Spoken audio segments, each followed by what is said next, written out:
Oh yeah, that seems logical.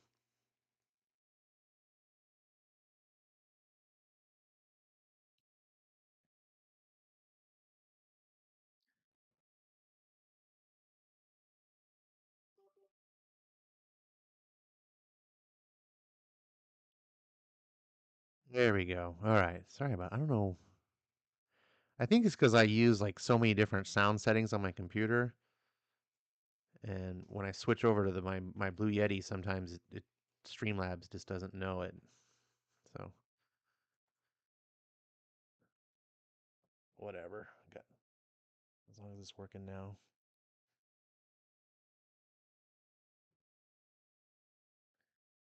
All right.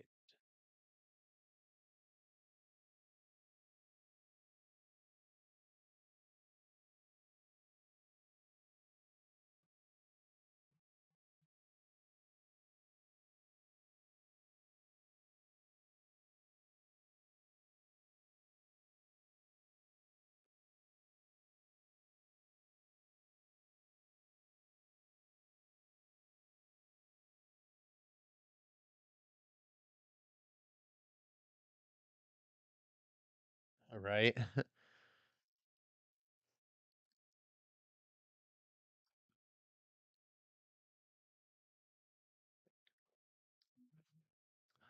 Well, that's not entirely true, but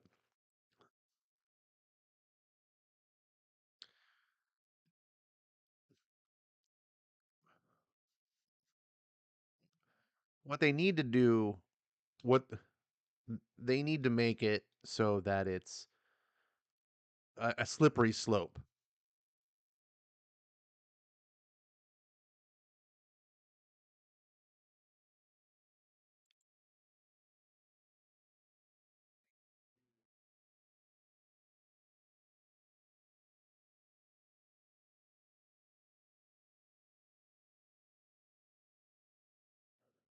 Pay no attention to the people behind the curtain. We're starting soon.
Three, two, one. What is going on, everyone? We've been absent for a couple weeks, but we're back with the late night comics featuring your hosts, RDV, and myself, Ash. And we're here late night on Mondays to talk about comics and pop culture and whatever's on our mind. And so, thank you for indulging us. Sorry for the little bit of delay. I had some audio issues that I was trying to patch up that I couldn't get it so that we were passing audio off to the stream. So I think that's fixed now. Let me know in the chat if you're hearing. You should be hearing all this. Um, and RDV, how are you doing tonight? I am doing fantastic, sir. It's a nice, crisp, cool weather outside by me. Oh yeah, what's the temperature out there? Uh, Last I checked, it is 48 right now, Oh, this is nice and chilly. with a high of 72 tomorrow.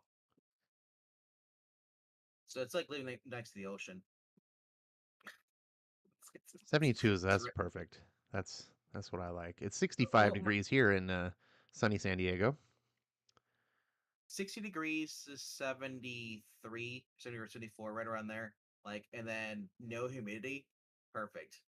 I like if it's like 60 degrees, or even 55, 56. I like being able to wear as a sweatshirt and just walk around with a hoodie. That's cool. I can also wear my flannel too, which is nice. Yes, I wear flannel.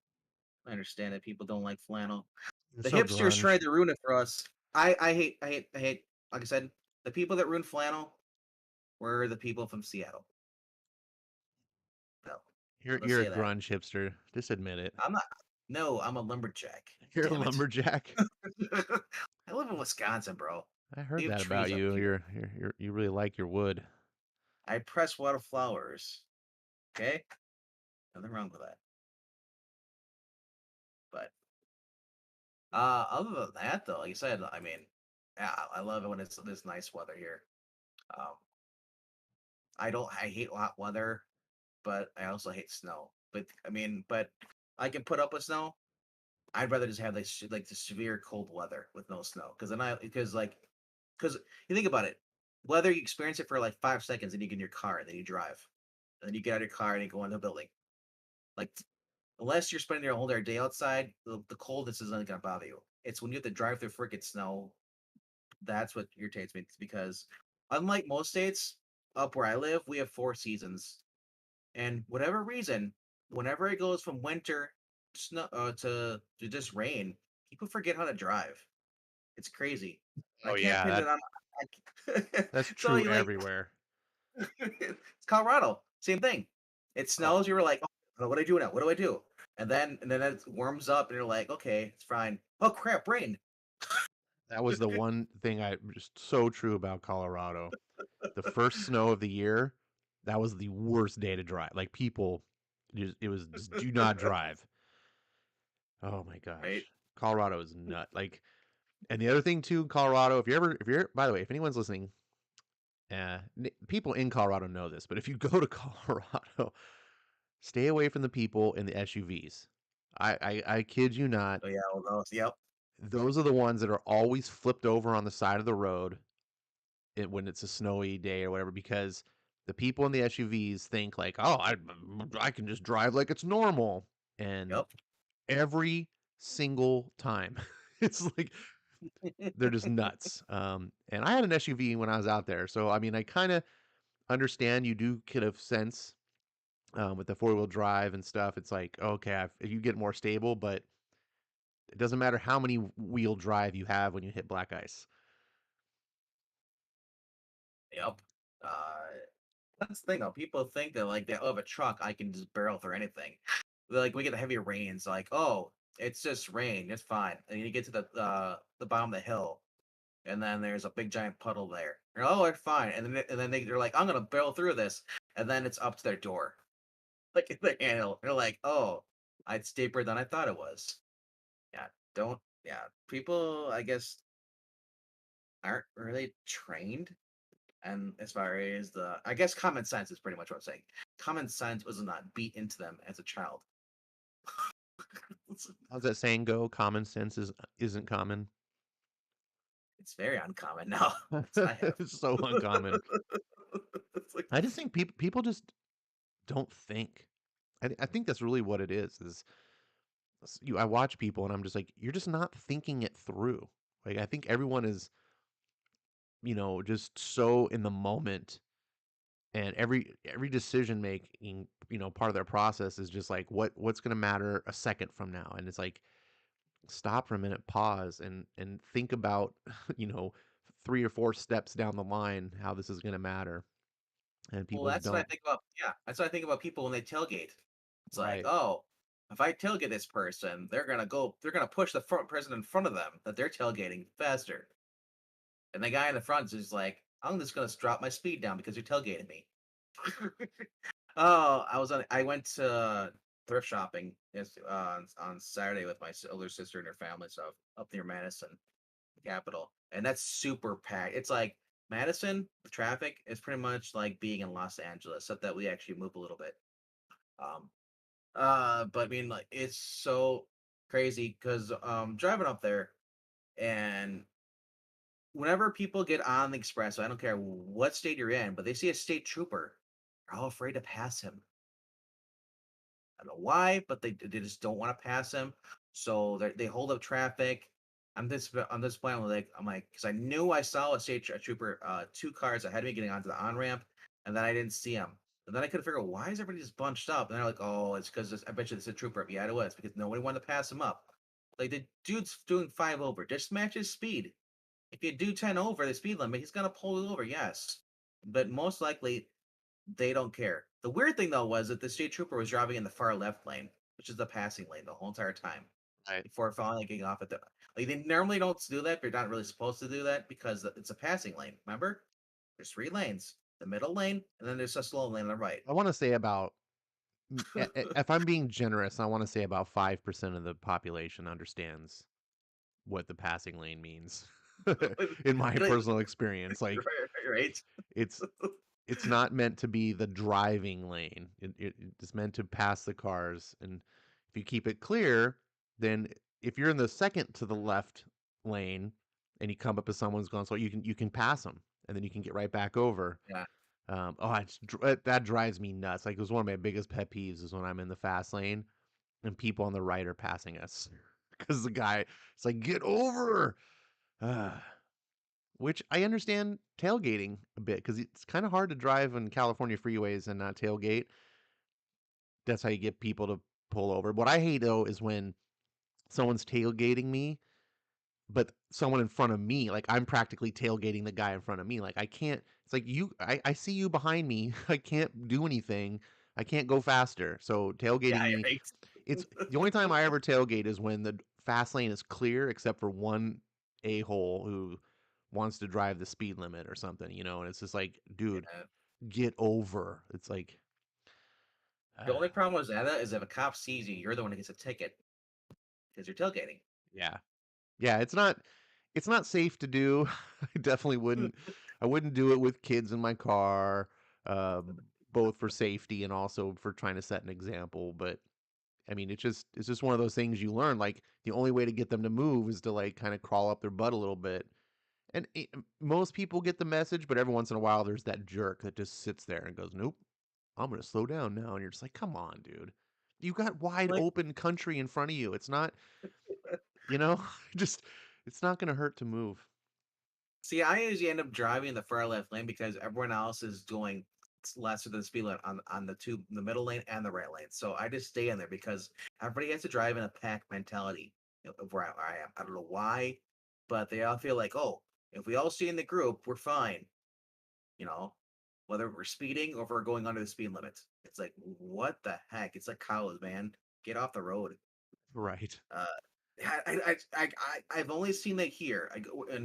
But if I'm like in like Illinois, there's people doing 100 miles per hour, zigzagging in between people. Well, speaking But about cows going 100 miles an hour, let's say hello to our chat. We got Marania's oh, here tonight. Thank you. whoa, whoa! You talk about cows and you say Morania right away? You're canceled. I like really bad segues. I think they're funny. Um, So did the guy who created it. That's why he died.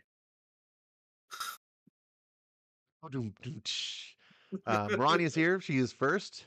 Welcome, Rania. Good to see you. HR Goes Vocals here as well. We got Skip and Tot. I don't say Skip and Chat. I don't know why I was going to say it. Skip and Tosh is in the house. Austin P as well. Good to see you guys. Anyone else that has not said hello in chat? Um, hello to you as well. Feel free to jump on in. We're a warm welcome community here, I think. Um, what's been going on with you, RDV, in the world of comics and pop culture? Comics for me, well, I've just been reading a lot of the. Well, I'm pretty much it's a broken record at this point. Post crisis DC. It's- I've been reading the Triangle era of Superman, the '90s stuff. Make my way up to the death of Superman, which I still have not read yet. Because I hate that's one thing I don't like jumping around. I know we do retrospectives, but like if it's something I really want to like read, like I will not do the retrospective on the Geeky Puppet Show and for the Death of Superman until I reach there myself. Because I don't want to otherwise I'm like jumping like 3 years ahead of where I am, and that just spoils it for me. Like I've watched the movie animated movie, but I mean like I just kind of like want to work my way up there at my own pace. It'd be Spoiler: like jumping. Be like Superman jumping in. dies. Well, the spoiler is that he doesn't die. Yeah, everyone State knew of that. animation. Yeah, Everyone it's a knew that state of back in the '90s when that was. We all knew that was gonna be. and I love the way they explain it. It's like, oh, he was in a suspended state of animation. He was not dead, but almost. He was not dead, as they say in was the Prince's Bride. He's just nearly dead. Right. It's like, That was one of the worst. I mean, it was a super popular event. Don't get me wrong. I mean, a big success for yeah, DC, but it was like one of the worst kept secrets, I guess. Like they didn't even try. Like, oh, Superman's gonna die, and everyone's like, right. And then it was like, oh, okay. Now there's these four new Superman, but only one of them is gonna be the real new Superman. Which one is it gonna be? And then they ran that for a while with the four different Supermen, and everyone's like, it's none of the above. We know it's not going to be any one of these guys. And then sure enough, it was like, oh no, surprise, the real super. And you're like, "Huh, we all knew this was happening. Like we just sat there and nodded our head. Oh, it's very cute, DC, that and we it had never been done before, so no one really was like jaded. Nowadays, we'd just be like, oh god, roll our eyes. They killed the characters again. Like when like just recently, it's like the death of the Justice League. yeah. And then We when all were you just like, saw the come preview, on. Right. you We're just saw the like, just preview, and like that's the thing. You see, now we have previews. You can actually like look ahead and like, oh, I guess they're back within 10 issues. It's like, 10. Was it that long? I thought it was like I, 4 issues. but I know, but I mean, exaggeration though. It's like you look at like it's probably been like 10 months, not even 10 months, probably been like 6 months. I But they're seem to supposed to be remember back.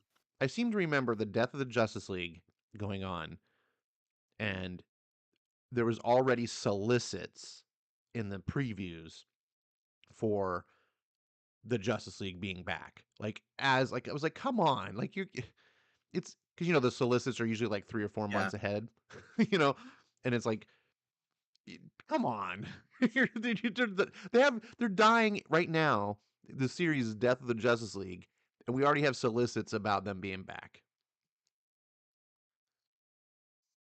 They used to at least be able to Eh, commit to the bit longer. Well, you remember in time when you can actually buy the preview books through for Diamond stuff? You didn't have to buy them. You could just like get them for free in the early 2000s.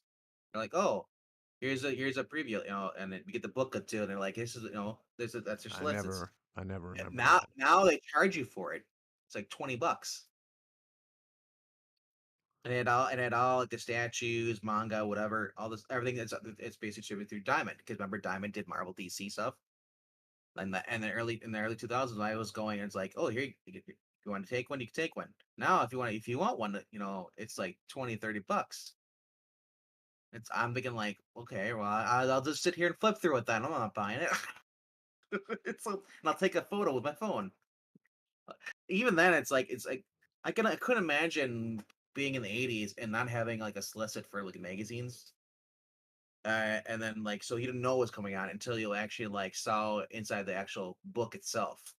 So that's why I laugh when I see advertisements inside comic books for things. It's like, all right, so you're gonna have advertisement for this book coming up, in the next couple of months, and then you have a solicit you can charge $30 for people to actually see the same thing previews and stuff. Or I can just go online and a lot of the comic book sites already have it on me. So like it's just you're bombarded by advertisements more than you are getting a good story. It's like I don't care. I mean, I'd rather have advertisements for like, hey, you wanna be a strong guy? Give me that. Give me the old school ads, Like like the 90s at least had like video game ads in there. Like NBA Jam, or Sonic the Hedgehog. Something that actually related to what kids want. I've noticed that like, oh, here's the advertisement. It's for a Marvel like $600 watch. Yeah. Ask Skip. Ask Skip. Skip's got like he's got that Thanos one. Ask him how much that one was. I don't remember previews ever being free.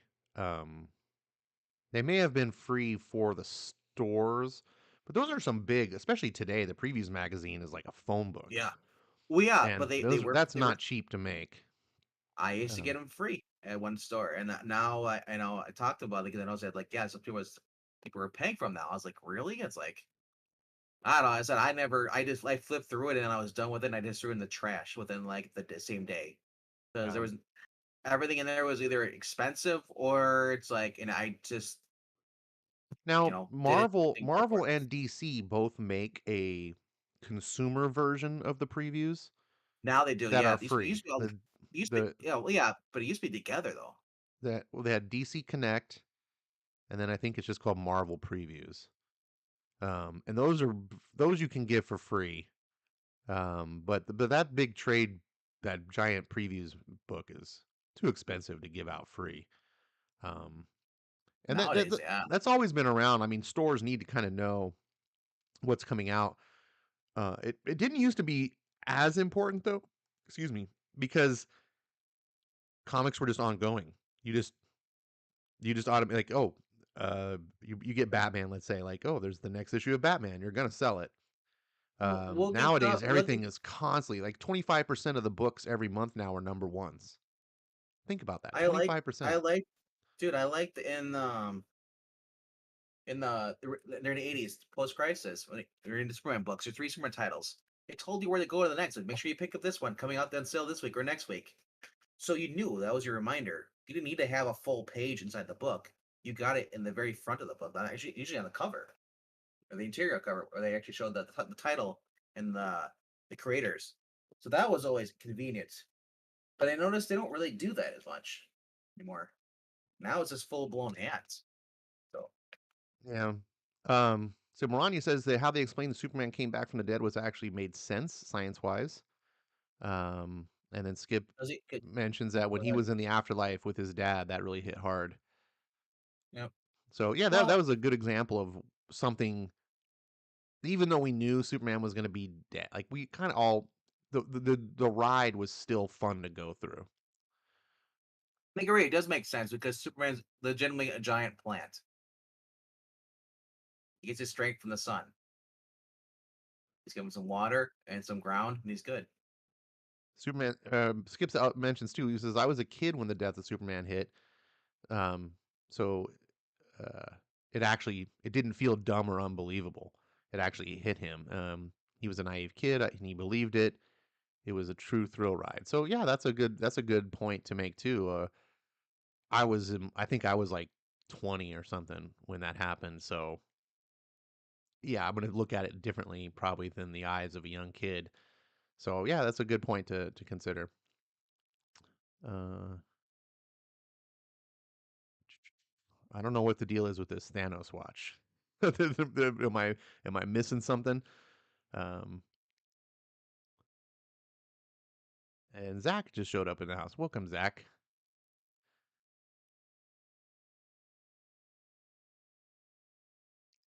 Chirp, chirp, chirpity chirp. That's the cricket sound. So, I, speaking of DC, got to see the movie League of Super Pets. Have you seen that movie, RDB?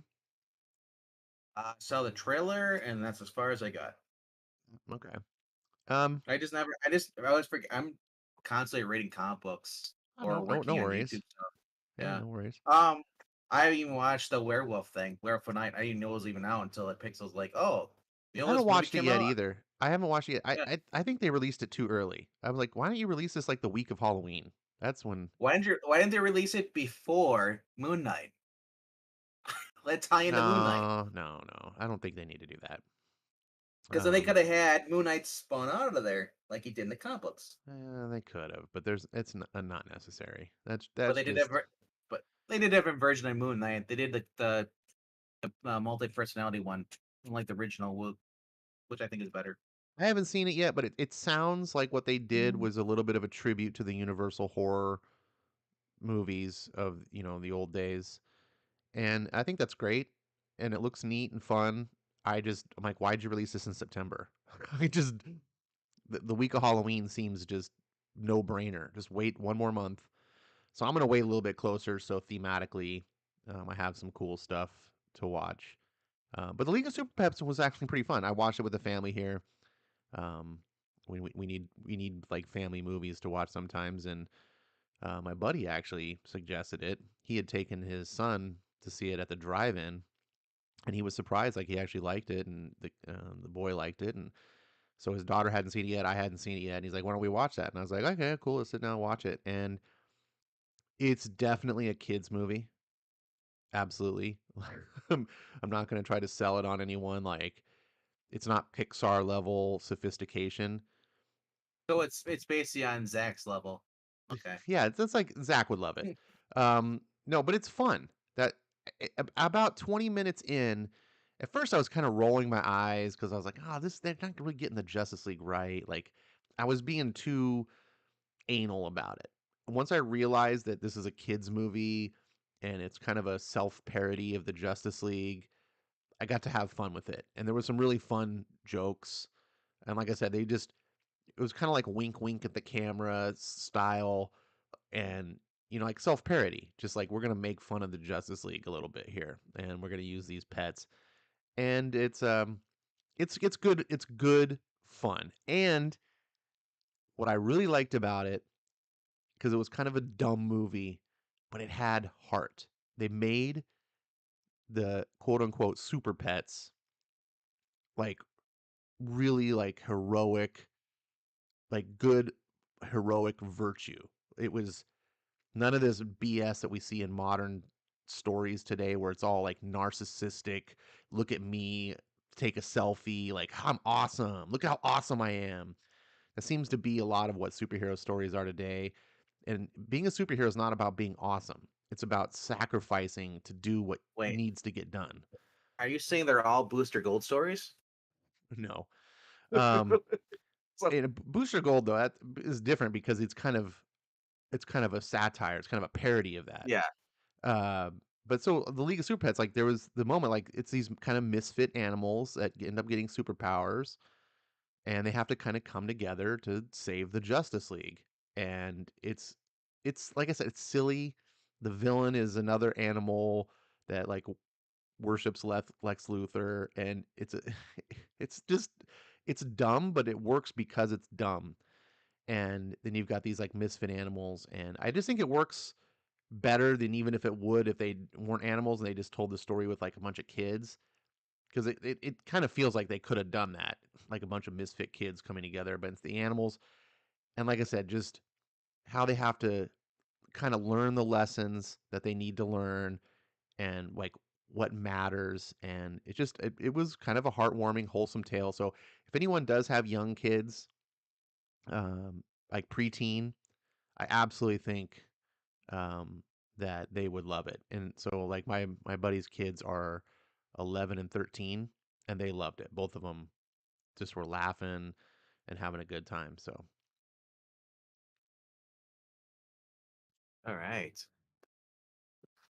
I'm looking up the price of that watch. It says skip straight on the Marvel section in your Discord. So I was looking to see if I could find the actual price. It's a gold watch with a purple band and it has Infinity Gauntlet and it has around it has all the little like stones. on the outside. Oh yeah, did you find a picture of it? There's so many of them. You look up like in Thanos Gauntlet watch. There's multiple of one, but I think I found the one it is. We got to see Skip's watch. We're all excited It's yeah. about this. It's just trying to see what the price is on that thing. Can only imagine. Austin says he vaguely remembers watching the Crypto movie around 13 years ago, even though I thought it was lame. I don't even Ooh, remember a Crypto movie. So, wow. ooh. I found it on fashbrands.com, $315. I told you, bro, don't carry that to a Kings game. You'll get mugged. I know it matches your Kings colors, your gold and purple, but I would not wear that around. Oof. Well, Skip's hardcore, man. He can handle himself. So it's like now he's like, I'm never wearing this in public again. I want to. It's too expensive. The drop. That's only Yeah. one. That's only one website because of limited watch, but who knows? But I was curious because I like when he first showed that to me. I know it's off topic, but I was like, dude, that looks sick. And I thought about it, it's like, wait, it's not only it's a Marvel watch, but it's in Infecta, I think it's called, and Invicta. I think Invictas are supposed to be like, or it's just an expensive brand. Well, I have here's no another idea. website. Another website says it's $345. You already went to the Kings. Yep. I have no idea. I am not a watch guy, but Well, that's why I said growing up in the '90s, the most expensive watch I've ever seen or heard about was always like the Rolex. That's the guys were always trying to sell you knockoffs under their jackets. You know, watch, got a watch here. there we go. We got a Skip's watch here and a little bit of leg. Nice there, Skip. Showing a little thigh. That's how you get the likes. That's how you Arm. get them. So it's a nice looking watch. Um, and it's kind of like King's colors. I'm sure most Hmm. I'm sure most people aren't gonna know what that is except comic nerds. Right. All I right. can hear So myself now. what's that? It's like I can hear myself. You can hear All right. yourself. Yeah, I You was must. watching the stream. I could hear the audio leave feedback into my mic or my Oh, headphones. you gotta turn something off. Oh no, wait now.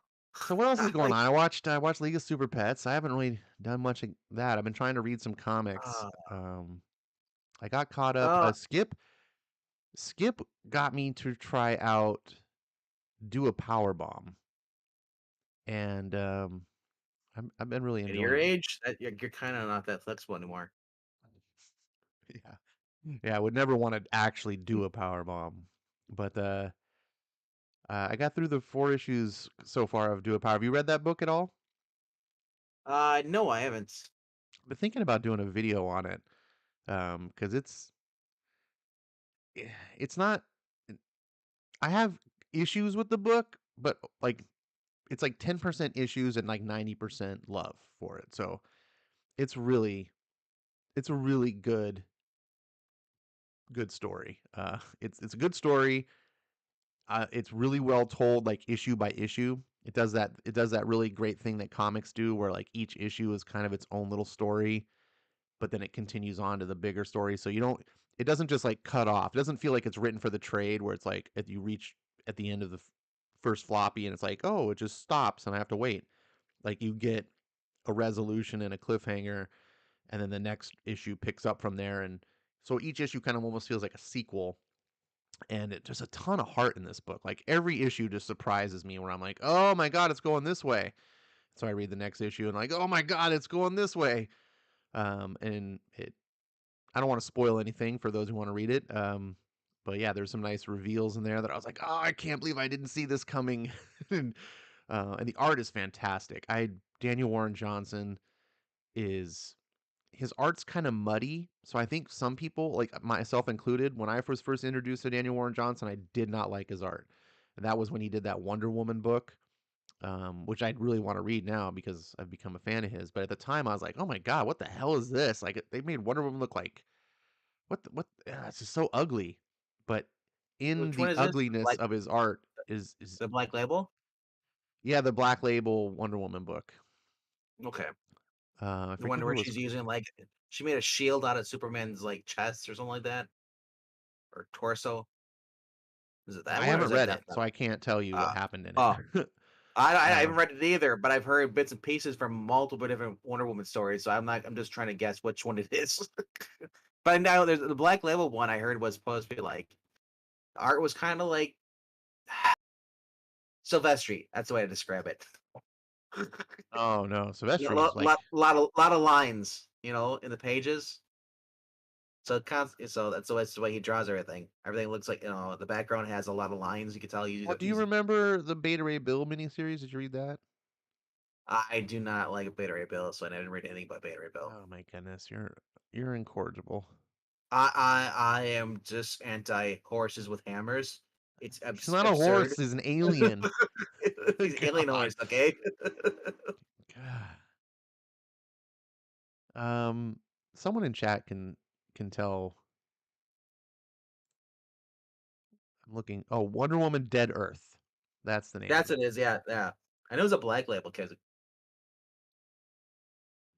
was a Black Label book, and yeah, I'm gonna see if I can pull this up for people to have something to see.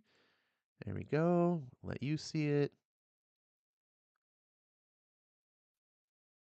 Here we are.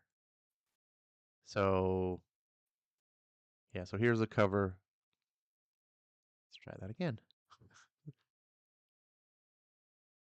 Here's the cover of number one, and you me too can see sometimes. like Wonder Woman looks like I don't know what. looks looks like that kid from the Road Warrior. Uh, Oh, the little kid, the little kid with the sky. I with the remember seeing boomerang. this and I was like, "What the hell is this?" But I didn't know who Daniel Warren Johnson was at the time, and so yeah, it's a cool book. I'm not even really a big pro wrestling person, um, but the story that he tells it's really cool. They go in directions that I did not expect. They do like really cool thing where they recognize that wrestling is fake, but then also make it real, which I won't spoil on how they do that, but I thought that was really cool because when I went into the book, I was actually thinking to myself, one of the cool things about pro wrestling fictionalized, whether it's a comic or a movie, is the the fakeness of it no longer matters. It's kind of like if you do pro wrestling in a video game. It's all real in those cases, right? If you read a story about pro wrestling, it the the story itself is fake. So you've already suspended your disbelief. You typically don't then have to go into the idea of how the wrestling itself is also fake. Sometimes they do, like in the wrestler, they Yeah. do that, but um, other times they can just play it off like it's real, and in the fictional world, it is real. So I Uh, expected that they were going to do that in do a power bomb, like, oh, this will actually be like real, but they actually don't. They like, no, it's all scripted, and I was like, oh, that's for the weird. seeing impaired people following the stream tonight who cannot see the cover, I'll describe it to you. Sorry, trouble. It's a giant blank screen. How about now? Well, we gotta wait eight I'm, seconds. I know, right? Before we can tell. For some So reason, Discord, if I lose focus of the Discord, then it there it it goes. it stops streaming it. I think it's like trying to save resources. Like, well, you're not looking at the window, so therefore we're not going to show it. Um, yeah, I looked my because apologies. I looked at my phone. I was like, "Oh, the stream just crashed. What's going on?" It's a Black Label, We'll do and this. Zach ran away. I'll transition over to the actual website. Um, sorry, thanks Austin P for letting us know, and Maranya Yeah, too. Zach was so Um, traumatized he left. yeah, Alois is here. Good to see you, Alois. Thanks for stopping by. It says, hope I'm doing well. I'm doing pretty good, thank you. So yeah, I'm gonna read this story. I really like Daniel Warren Johnson, although I did hate the first issue of Beta Ray Bill, but I'm gonna press on beyond it because I didn't really like so much the first issue of Do a Power Bomb either, though not nearly like Beta Ray Bill. Um, but it really warmed me up. It won me over. So I would recommend checking it out. And there's no license, there's no IP to ruin. So in the case of like Wonder Woman, if you look at this and go, "Oh, I hate how they made Wonder Woman look," well, you don't have to worry about that because these characters are all original. Um, Yeah, I heard that Beta Ray Bill's in a new series called My Little Brony.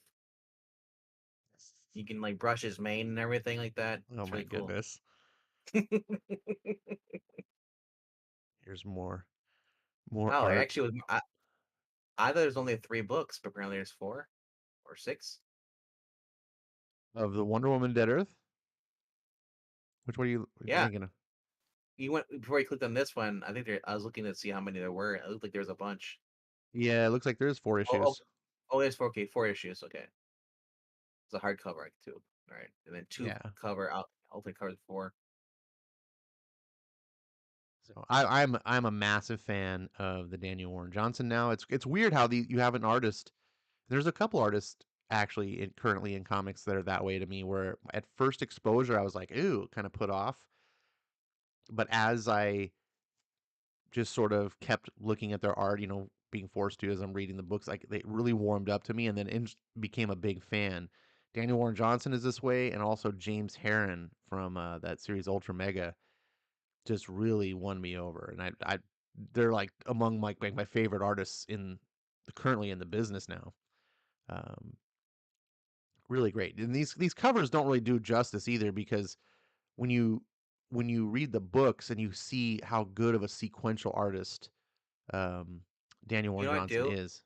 I'll put Daniel Warren Johnson after looking at this. Put him on a Conan book. Make it a black label. He does a lot Uh, of that grunge. yeah, his style is kind of grungy, for sure. However, one thing I was reading from like the letters pages in the Do a Power Bomb is, and I respect this, is that Daniel Warren Johnson pretty much only does books that he wants to do.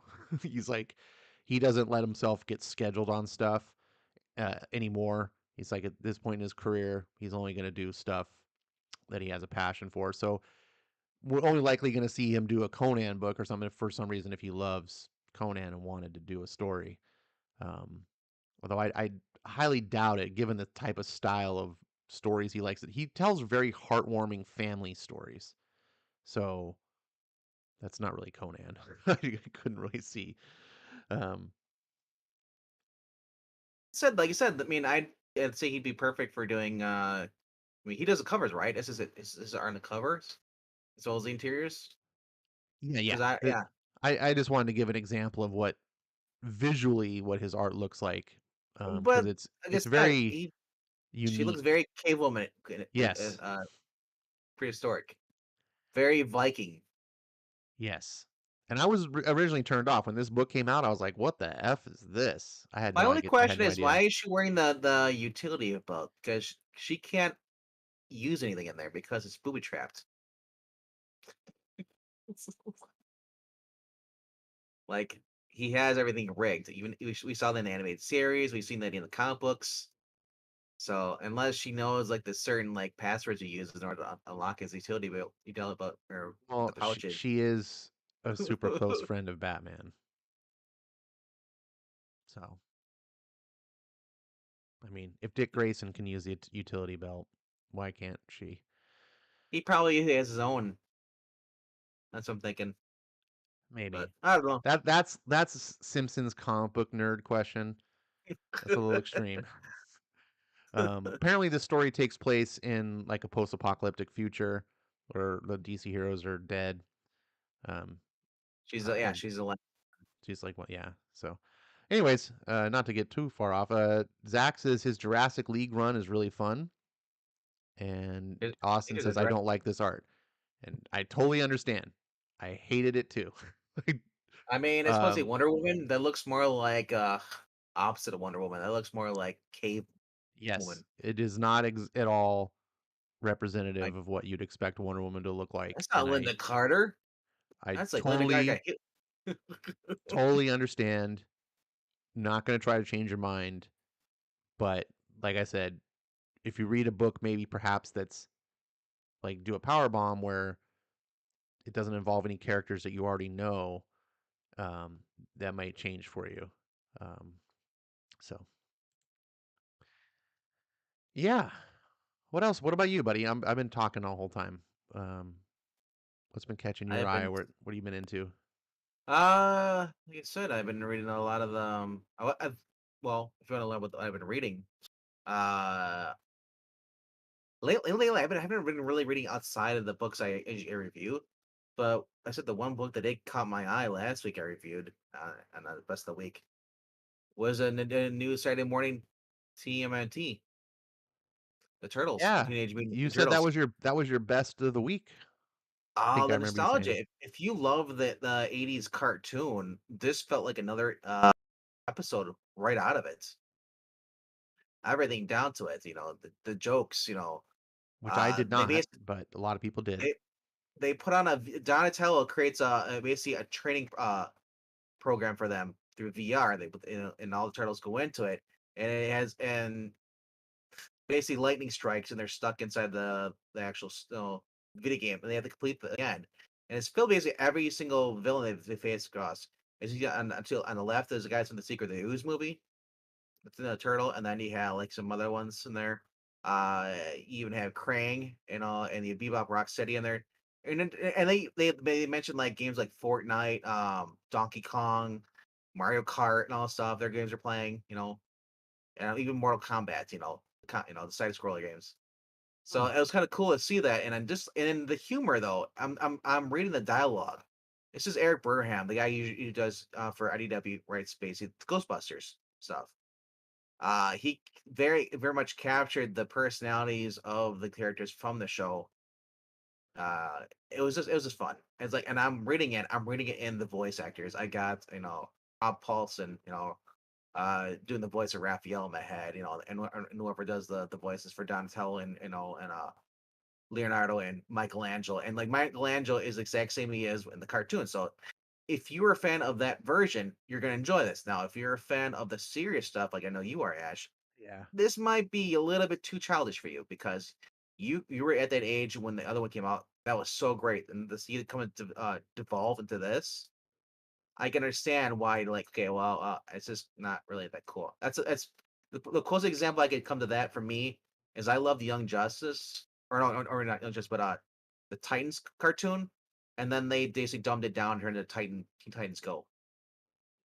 So like, so I understand why some people would not appreciate this, but this is what I grew up on. So heavy nostalgia for me, but Well, overall there was this is by no far and away the most popular form of turtles. Like I don't, yeah, I yeah. don't try Wait, to. I know, but there are people who like the series. You know, but I think honestly, I think the cartoon did something for what the comic book, if they would have kept the series, never could have done. So, Yeah. um, I mean, even the normal comic book run of turtles is not like the original. The original was two guys trying to basically be Frank Miller. yes, If you read that first issue, it's like it was like a fanfic Frank Miller book. Um, turtles. with turtles, and it was like they're deadly assassins. Like they go and they murder Shredder. Like that's the whole first issue. They don't not we save anyone or anything. Literally like, oh yeah, our master Shredder killed his master, and now we've been trained since kids to go murder this guy for revenge. And it's really kind of a dark, brutal story. Uh, Nothing like what the turtles became. And I totally understand like things change and they have to be adapted and this is what popular culture. And I'm glad that this book Yep. exists for those fans cuz there's millions of them that this was their turtles. But I was exposed to the original. So to me it's harder to adapt and make Yeah, that change cuz exactly. but one thing I did think was really cool was this alternative cover here. Kevin Kevin Eastman Eastman, drawing it. Yep. but this is to my knowledge this is the first time Kevin Eastman has Drawn them with drawn the color. animated turtles. Yeah, he even does it like more True. cartoony style. So Yeah, I thought because that was really neat. he would draw them just being the black and white, and they all had the same red mask. Or if it's color, they all had the red mask. Yeah. So Like I said, this is, and I wasn't sure if this was gonna be a one shot or not, but it's supposed to be. Apparently, it's an ongoing. It's supposed to be another one. I thought, or it's gonna tie into Yeah, I something think so. I else. think it's ongoing. So, But like I said, for those who are for fans of Casey Jones, he's not in this one. He is mentioned. April O'Neil's in here too, but like I said, I was like 87. I was 2 years old when this came out and stuff. You know, by the time the 90s, early 91, 92, I was watching it and like, dude, I was going like the host day, we got Hostess bakery outlet out here. I'd go to, and they had like the Hostess like the fruit pies. No matter which one you got, like the lemon, cherry, you know, they even had a blueberry, and I think it was, trying to think what the other was there a purple one, which was like grape or something? I can't remember, but you had Hostess chocolate and you had, pies? yeah, Hostess pies. Remember those? How big Yeah, they I were? don't I only remember Yeah. chocolate, apple, and cherry, Okay. and maybe There was maybe a lemon. lemon one yet too. So each when you bought a pie, you got a Ninja Turtle trading card Oh, from the cartoon. So that was the big thing. And then even they even were dyeing for a while. They were dyeing the pies green with food coloring. So that was kind of cool. Maybe on the wrappers they had the actual individual turtles on there. So that, like, this was my nostalgia like this. I was like, cool. And apparently they released for those video game fans, was it this year or the year before? It released a collection of all the Ninja Turtles for on like the consoles, so you can play them on PS4 or Xbox One, nice. and they introduced a new side-scrolling game.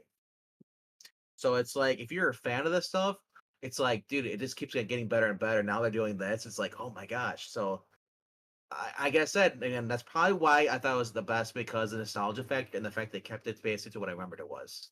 They didn't try to do anything else. They kept the humor, you know, but they also kept the action, you know, and they kept the personalities, and that's all I want is like it's like if you're gonna do something that's going to supposed to be like a Saturday morning cartoon, oh, please do not throw something in there that would they would never have in there, you know. So you're saying that they were stewards of the character and stayed true to the source material. Well, yeah, they actually Oh my understood. gosh. I know, right? Ugh. And I was kind of weird because people are saying like with everything that's been going on with the turtles, no, introducing these weird characters like Jenica and all that stuff. It's like I was like, oh no, I hope they don't do that crap in here. But like, no, this is actually pure, you know, turtles. But it's Skip. I like it as a kid, but not anymore. What happened, Skip? That's What happened? he lost his childhood. He lost somebody crushed his soul. Man. It's like when you go to you go to school and like, you know, and you're like, you know, you like this grade school, but as soon as you get to middle school, it's like, oh, that's for babies. You're not supposed to like this stuff anymore. So you basically follow with the cool kids, you know. He calls you, he says you're a nostalgia man. You're all about the nostalgia with magical nostalgia powers. Actually, I'm not a critic though. I do like nostalgia, but I don't know. Like I said, if you're gonna do something that I really enjoyed as a kid, even it's still today like as much, like, just don't try to pervert it. And they see there's all these IPs are being perverted by Disney. What they're doing right now, they're changing everything Yeah. because it's for woke reasons. Not just as Disney, other companies do it too. It's just like, whoa, you know, we can't have this, so we're gonna add this to character, and then you know, we can't do this either because this character is that's offensive now. Well, the Eh, prime example right now is what they Oh, just did with the Scooby Doo. yeah, The new exactly. Scooby Doo. How are you going to make a Scooby Doo show without Scooby Doo? And then Velma's a lesbian. That was the whole point of that. She's a black lesbian. Yes. And I believe they race swapped one of the other characters too. Was it Shaggy? Shaggy's now black now. Yeah. Like, Pretty much Shaggy got the Jimmy Olsen treatment on Supergirl. I'm just like,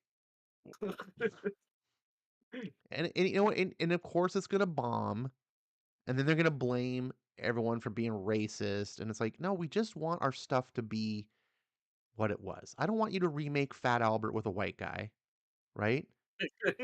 You know, like Right.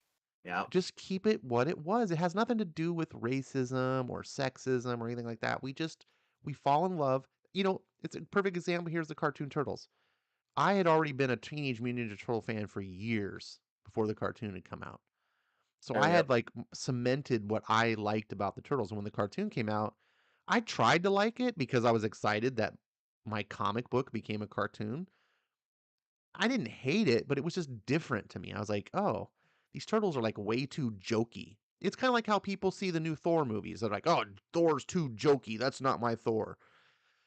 That's kind of how I saw the turtles. I was like, "Yeah, it's just too silly. Like these guys are more like hardcore ninjas, not cowabunga Right. surf eat pizza, But Well, yeah, yes. It's same with anybody. I mean, the people who read Journey into Mystery, that Thor, and then you see Walt Simonson's, and he changes it, and then after that, it's like Jason Aaron, what he does. It's like at a certain point, I can stand as far as age is a factor and stuff what we like, and when things get changed, we don't like it. But sometimes things are just made shit.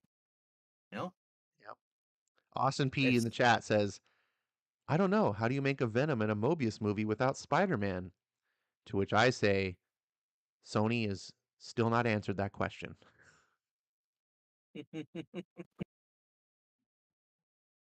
I don't know. Like I said, it's the only time. Sadly, it's the only time I've actually liked Jared Leto in a movie. Like he actually fit the character. Now, if Shaggy they was would have had, never a stoner character, Marania. My hey, what goodness. in the cartoon series? Yeah, he It's not a was. stoner. You didn't see him smoking weed, but he's always got the munchies, bro. That van. Just saying. Ah. Oh my goodness. Well, the new Scooby Doo, it's made for adults, apparently. So maybe they will have them smoking up. God, that's so stupid. That's another thing that bothers me too, is when they take childish things and then they try to like adultify it. Like, why do you need to do that? Why do we need an adult Scooby Doo? I think it's because there's just a certain amount of people that just don't ever grow up and Just they saying. don't. Mad respect to the Axel Braun parodies. They don't care what it is. They keep it the same, no matter what it is. You change it into one thing. Shaggy had that Mary Jane. Come on, Ash. No, Spider Man had Mary Jane. Come on, Zach. Yeesh. Uh, If he was in California, Mary Jane would make sense. Austin says, "Come on, what are you talking about? The whole show was Shaggy's trip out, dude. I never considered that. What if like the Yeah. last episode of Scooby Doo was like Shaggy coming down and like none of that stuff was just real? It was just all his hallucinations." Oh, the old man. He's like, it's old man. And he takes out the mask. It's his face. My gosh. I'm tripping balls, Scoob. Apparently, I'm in the minority. Everyone's saying he's a stoner, so I guess I was too That naive as a kid. that's another thing we talk about movies. Putting in adult jokes in there for kids that don't necessarily want kids. No. And that's fine, right? Like you can do that. Like Minions Pixar does does that that. excellent. Well, Where so is they Illumination with Minions. You yeah, know, Minions, yeah, like they do that excellent, but they don't ever lose the fact that it's for kids, right? They put true, in true. jokes that the adults will love, but they'll go over the kid's head. And probably Shaggy being a stoner, that's they never actually say it, but you can totally see it as an adult. You can go, "Oh yeah, like that's heavily implied." The mystery machine. Like I'm sure the real world adults behind the making of that show put in some implied humor there. Um, I'm and that's just totally saying. fine. But to He's, then he's, like redo it and say, "Oh no, we're gonna now make an actual like R-rated version of this, and we're gonna show these characters having sex and doing drugs," and I'm like, "What? What? What's the point of that? Like, do we really and need then that?" at the end of the movie, you see Shaggy's in a rehab, and you realize that Scooby's never talked. It was all the drugs. Yeah. Uh, All right. What do we got next? You got any more things that uh, as far as anything, I said, I've been watching a lot of anime. That's why I do on that. anime? What But anime are you into right now? uh, well, it's my avatar right now. Inuyasha. I've been watching that. That's from In Cartoon Inuyasha? Network. 2000. I want to check out that Spy Family X. I watched 2 episodes of that, and I don't know, it's like, Didn't work for I you? have to go back and watch again. It's different. The little girl, I guess it's like, without spoiling it, her character just creeps me out. It's but hey, LK likes it, Zach likes it, a bunch of the other people like it too. Um, I mean, there's a lot of people like Fairy Tale. I don't like Fairy Tale. Same with One Piece. I mean, it's all depends on what you like. Fairy Tale takes a bit to get into. Like I didn't Yeah, really enjoy Fairy yeah. Tale that much for like the first couple of story arcs. But after those, it gets good. Now, even at its best, Fairy Tale the demographic for Fairy Tale is like kids. So it's always going to have a little bit of that I guess less of appeal for adults. As I was watching it, I really liked it because we watched through the whole series with my buddy and his kids. It was a great show. They were totally into it, and I liked it for the fact that there were some, for kind of like how Super Pets I was talking about earlier. Like there was really good stories of heart and heroism and virtue and stuff, and I really like the main character of that show, who I'm drawing a blank on his name. Um, but his whole thing is like he always fights for his friends. Like friendship is like his. He's super loyal and he cares more about his friends than anything, even himself. And so it was certain things that I identified with, and there's some pretty well done storylines. But it's not an adult show. It's definitely a younger. I would say like it's like My Hero Academia minus 2 years. Um, but as far as shows of that level go, Fairy Tail is one of my favorites. But it does take a while to kind of build up. Like the first couple of seasons are rough. Um, One Piece, I want to give One Piece a chance because the One Piece fans are freaking fanatical about it. But man, that show was. I thought Fairy Tail was rough. I couldn't even watch the first story arc of One Piece. I was bored to tears. Um, I've never actually sat down and tried to watch One Piece. I saw the cover and I saw how he's just like Pinocchio pretty much with the long sting. yeah, He's like the the art the styles, animation. Yeah, yeah, the art styles are kind of unappealing to me too. yeah. I was like, oh, I'm good. Uh, I like more of the comedy action ones. That's the thing with me. I like more of that stuff. Where One Piece just seems like I don't know. Uh, you ever heard of Bleach or Naruto? How big those were in the early 2000s? Everybody's like, Yeah, oh, everybody's wearing the headbands and stuff. It's like I tried watching those and I thought they're garbage. No, but people like them. More to them. That's why I like having a variety of different anime to watch. I was going back and I mean, people love Neon Evangelius. To me, it was boring. Neon Evangelion. Is that what it is? I can't. I can't pronounce it. It's just. I tried. Like I said, I tried getting into it. It was okay. The Big O was another one. Another guy with a robot and stuff. Space Cowboy. Yeah, that's another one. I watched that. I can only watch 3 or 4 at a time. Otherwise, I'd start to fall asleep. Space Cowboy? It's yeah. Sorry, is that what it's called? Cowboy Bebop. Sorry, Cowboy Space Cowboy. Bebop. Yes. Yeah, Yeah. eh, That's more of an adult uh anime. it is more of an adult. Yeah, But did like certain parts of it, but it took forever to get to that. It felt like you only had like 4 episodes that were actually part of the actual main story. A lot of filler in there. As far as him finding out what having Julie and all that stuff, like, and I didn't care for the ending, how it ended. Oof, that was rough. But, but I mean, like, you know what? I appreciate Have you the ever art style watched? though. Have you ever But watched any Loop on the Third? I watched 1 episode and it wasn't a cup of tea. It No. wasn't my thing. No. Okay. I would thought maybe you would like because it's an action comedy. Um. Who likes that a lot and always talks about it? Zach. Zach likes One Piece. He likes Loop on the Third. He likes Spy. So he likes pretty much Zach likes pretty much everything I don't like. I've noticed that. Uh, which is okay, you know. I would hate to have him like everything I like, because then I have to compete over, trying to buy things. But I wonder if you also, would like Masamune Shirow stuff. You ever watch any? I mean, you ever I don't even watched? know the name. So his most famous thing is Ghost in the Shell, and Yeah, that's I like probably Ghost in the Shell. Ghost in the Shell is like his most like serious anime. Most of his other stuff is a little bit more lighthearted. Have you ever heard of like Bubblegum Crisis or I Appleseed? have Appleseed. I tried. I wasn't a fan of Appleseed, but I did. Okay. I tried watching Bubblegum Crisis, but I never got around to again because well, Suncoast closed.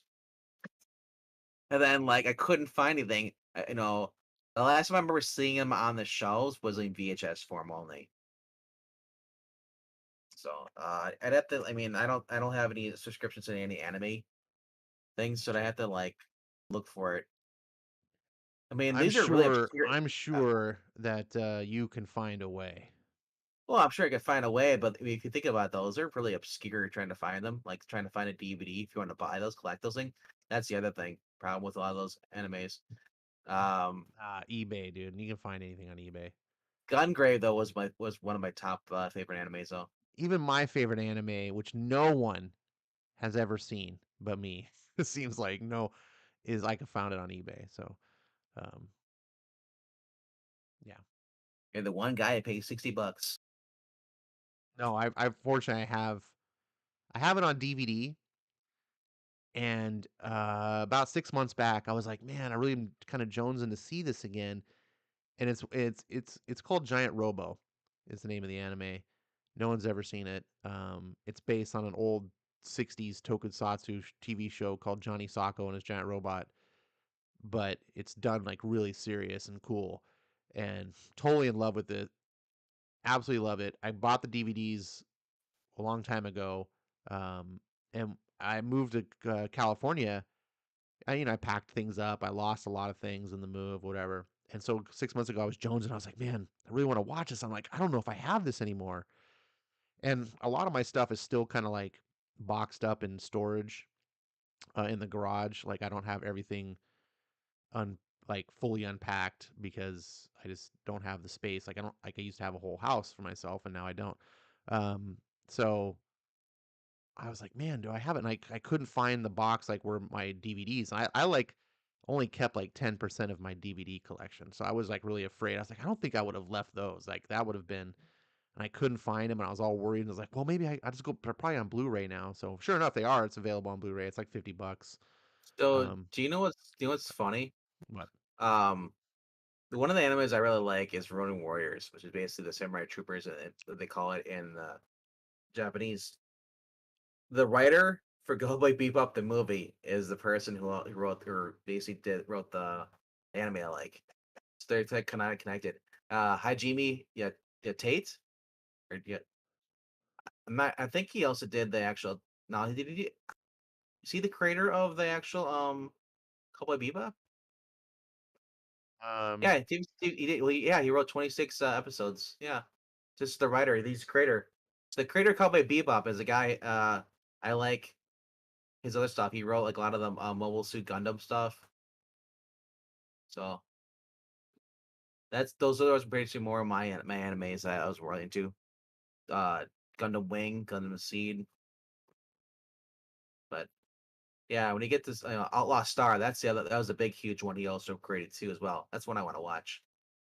And then the Big O was another one he did too. Like this guy is pretty much created a lot of different animes. Angel Links was another one. So apparently, Giant Robo was a manga series too. yep. Um, I did not know this. So I this is don't the know guy who why I should created. have. So this is the creator, the great like Hajime Tate. He's the guy who created Mobile Suit Gundam. No wonder I like some of his stuff. But Cowboy Bebop was more of a serious thing, I guess, versus like I guess the actually think about the album. Almost the Gundams, a lot of them were serious. They had a few comedy. Basically, they're all, so I don't know. I guess I just like giant robots, mechanics more And you versus should check out Giant. You should check out Giant Robo. So I on know. this on the screen here is from Johnny Sacco. It was a black and white show, and it was a guy in a suit type thing, really cheesy. Love this. It's super hilarious to watch. Like it's so goofball. I love how the What Japanese the heck? would take this serious.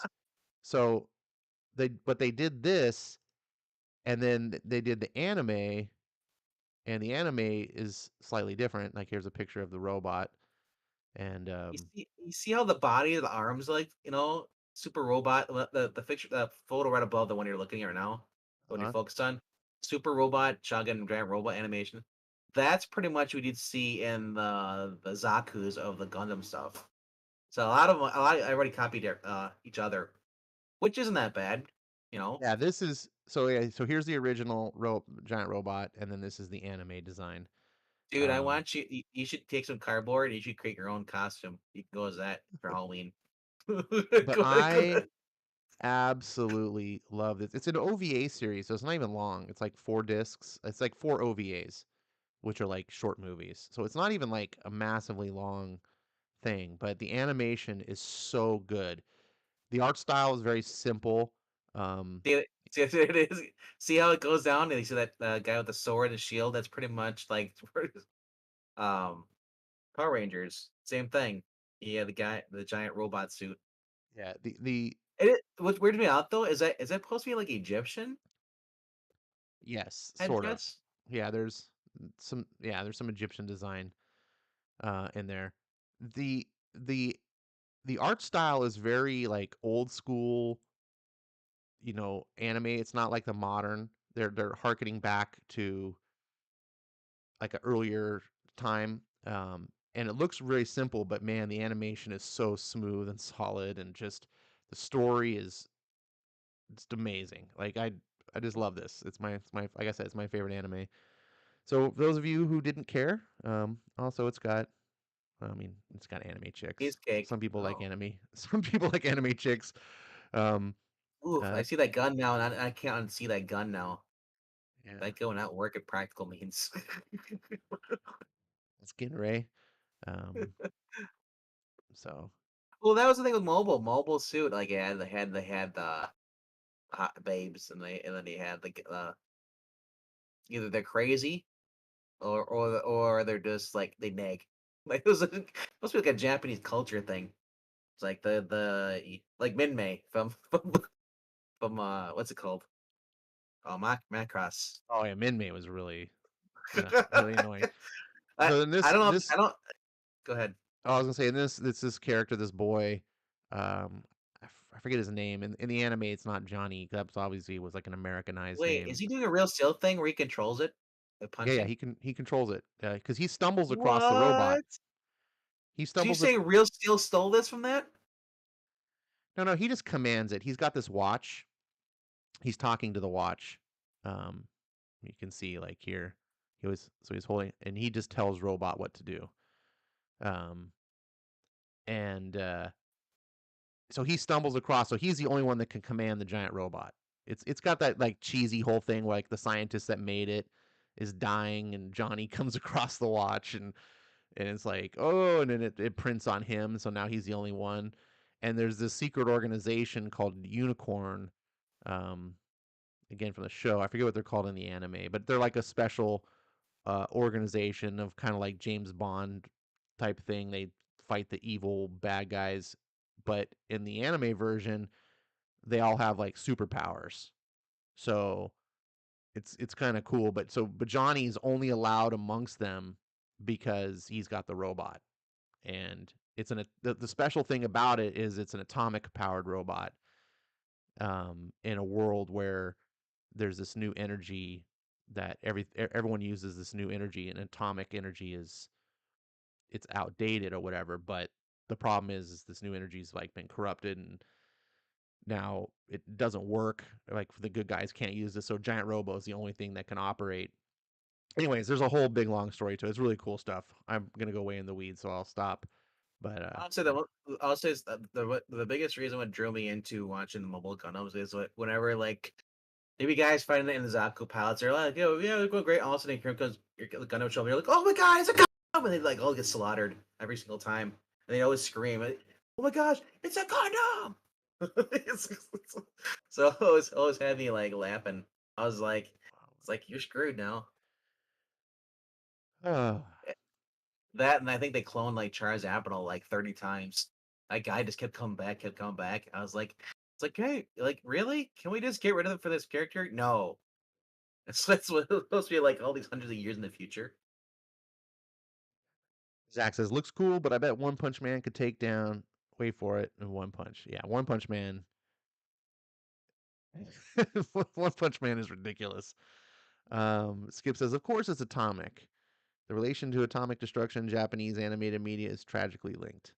Yep, it's got a lot of like um, I don't want to say subversive. It's got a lot of like subtle um, commentary to things like that, and it's a really cool um, show for like if you just like giant robots fighting each other.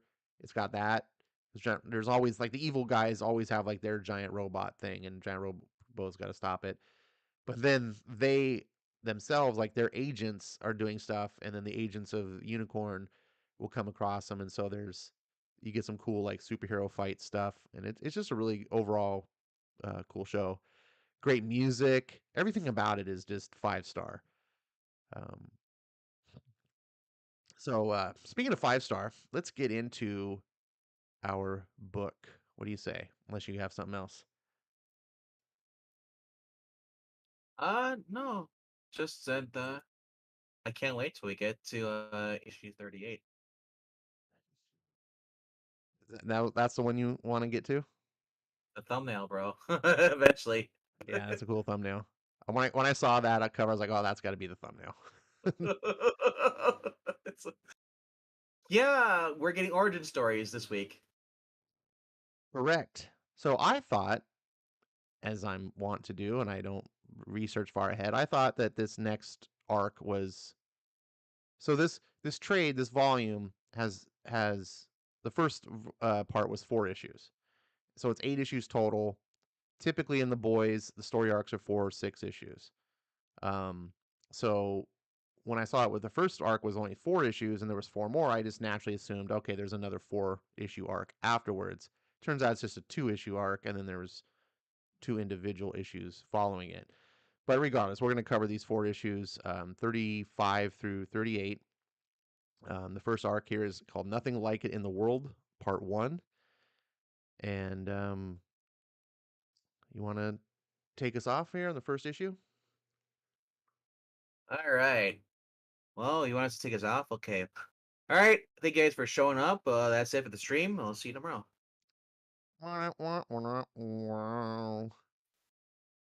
All right. So this first issue is basically starts up with Mother Milk and well, little Huey talking Wee about the Huey. wee Huey, whichever you prefer.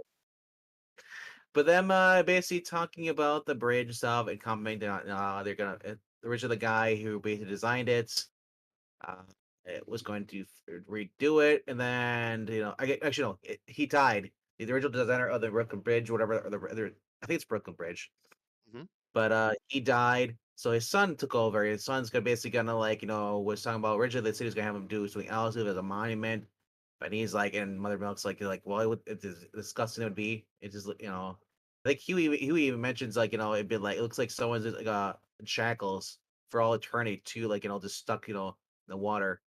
But it turns out the son changed his mind at the last minute, decided he's gonna rebuild everything like originally was. Um, but we basically learned that Mother Milk, it basically well, I think it's about his family and how he had his powers since he was a kid.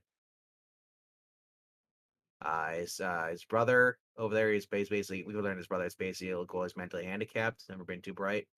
Uh, Mother's Milk, because his mom worked at a factory, basically packages up for Vaught American back in the day.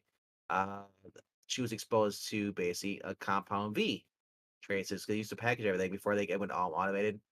And when he was born, he basically we call him mother's milk because if he didn't drink his mom's milk, basically he started starving to death. So he basically was breastfed until like even when he's older, his mom would give him she would basically give him breast milk even when he's older. That's what they call mother's milk. You know, uh, but he explains how basically how far back Vought goes back and why it's personal to him. Like I said, it's very to me. This was kind of a dull issue because I was like, okay, like this should have been like a 5-page story, but it basically spread out the whole entire issue for like 26 pages. And to me, it just you learn about his dad too. I got how his dad was a lawyer, I guess, and there was some kind of loss.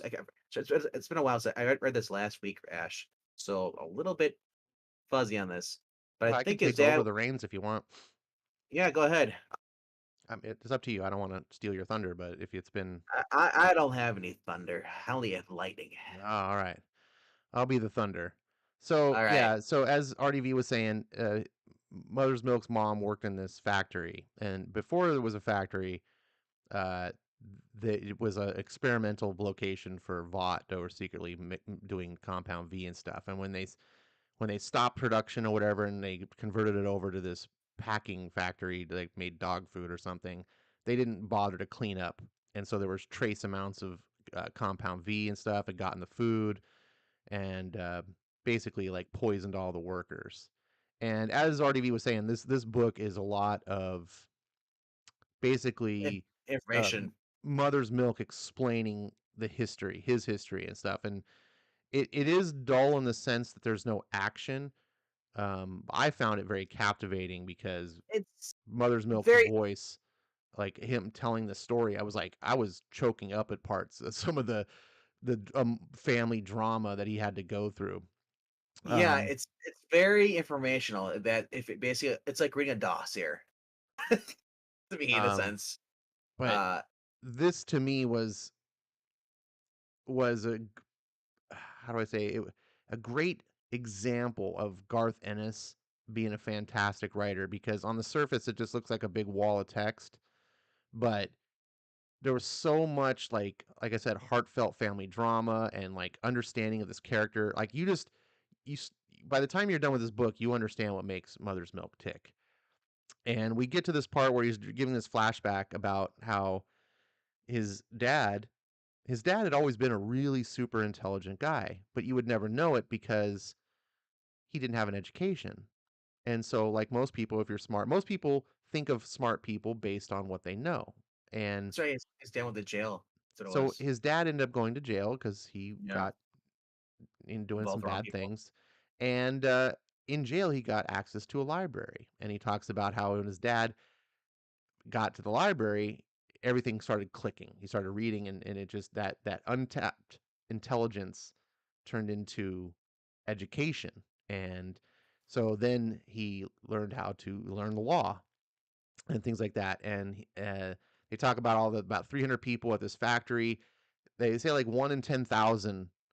Kind of like with this, when you get V in an unrefined form this way, it's generally really bad. You just get cancer or poisoned or whatever. So but like 1 in 10,000, you might become like a superhero. So Mother's Milk kind of struck the lottery in this sense, but everyone else was very unlucky, and most of the factory workers died and different things like that. It his dad, who he calls Pops, understood this and decided to fight against it. And the thing is we see that MM's brother was mentally handicapped, but he was also poisoned from the V. He just didn't get the lottery ticket. So his version of V kind of messed him up. And so they had the legal battles that they're going Oh, this. with Vought American, and So this, they I was gonna say real quickly here. You see, this is a scene right here. This page here. You're like, oh, they're gonna play football. And then it's like, what happens? That just like caught me off guard. yes, I'm getting there. You're Oh my jumping god! ahead. I'm just saying. Pay attention to that last panel down So there. we're getting these flashback court scenes, and then he talks about that his dad lost court battle after court battle after court battle. And about after the eighth or ninth one, they finally got a victory, but it was kind of a small victory. And MM, this is this boy here you see is MM, and he overhears the lawyers uh, for Fought American just being like, he wins some, lose some, and that really stuck with him. And he never told his dad because his dad had basically given 5 years of his life trying to like fight this, and to the Vought American guys, it was just whatever. They didn't care. They had no emotional investment. And I'm not really doing this justice. This is a book you got to read. When you read Garth's writing and just the struggle that his family goes through and how the pain and stuff. And then we get back and he's talking about playing football with his brother here, and you can see the kids. Unfortunately, he's mentally handicapped, but he's still has joy in his heart, and they're out playing. The kids are having a fun time, and then he mentions like you never know when superpowers come to fruition, like when it just and it happens at the wrong time here, and he starts growing. I don't know exactly what's happening, but he's clearly growing. His head's inside this football helmet, and it's basically now crushing his head because it can't grow through it, and it's really gross. And Yeah, his they're rest of like, his "Oh, body grows trying too. to trying to get the helmet off." They can't, and he basically just crushes his head by not allowing it to grow through it, and it's nasty. And it took me off guard as well, but the emotional Trauma. hit when you get to this, because he's Garth had been building up so much through this, like essentially what kind of amounts to like a courtroom drama type thing. If you've ever seen like an Aaron Brockovich movie or something like that, like it's Yeah, like they went through so much trauma, and then this finally and happens then you get in to the book. this. Wow. I didn't even notice the disgusting. To me, it was, the loss. His dad's cradling his son, the mom's cradling MM, and it's just they. So his dad goes back to work, and he's got to fight, Vought and whatever, and MM's telling Huey about how, you know, it eventually takes his life. Like his dad, An heart attack. he was getting old and stuff, and he basically spent his whole life fighting Vought. And then his mom has a big weight problem, and she was just getting heavier and heavier, and eventually she couldn't really move much, and he had to hire a nurse to take care of her, and she just gives up fighting. And MM explains to Huey about how it kind of woke him up. It kind of he says it pulled my head out of my ass. Um, and he realized that he had to help in different ways, so he ends up going and joins the military, and because he's was a big guy, and so he gets gets uh, picked, to fight in these boxing matches or whatever. And Yeah, yeah. he talks about how there's gonna be like how he gets to Dash. fight like the heavyweight champ guy, and his name is Fucker John, which of course is just a Yeah, yeah. pure Garth in his name. And the story's I going said that. on, and you're like, Yeah. huh, like this guy looks pretty menacing, and he's just getting his ass beat, and they want to throw in the towel, and he's like, no, no. And he's talking about, he's like, I wasn't even concerned about winning, like I wasn't even thinking, but he was thinking about everything else, thinking about every single way. Lose this time, we're gonna hit him another way the next, is what his dad would tell him. I remember the thing that I and he says, you remember the thing that I said about superpowers? Boom. Yep. They appear at the and so he punches and just he's like, oh shit. So he gets thrown in the brig. um, and that's when Butcher shows up. And then we get to see how we met Butcher. And there's a really, in my mind, a fun conversation because I just love the personality of Butcher. And we see MM. He's not the MM we know, right? This is just a very naive youth who's in the military, doesn't understand what's going on. And Wait, Butcher, putting a team together though. That's what it yeah, looks like it. Butcher makes some sense of it for him. And we get to see about how they kind of came together. And so, So again, the story is just two guys talking on a bridge. Like RDV said, it doesn't, on the surface, it's not a lot of action or whatever, but it's so basically catch you enthralled. up. I was so enthralled by it because I know who these characters are. If this had been like the first, if this had been how the story of the boys started out, I probably would have been very bored because I would have been like, I don't really understand what's going on. But So knowing all that we know and now getting to go back and get this backstory, it makes it matter. So that's what it was to me. Go ahead and say what you have to say. I was just trying to say this is basically those who read this. Who's been with us this whole entire time reviewing these. Back in the early issues, Huey got a little information on each character. Now he's getting the full story, and he's getting it from first from Mother Milk, and then like I said, like you want. It's basically this is the whole point of this. These next couple of these issues, 35 through 38, is to tell you exactly who everybody is, so you're more familiar. Which I know. I mean, people are like, "Well, why do I need to know everything about them?" Well, this is how because we know that there was the boys before this, and they just disbanded, and this is basically telling the story of how they came together. Which It's also will more than yeah. that. I think I this Well, I don't know yet until we get to the later on. But I mean, so no, for I'm like I saying said, this go ahead. what you're saying is right. It is about how the boys got together. But I believe the importance of this story is also to tell us why they do what they do. True, yeah, Because yeah, yeah. this story is MM telling Huey about himself, so Huey doesn't understand.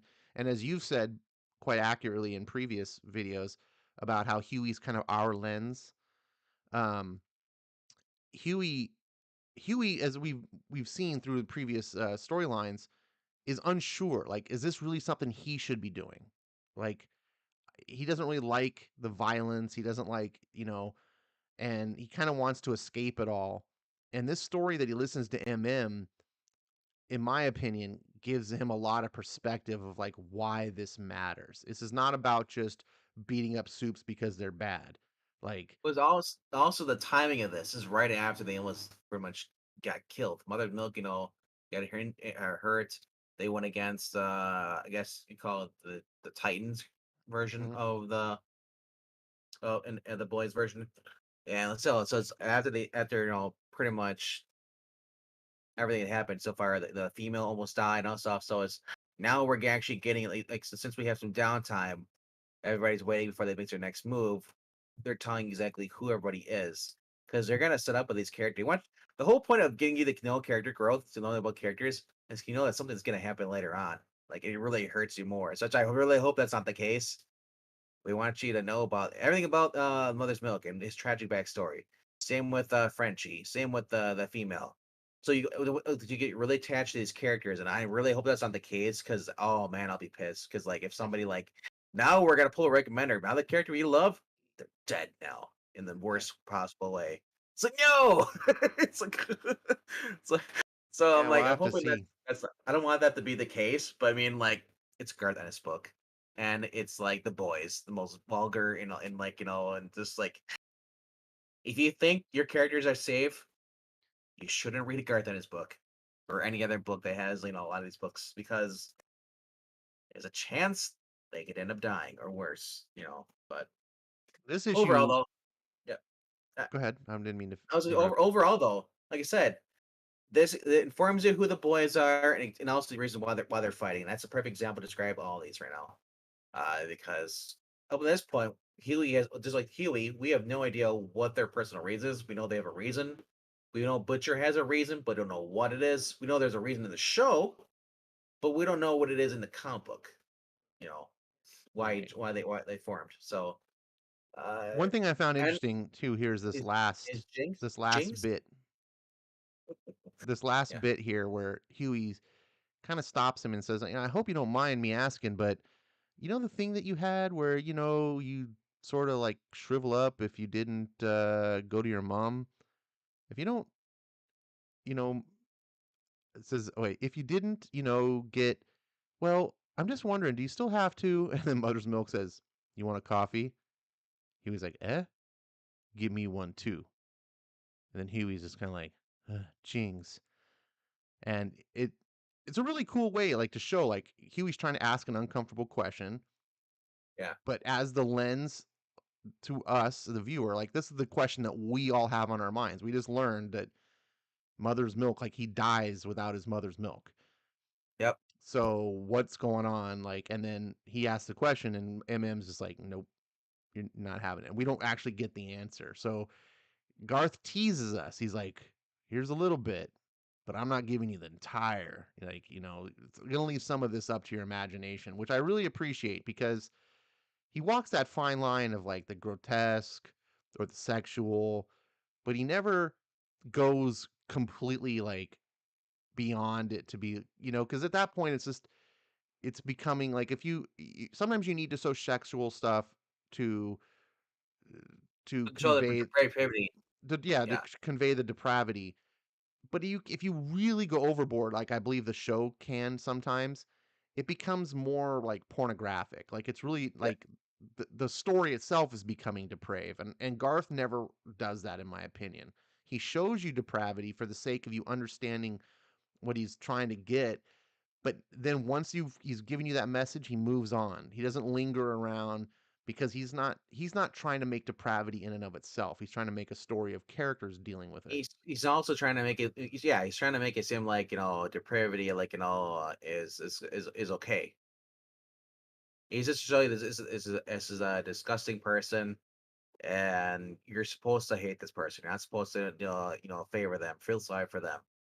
But it's just the whole point is that it's there. It's also not this for shock value. It's just see how many times I can show boobs on screen. No, Right. it's just fair to say like this is the way it happens in the real world. I'm not going to sugarcoat it, and this is what people are. Yeah. And like the comic book authority would want you to believe, nobody dies. There's no murder. There's no Well, one doing drugs. unlike Comics Code Authority books, these are absolutely not for kids. Yeah, I know. This is real adult comics. Uh, Other thing that really hits me hard in here too is seeing the World Trade Centers. Yeah, this story, They're along with still the origin of Mother's Milk, is also very much a tribute to 9/11. they're also still the towers are still up in the universe in their universe, isn't it? It's Yeah, the because bridge. It's up remember the the whole bridge. storyline was they stopped the jet, but it crashed into the bridge. Yeah, So in this world, the 9/11 terrorists blew up the bridge, not the towers. crazy. Um, so we get some talk over, the 9/11 tower, the 9/11 towers, the twin towers. I believe it's Butcher and I don't remember who was talking. Um, but oh yeah, it's they're having a conversation, and this is still in the past where we see a young MM. He's just now hooked up with Butcher, and he's basically this is where Huey is. This is where MM was. He was like kind of Yeah, new to the thing. recruiting him. Yeah, And so we see MM, we cut back to the present. He's talking about Janine, so his ex.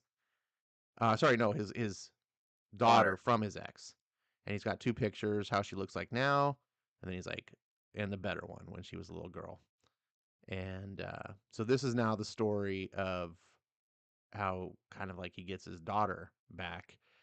And they continue, they're just talking at the bridge. And Well, also, basically, yeah. I want to quick point out before we go through. MM had originally told, or either he was told, or I can't remember how we found out, but we know that MM was there during 9/11. He was on the yes, bridge. correct. I forgot that part. Yeah, MM was on the bridge at 9/11. Um, and that was another thing that MM was trying to convey to Huey. He's like, look, you hear these things and you kind of get this perspective and you get, the propaganda and whatever, but I was there. Like I witnessed it firsthand. And that's why I said this is kind of a tribute to 9/11 and stuff because he talks about things like how different groups kind of use it for their own purposes, about how the people who were left alive, now they're the real victims, not the people who died. Again, kind of alluding to the real 9/11 event, the World Trade Center, how people since have been like, well, I was related to those people and now I suffer and it should be all about me. And And I can't MM, show the triggers me that don't know they're dead, passed yeah, away. No, it's like you're not. You're the there's a survivor. lot to Yeah, unpack in these books. It's very difficult. So this synopsis is not in any way conclusive of what you're getting in the book. I'm just trying to hopefully you guys have all read it and I'm just trying to encapsulate the basics. And so they go on this mission, which we end up finding out is taking it to this basically this gang leader guy who has his ex. She's like hooked up with or whatever in a big crack house or whatever. Um, and Butcher's like, I'm going with you. MM was going to go by himself, but he's like, nah, man. He's like, I'm going. And so they get there, and MM's instructed he's the only one allowed in. So Butcher kind of just sits out the door, and we get confronted by I forget who this guy's name was, but he's just like, Can't remember either. black man. And we get some really cool dialogue here. Um, basically, talking about how he like owns his ex now, um, and so forth. And we come to find out that through all this, that MM really doesn't give a shit. He is not here for her. He's here for the daughter. And meanwhile, Butcher's getting accosted by the thugs outside, and they're like, "Yo, Yeah, give and me a yeah, dollar." the guy, um, like I love how the guy says like, "How do you know she's even yours? Like, you're basically your ex is a whore. You know, she yeah. just So went through. Yeah, I was getting to that. Give me a second. I'm getting there. Yeah. How do you even know she's yours? Fucking army. Oh man, I'm so you can't say that word. fucking Yeah, army of inwards. Busted a nut in that bitch. Little cunt junior might come out from any one of them. Shit, might even be mine. Back outside. Give me a dollar. Come on, mate. Let's not do this. Give him a dollar. Give me one too. Look, boys, this ain't who the fuck you calling boy, motherfucker. I know, right? And then we get, you just don't. Butcher doesn't take shit from no one. He headbutts him, and then look, we see the whole army of guys, uh, just I basically, look like, whoops, it, but I love how he says like, like it's like, oh, it's just a transcontinental basically. It's like a misunderstanding. Just because I'm from Europe doesn't mean that I'm racist because I'm white. right. It's like And the it's whole like scene cuts back and forth, outside, back inside. That shit hit home, huh? That shit burning. Chill, motherfucker. Ain't nobody getting got today. Shit, I got here way too sweet to be fucking with you, old bitch ass. Of course, them them Donna the dead looking crackhead assholes out there keeping white boy company. I ain't quite sure they got the memo. To which MM's like, what? And then, boom, air just pile on Butcher, and MM comes out to the rescue, um, knocking heads. Now this is Butcher without any V, so he's just a yeah, normal dude, and we get to see Butcher in a case we've never seen him before. yeah. And MM rescues him, which I was like, whoa, okay. I love how he says though. He's like only hurts when I laugh, mate, and he smiles. And then he was like, let me guess, he never once mentioned it, just sort of leaves it hanging there. You fucking kidding me? Ere we ought to be. I can't even say it. Uh, uh, ew. I don't know What what one bot but to me, Tomo ain't and I got to got be me bleeding bleeding and and kick your head in kicking. the I can't do it while you're talking. It's hard enough as it is. Uh, no, Let me no, read he it never then if said you can't that. read it. No, no one shit about it. Anyways, so they're just kind of joking, and this all matters if you kind of know these characters, which is like I said, I really like the fact that you're getting this characterization because these characters are becoming more and more three dimensional. Um, And Huey asks him, like, you tell her about, Janine, because Janine's now grown up as a teenager, I guess, and she doesn't like MM. And he's like, did you tell her about this awful place that you took her from? And this is what like was hitting home for me too, because it was like how like what MM did for his daughter. She doesn't even know, Yeah, he and says you can get kids here. You can't so you got kids, so you can't tell them you're ready to die from it, and they don't mean shit because because you're the one that said it.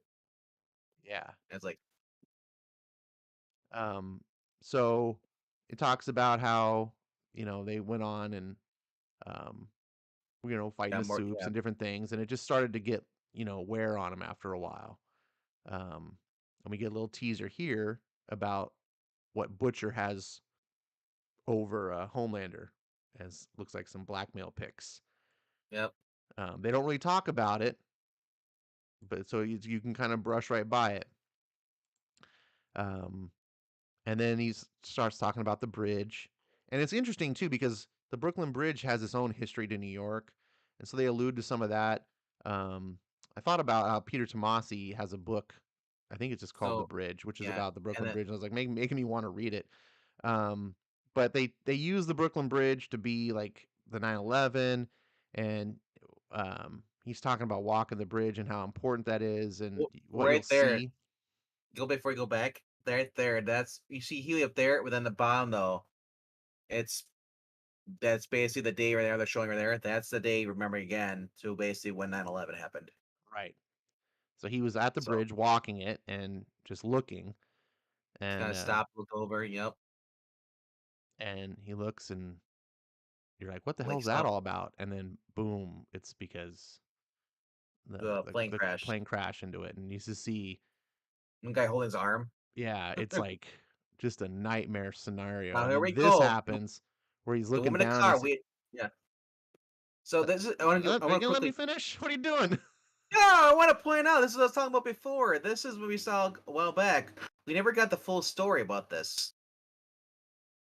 So I said I'm not gonna explain what it is, but I'm gonna say is that I'm happy that they actually this actually came back into play.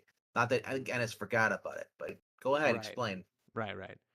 So yeah, we're seeing just the havoc going on here, and he sees a woman in the car, and it's falling. And now we understand too at this time that he had superpowers. We didn't before when they hinted at this.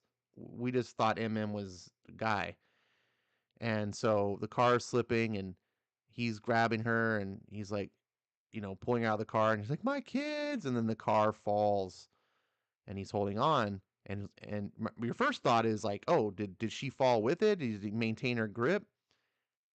Oh yeah, he maintained a grip, but the rest of her fell with the car. And it's like, oh, gross. It's just not only did he not save her, but the kids. And then you go back and you understand with a clarity because before you didn't have the full story. You just knew that Yep. he tried to save this woman. But then later you get the story of how the whole reason the Brooklyn Bridge even got hit was because of that stupid stunt with the seven that Vic, Yeah. Vic the Veep, um, hit the president over the head and then called off the airstrike that would have shot the plane down. So the seven are just a bunch of freaking had a bunch of heads up their asses, a bunch of incompetence, and this all happened because of them. All of this happened because of Vought and this corruption. And you see this sort of stuff because again, it's not because Garth Ennis is wanting to relish in violence and depravity and stuff. He's trying to like hit home how bad this is, like how this matters. He's trying to get you an emotional connection to make you feel like the boys about like, dude, these guys need to be stopped. And that's the very next line. We cut The from only thing I this. feel, yeah, I was Go gonna say ahead. quickly point out it was kind of weird how like she got ripped in half when only one of her only one leg was still in the car when he pulled her out. So, Oh, but I didn't notice. I but didn't think about that until e now. I would say this Thanks. even if she survived though, and let's say like she didn't rip her in half, the fact that he didn't know about the kids were in there, that would just mess you up. Yeah. But the fact that she got ripped in half, then she died, and that it's like, oh my gosh, the worst thing could happen happened. So you're right. They really want you to hate the seven. Yeah, just he's making you feel the emotion that these characters feel, and it's like we got to stop him, Huey. And remember, this is all from the perspective of Huey's been questioning: should I even be doing this? Does this even really matter? This is what happens to the factory workers if the place is all fucked up with V. What happens to the city if the seven can't stop the plane? We got to stop Vought because they don't give a shit about people. You blame them for it then? Them and those soups know the terrorists? Hmm. Story of the bridge. Um, it's just so wonderful how he tells it. Then he talks about how in the middle of the 19th century, and this is where I think he's actually getting to the history of the actual bridge itself. Yep. He talks about how uh, basically the river's freezing in the winter and the ferries can't get across the bridge and blah blah, and they got to go down and do different stuff, and people are getting like they're going from the diving, getting the bends and all this different stuff, and then they're trying to use bad materials or do the bridge and all this stuff, and the tragedy of all those involved. Um, Yeah, the guy designed it. The end, he crushes his foot, and he gets infected, and he dies. It's the bridge is cursed. yeah, but eventually it gets fixed. Um, and it says her and Washington they finished the Brooklyn Bridge together, and the day it opens, she's the first to walk across. And Huey's just like, I bet that was someday. And he's like, uh huh. Terrorists, they like a force in nature, Huey. Long as the world is the way that it is, they're gonna be there.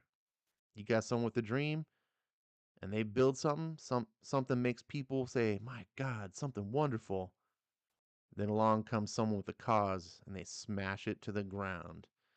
And I was like, "Man, that is so true." Like something good. There's always going to be the group out there, people out that's got to smash it to the ground. I mean, look at what we've seen in the recent past couple years. And whatever you put up instead, things ain't never quite the same again. And that's where he cuts to the towers and it's the end. And so we get this, what I felt was a really beautiful human story about MM, but then also the story of just eluding to all the victims and all the hardships and people that were involved in 9/11 and what it took to build these twin towers in the first place and everything, and then just the straight up evil that takes it all out. And it to me, it's just a story about why MM's doing what he's doing, why certain people have to stand up. You can't just walk away from this stuff Well, because he also gives you an almost like a grain of salt. You're not really supposed to if you believe this or not, but for those who believe that 9/11 could have been stopped, but the government allowed it to happen. So that's what this kind of comic was hitting on too, as well, because the Vought got involved, Vought American. They could have stopped the whole terrorist thing, but instead they let it go ahead because well, it's good for business. well, here's like the beautiful thing, right? Most all of us have heard the conspiracy theories out Yes. there of like inside job 9/11 da da da da, and whether or not you give those theories any credence, that's not the point.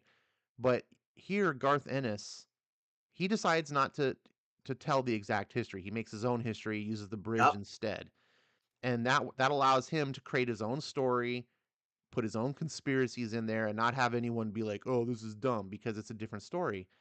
But yet he alludes to that idea. It's not just the terrorists. They're not right. The terrorists, yeah, they crashed planes in the Twin Towers, and that's terrible. But it wasn't just them, regardless, like I said, of what conspiracy theories you believe. Like there's all sorts of other problems that need to be taken care of. And the and it's not even necessarily like the seven. You can see MM's not like we gotta stop the seven. He wants to stop Vought. He wants to go to the source of the problem. Um and again, I love that Garth Ennis doesn't tell you how to think. He presents you a story, puts characters in situations, you see how their lives are affected. They have their own motivations, and you as the reader can walk away and decide, how do I feel about this?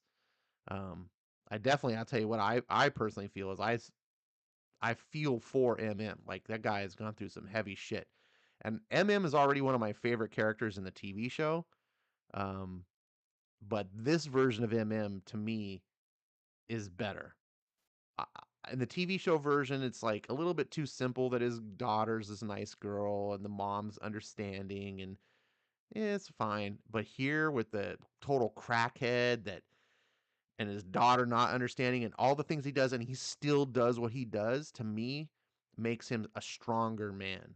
Like he doesn't just cave in and we go, "Well, why does he do the things that does?" Because he grew up with strong parents that fought for him and you get all these layers that I and maybe it's just because the show doesn't delve that much into that character. But anyways, I'm going too far in. I love these two issues. I thought this was a really good personal story, and probably the finest tribute to 9/11 in comics that I ever read. Yeah, the show simplified very overly simplified. It's they saying that the reason that there is out with his wife is because he was too obsessed about going at their vault, and she didn't want to stick around by because she basically didn't want to be a cop wife. That's what I got from the show. This is different. Like they totally changed it, and to me, it hits worse. Yeah. And that's interesting too here because we get to learn the origin of his name, Mother's Milk, right? Like, oh, that's Yep. it Oh, makes sense. It's funny in the TV show, they've completely scratched this origin. His origin yep. is totally different. His family was killed by Soldier Boy, and that's why he wants revenge. And okay, Like in it's the show, fine. the show they can just call and say he's a mama's boy. That's all they have to say is that. Yeah, Mother's Then, Milk doesn't make any sense why he's called because he's oh they're yeah, like oh, here we go. Oh, your mother's milk. Like, and it makes sense too because Butcher would be that kind of person who would use a name like that, like as a nickname, because it's a little bit embarrassing, you know. that's why But they call it Wee Huey. if no one knows what it means, it's not like anyone's going to draw that conclusion unless you hear the story. So you can use it and you go, oh, you just call him. Why do they call him? I don't know. It's a weird name. Um, Yep. but anyways, Rhaegar says All this is an right. example of how my parents explicitly told me not to talk like. Um, and he says astonishingly everything that happened to Mother's Milk in this origin should have turned him into a villain, and yet he isn't. Yeah, good point. And you know, that's another thing too I liked about this was in the show they kind of convey that anyone who's on V is bad. Yep. And B you corrupts know, you slowly. but in the comics it's a little bit different. We get to learn, you know, from the G-Men storyline that it was really the corruption because how Vought raised these people, right? They like took the kids, they injected V. But then they didn't raise them in like a Ma and Pa Kent scenario. They raised them in a mansion with drugs and hookers and all this They stuff. raised him in Epstein Island. Right. Yeah, they raised them in Epstein Island. And it's like, no wonder. But see, in this story, we get to learn like Mother's Milk's parents were like really great, you know, struggling Americans working hard to provide for their kids. And that establishes a foundation. So Mother's Milk, he might have, you know, the compound V in him, but he's not corrupted by it because it's not the compound V that corrupts, it's the lifestyle. And I think it might be maybe more applicable to say that the compound V amplifies your corruption. Like if you're corrupted and you're a normal person, you have normal corruption, but if you're corrupted on compound V, it's like beyond. But maybe it's in the reverse that if you have a moral foundation and you have compound V, it I don't know. Maybe I'm reading too deep in between the lines, but uh I like that. I like that it's not just, oh, you have superpowers, you're bad. It has all to do with like how you're raised and your moral compass, and you choose who you are, which allows me to now look at people like the Seven and go, you're not victims, right? You choose who you are. This isn't like Compound V made this and you can't help yourself because then So it's too easy to excuse it. so this next issue is the story of well, see him on the cover. The French guy, Frenchie, or we call him. But I gotta say though, this really goes. Garth Ennis goes really hard as far as the French background and everything. He's got the striped shirts, the berets, the baguettes and the croissants, the garlic, the ha ha laugh, the bicycles, scooters, the rustic village. It is just full on, just like French, so basically, Frenchie basically tells them, you know, his story of how he didn't always be away. He came home from the war. I know he's gonna he's his parents. He's gonna go meet up with his girlfriend, who basically like did a big thing, and then turns out that she basically didn't stick around for him. She went for his uh childhood enemy, left him for that. So basically, he doesn't want to fight. He's done with fighting. So his dad basically calls him a coward. He like you're embarrassing our name. So his dad challenges the guy to a basically what they do in town. They basically get on the bicycles and they have the loaf of bread and they do kind of like javelin. I guess you call it right. Not javelin, but what's it called Jousting. jousting. Yes, yeah. Sorry, it's been a while since I've been to restaurants fair. So that's the big thing they do. So his dad is gonna do it, challenge him. The guy plays dirty. His dad dies. Frenchie gets revenge.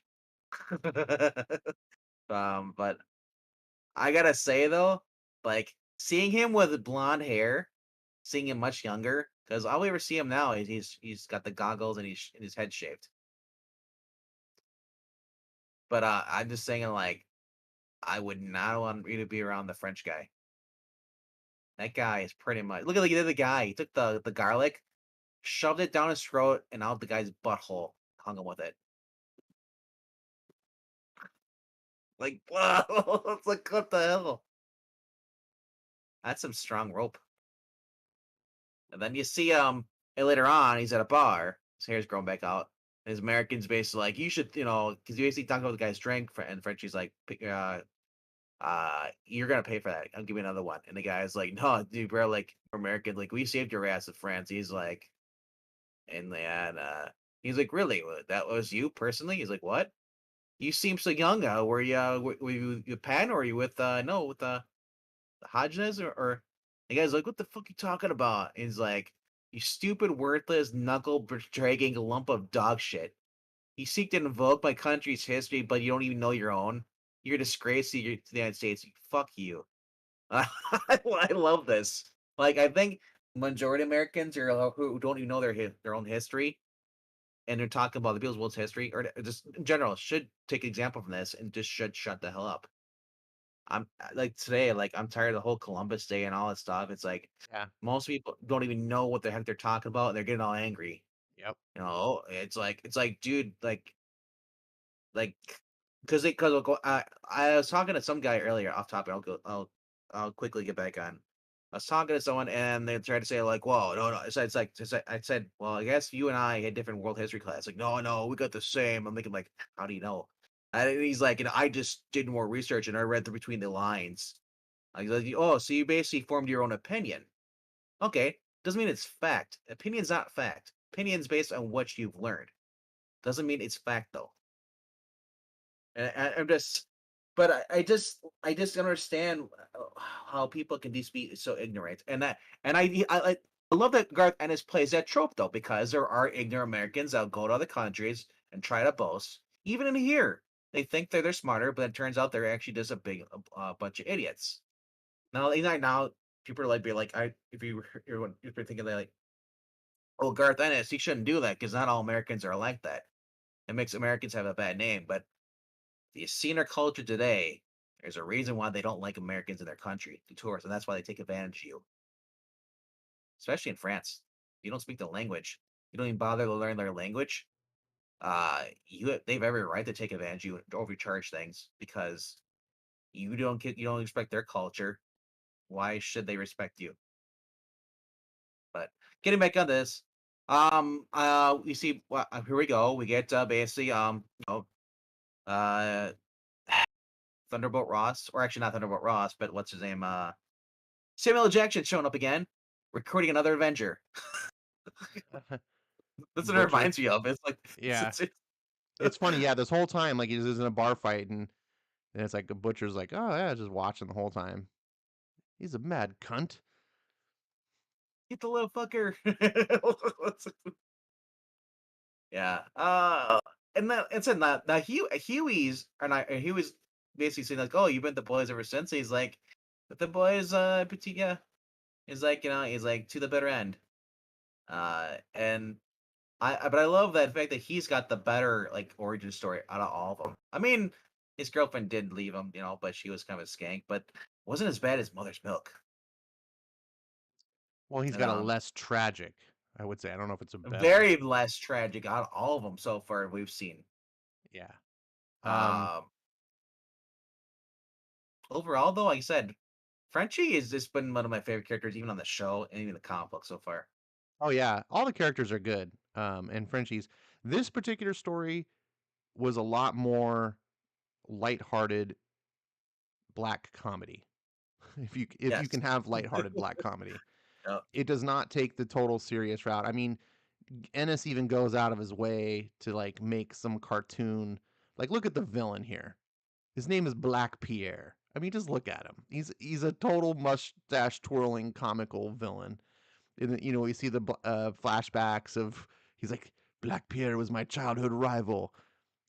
I What a know, right? wanker he was, and just look at like his kids, like, and it's just, of course, he steals his girl, and just it's like, come on. And then he rides a bicycle, and like, look at the French guys, like even they're wearing like the black and white striped mime shirts Yeah, and yeah. stuff. It's just so out of like absurd. Like that absurdity helps keep you understanding there's like one tongue in cheek through this whole story. But there is a little bit of like hard moments too. I mean, this scene here where we see Frenchie what is it? A moi la Legion. Yeah, I Um remember the war, yeah. yeah, like so in this the artist here does a great job in just showing like war is hell. Like and Yeah, Frenchie, you know, his whole time he's kind of become this pacifist because you know, in the previous he page he's hinted on talking that, about being a yeah. pacifist, and we okay, well, why is he a pacifist? Oh, instantly in one panel I understand why you're a pacifist. He's like, And I will it's never true. again raise my hand against my fellow man. A lot of these bloody wars, basically gave people flashbacks and just made you just never wanted to pick up a gun or do any more violence because that's how you realize war is should never be I guess worshipped or basically glorified because Right. war is the worst of humanity. It's all it is murder. Yeah. Uh, And you, you, and I guess you could say there's no such thing as a just war, but sometimes, I mean, doesn't mean that all war is bad. War is inevitable. It's something you're going to have two people fighting over something. World War II was something that was created by, like, actually, and that's the thing that that's people don't understand is like World War II was started by the same people who started World War One because they're upset because they lost the first time around. Um, but yeah, I said like, yeah. So I love the fact. I mean, yeah, you're talking about the striped shirts. Gareth Ennis doesn't is a it's not really a tongue in cheek, more to remind you that hey, this isn't America because most of us are used to reading American books about American soldiers stuff. He's trying to remind you this is France. This is an American story. So you're getting an actual you're in France. So you're gonna have the French stuff and all this. And they do wear the striped shirts. They did in the 70s. You'd see that. Uh but not all of them. But as you can see, the husbands, the dad's wearing it, but not every single guy wore that striped shirt. But overall, I when I think you said the Legionnaires, I'm thinking of Jean Claude Van Damme, the Last Legionnaire or the Legionnaire. I think it's the But French Foreign Legion. yeah, French Um Foreign Legion. yeah, So all throughout this, so I said I've been enjoying this issue. It's a little more lighthearted, but it's also like there's certain parts where it's just like it's a roller coaster of this like emotions, and it shows you how like Frenchie by all rights should just be in a mental hospital. You know, well, we see here that I mean Frenchie actually does have a heart. He's a very moral being. He talks about here. He says the urge to fight, to maul, to murder is the greatest cancer that afflicts mankind. It obliterates the body of the victim and the spirit of the one who strikes the blow. I have seen it, and that line in and of itself, I was like, damn, that's like so much truth packed into one thing. And Garth Ennis, you know, his forte is military books. I don't know what his real life history is, but it makes me believe that he probably served in the military because he writes with a sense of authority that one who's actually seen things understands. And I that's one of the things I love about his books is he's able to take he's a man who's seen the world and is able to put that in his writing. He's not a like so many modern comics, it's like these writers they only know what they've seen on TV, and they write like based like it's like secondhand writing, like they're just copying the TV shows and movies that they've watched, and so well, it feels isn't very unauthentic. Garth Ennis is actually Irish, so I mean I'm Is he sure Irish? he's I thought he was Scottish. one of the two, but he's not American. He grew Yeah, up over right. there, so he probably knows more about these histories surrounding him than he does about American history. So, and if Well, you have but the thing friends, yeah, is truth, right? Like you don't need to yeah, serve in the French Foreign Legion to know about war. He can take his no, understandings and just translate it. Um, but Yeah, this story to me was so much more simplistic than the other one, but I really kind of liked it. It was a nice break how that super heavy drama of MM story to like seeing In the two French yeah. guys like jousting with baguettes, you know. And then Uh you got Captain Crunch holding up the winner saying, yeah, I mean look at oh, no, it's like Napoleon. Like I it's know, but I like let's think Captain um Crunch. But and I want to point out though, what's really funny about this, I always thought that Frenchie was a nickname, but his dad calls him Frenchie. yeah, that was weird too. I was like, wait, why do people in France call you Frenchie? Um, again, but that's part of the cartoon. And Marani makes a comment. Says Black Pierre Yeah, is the Bluto to Frenchie's Popeye in terms of stealing the girl olive oil. And you know what, Marani? I think you might be very on the nose here. I think I think that there may be a very intentional homage, and you'll see why I think that when we get to the next issue. But I definitely think that there was some of that stylistic choice is intentional here. Um, So yeah, we just get a basic. And this is so stereotypical. Just I know. It's like that the Fred just killed him. Monda. just Tragic. oh um. You monster. So yeah, a good I, fun I, one. so I'll quickly say this. He mentions he's like, after I got my revenge on the Pierre, like then the girl, she's like, she wants to get back with him. He's like, now she wants to get back with him because he after she saw what he did. I was Right. like, and he Oh, leaves her there. yeah, she's a skank. She's a total Yeah, um. Yeah. just don't mess with those type of women. She deserved what she got. Um. I love this. The female of the species is more deadly than the male aliens. Yes. Yes. And this was actually a thing. So I'm a massive Aliens fan. So when I saw Yep. this cover and it was like the female species is more deadly than the male, that was the theme of Aliens, right? Because the whole thing about the Queen Yeah. Alien, Sigourney Weaver protecting her kid, or not Newt, but her maternal instincts. Um, Like the younger girl love, love, because yeah, love, yeah. love, love, love, love Aliens. And I'm also a big James Cameron fan. Aliens is a big reason why. I saw this cover. I was like, oh, it's kind of a funny like homage cover, but it's not. This book goes beyond the cover. Um, I and love that Frenchie tells her story too because she's mute or chooses not to speak. We don't know yet. But it gets so basically Frenchie tells the story and like even Huey guy's like he's like, can't you just tell me yourself? And like just like nah. And yeah, we get her basically going into her background story now. And he's like, oh, so your great grandmother, he's like, wins, it's a story about Hiroshima. He's like, but he wasn't at that Hiroshima. But they even but the fact that they mentioned the kids on the toilet, and then the thing comes and you saw the imprint. This is true.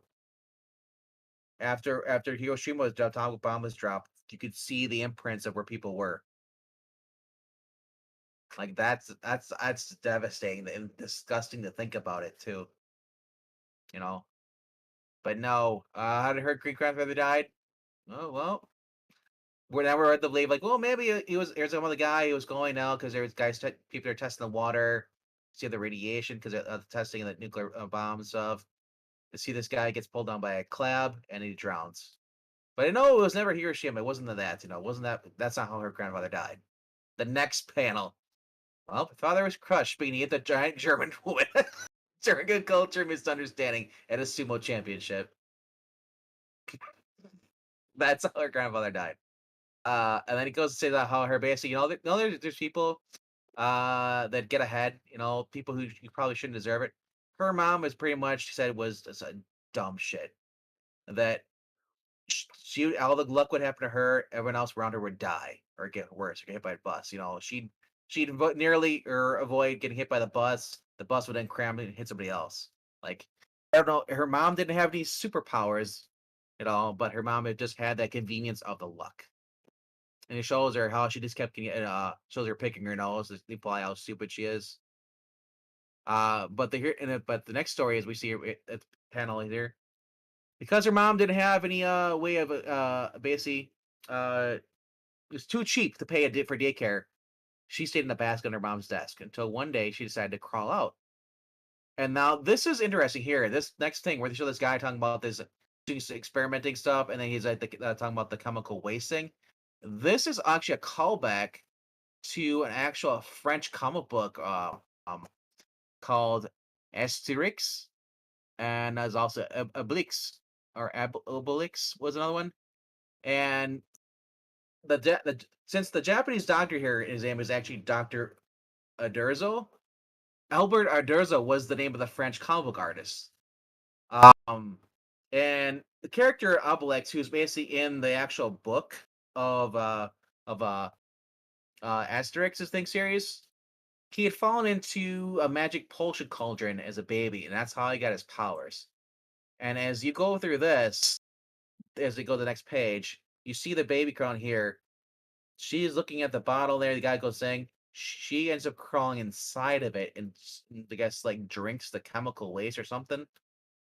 Yeah, but And you skipped ahead of something. yeah, So we come across this scientist guy, and he's chastising these two assistants, and he's talking about how the company has a genuine chance to steal a march on the Americans.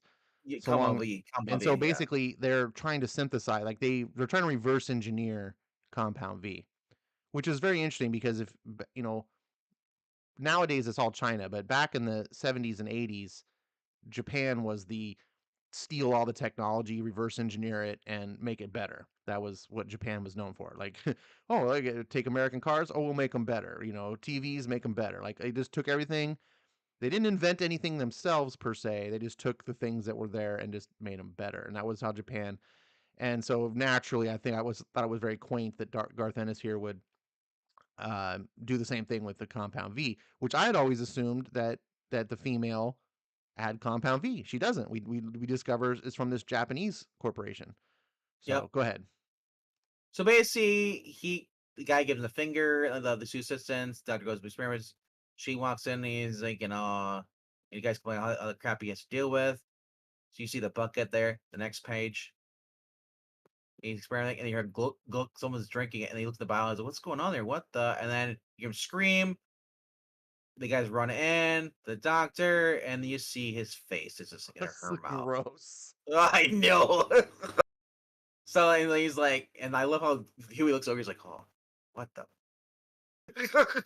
Like, but he says Jings.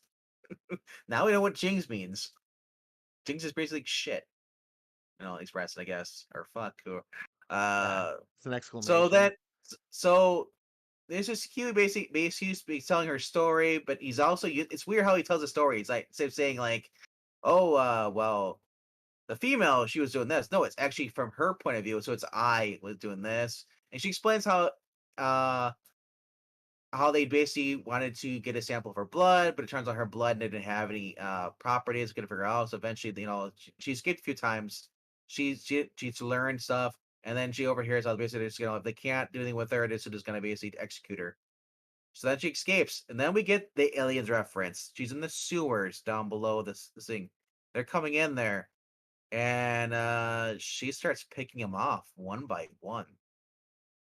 And it's like total. Like he even uses lines from the movies.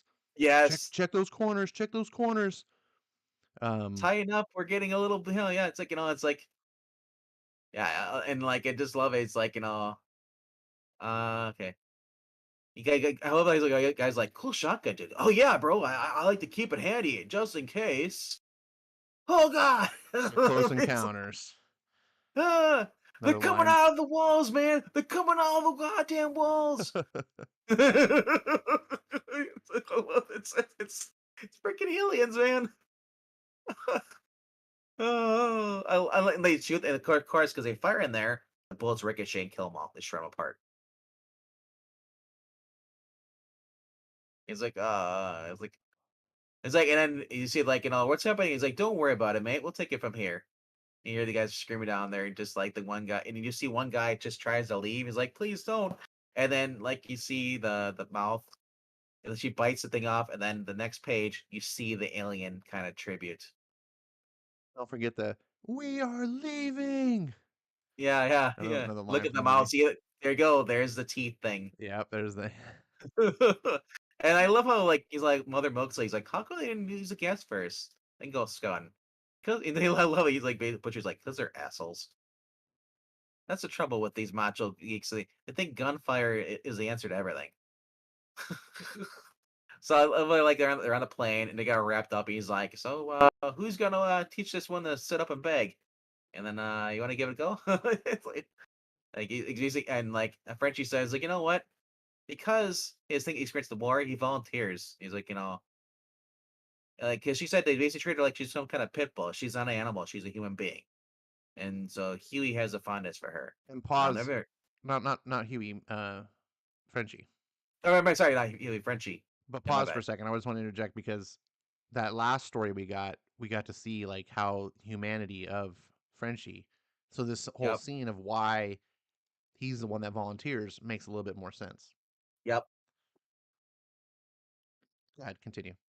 Well, like I said, it's like I said. I so now we know why. But then he's like, "Oh, what's up?" She's in the bedroom. She's like naked, still kind of clothes, and we basically get like a Wolverine scene coming out. All I was missing is the visor and the claws popping out.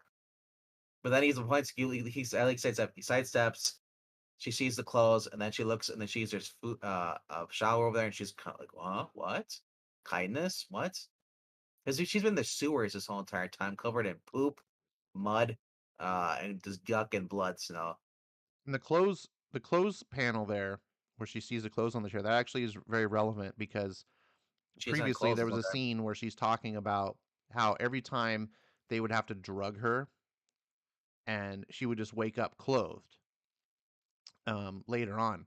And she said she never got to do that herself. Like she never got to even dress herself. And so this was like a significant scene where it kind of shows like Frenchie isn't trying to clothe her, do like, here's clothes, you can do it yourself. Like treating her, with agency. Like she can do things for herself. Um, I saw it like it was a really subtle reference, but it mattered to me. I think that like helped me sell the scene of like why she doesn't just rip him to shreds. She instantly sees that he's different. And then she sees the food in the dossier, and then she looks at he's like, here, he's like, let me help, and basically that, and then I think that's the end of the story. I can remember. Nope. Although yeah, I think talks yeah, basically talks to Huey. Basically, like she's like, I had to say I had much to learn before I could begin to understand myself. It took time, of course, to and he says like he said I and when the time comes, I do what must be done. Like I had been made this way by men, by their validation of nature, by their treatment of me, attempting to remake me in an image of their own devising. But I found a new life with the boys, you know. And he's kind of see her just kind of sitting over there, and then she kind of looks over, and then you see how short she is. Oh my gosh, she's like still what is she like 9 years old still, 10, 12? How old Yeah, is she in this she's a series? Japanese girl. Like What it's the, not I uncommon for understand. Japanese women to be less than 5 feet tall.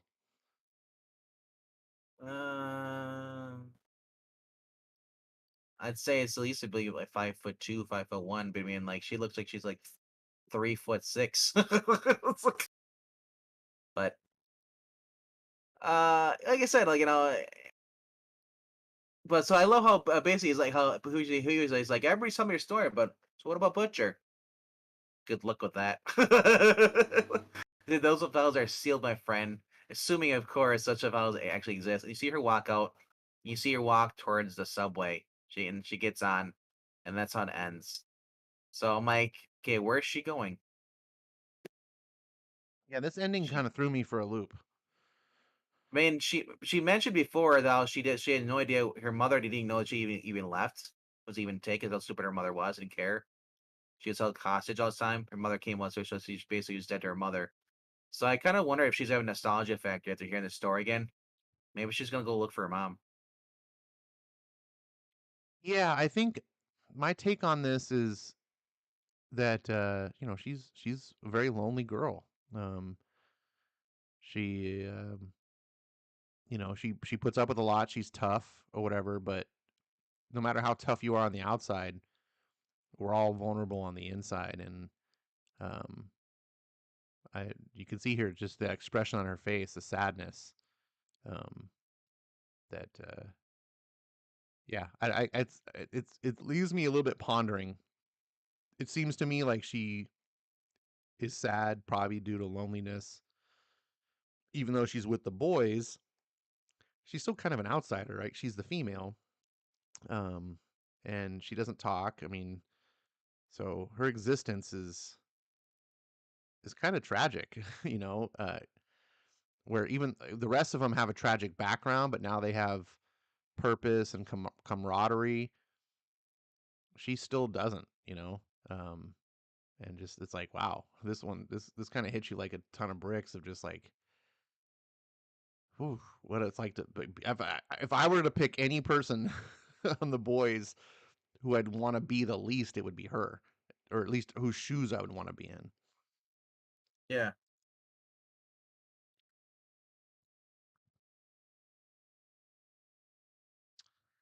So that is the boys. Um, Rhaegar says, "I'm glad that he was a big James Cameron fan because of Alien. I'm actually a fan because of Aliens, Ridley Scott and Alien, and not Avatar. I'm a massive fan of Avatar. It's the best movie I've seen in theaters in 2022. Um, that includes Top Gun Maverick. So uh, there's some talks about the Spanglish and Franglish. I don't know. Um, Rhaegar asks, does she not talk because she's a mute, or does she just choose not to talk to people? We have no idea. In the actual show, she actually could not speak English, but she and her brother, twin brother, had basically formed their own secret coded language, which she Yeah, eventually well, taught the French. we can't go by the show though. I, The I'm, show. I, I'm not trying to go by the show. I'm Oh, okay. explaining that we don't know in the comic book. We don't know exactly why she doesn't speak at all. Maybe she just never was taught. She's been held hostage this whole entire time. You Yeah, know, I have a uh, feeling she does, not what based on the she fact probably that does. Huey knows your story. Frenchie was able to dictate her Or story. yeah, I keep forgetting that. Frenchie, not Huey. Yeah, Frenchie basically dictates her story in the first person. So it sounds yeah. like he knows it quite well. And judging from that story about how he was the one that kind of made friends with her and all this stuff, I bet he taught her how to basically. They basically when they get in the show, they form the communication like that. He probably taught me. He might even he taught her how to do language stuff. So that's how he understands everything that she wants and says. suppose it's possible she wrote it down. So it doesn't necessarily mean that she talks. So yeah, we don't really know, but she is able to at least communicate. Yeah. Um, Ronnie says it's good to see well-rounded characters with flaws and strengths. I agree that he's. I just thought it was actually kind of crazy that he actually pulled a reference from a French comic Yeah, I didn't for catch that. that at all, but that's Yeah, cool that you mentioned that. yeah. Clearly, like most good writers, he's well read. Um, I love Uh, the aliens thing there. It's such a good. yes, It, is the doctor's name or the French writer just died like a year or two ago. Albert Uderzo, or he died. He actually died in March of 2020.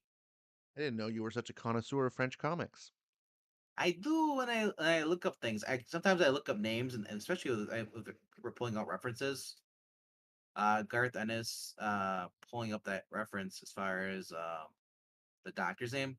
I almost wonder if there's anything to do with that too. Because I mean, why would he not pull? I guess, but I don't know. I like looking up information about stuff too. Sometimes if you find like a fandom website, like I love like Marvel fandom or my comic shop. Sometimes they'll have like continuity notes. They'll tell you like, hey, if you read this, well, this this is a reference to that here too, or sometimes their influences. So same with like IMDb does that too. I love learning about just certain things. So if there's trivia or information, I try to look it up. But obviously, it's Very a very nice. obscure reference though for this. So All right. Well, so overall, now that we've got through all four issues, Now Skip can wake up. Now Skip can wake up. He said Um, before wake up when they're done talking about the boys. I said wake me up too.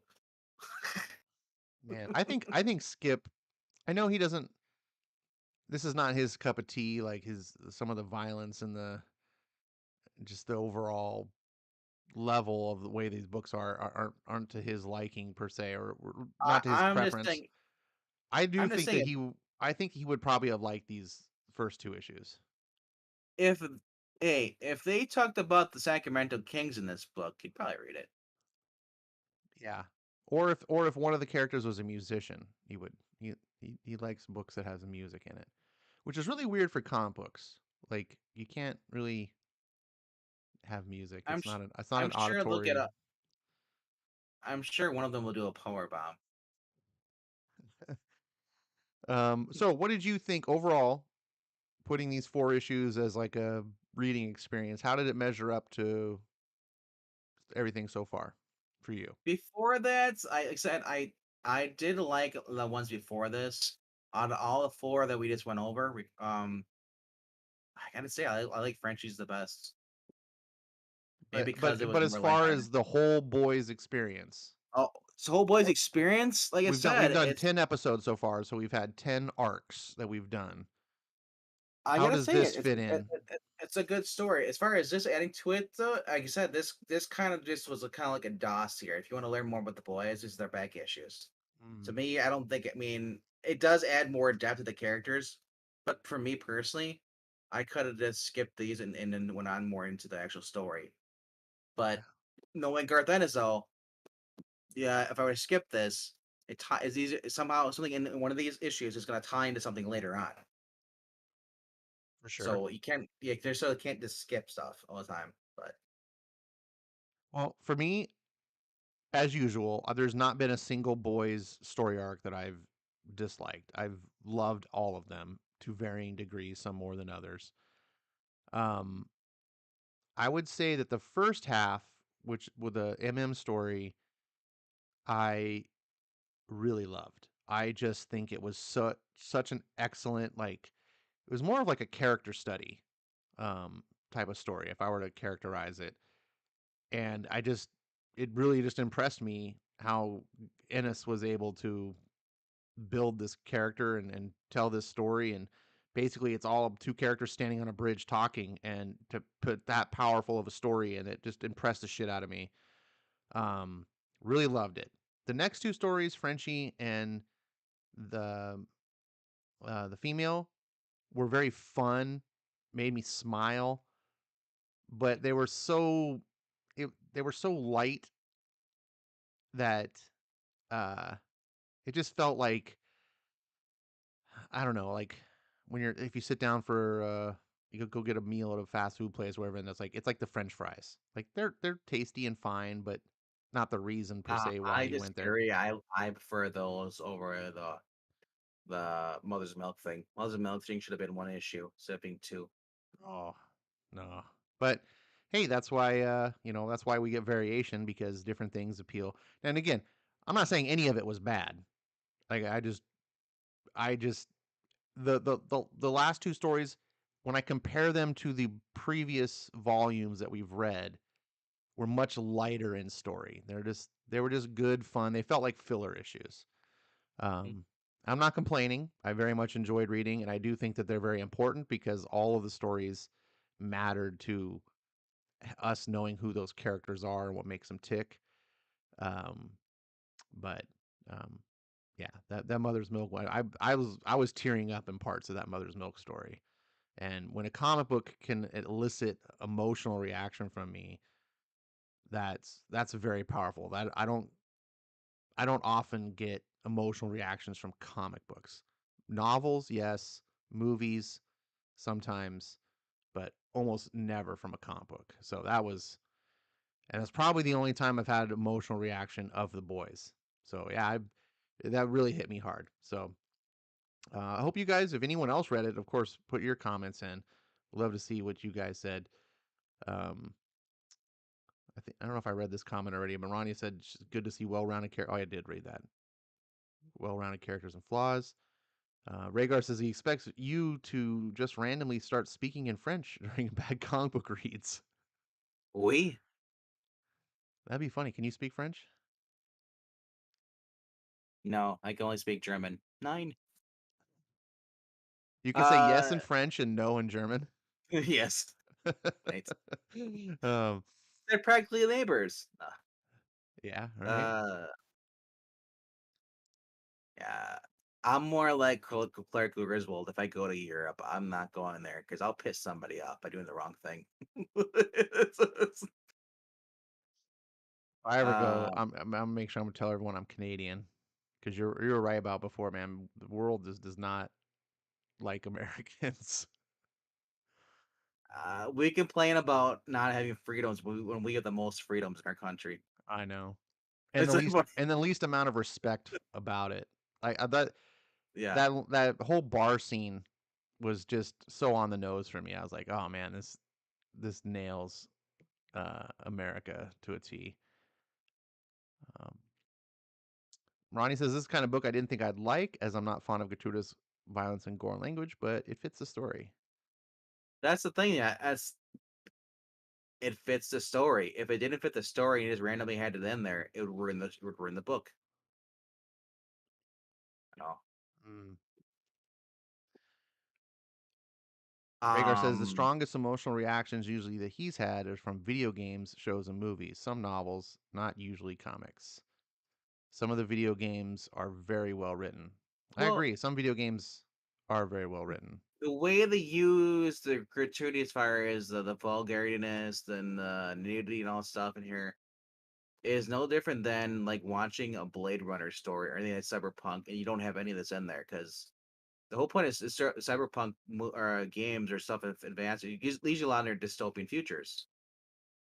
I mean, that's why to me it makes sense to have old Detroit and RoboCop to be the most vulgar place to live and stuff, and then when they replace with New Detroit, which New Detroit isn't going to be much better than the old Detroit because New Detroit's run by the corporate elites. Yeah. So I kind of like that whole sense is like Garth Ennis gets that, and that's why it makes him a standout and be one of the better writers of his era.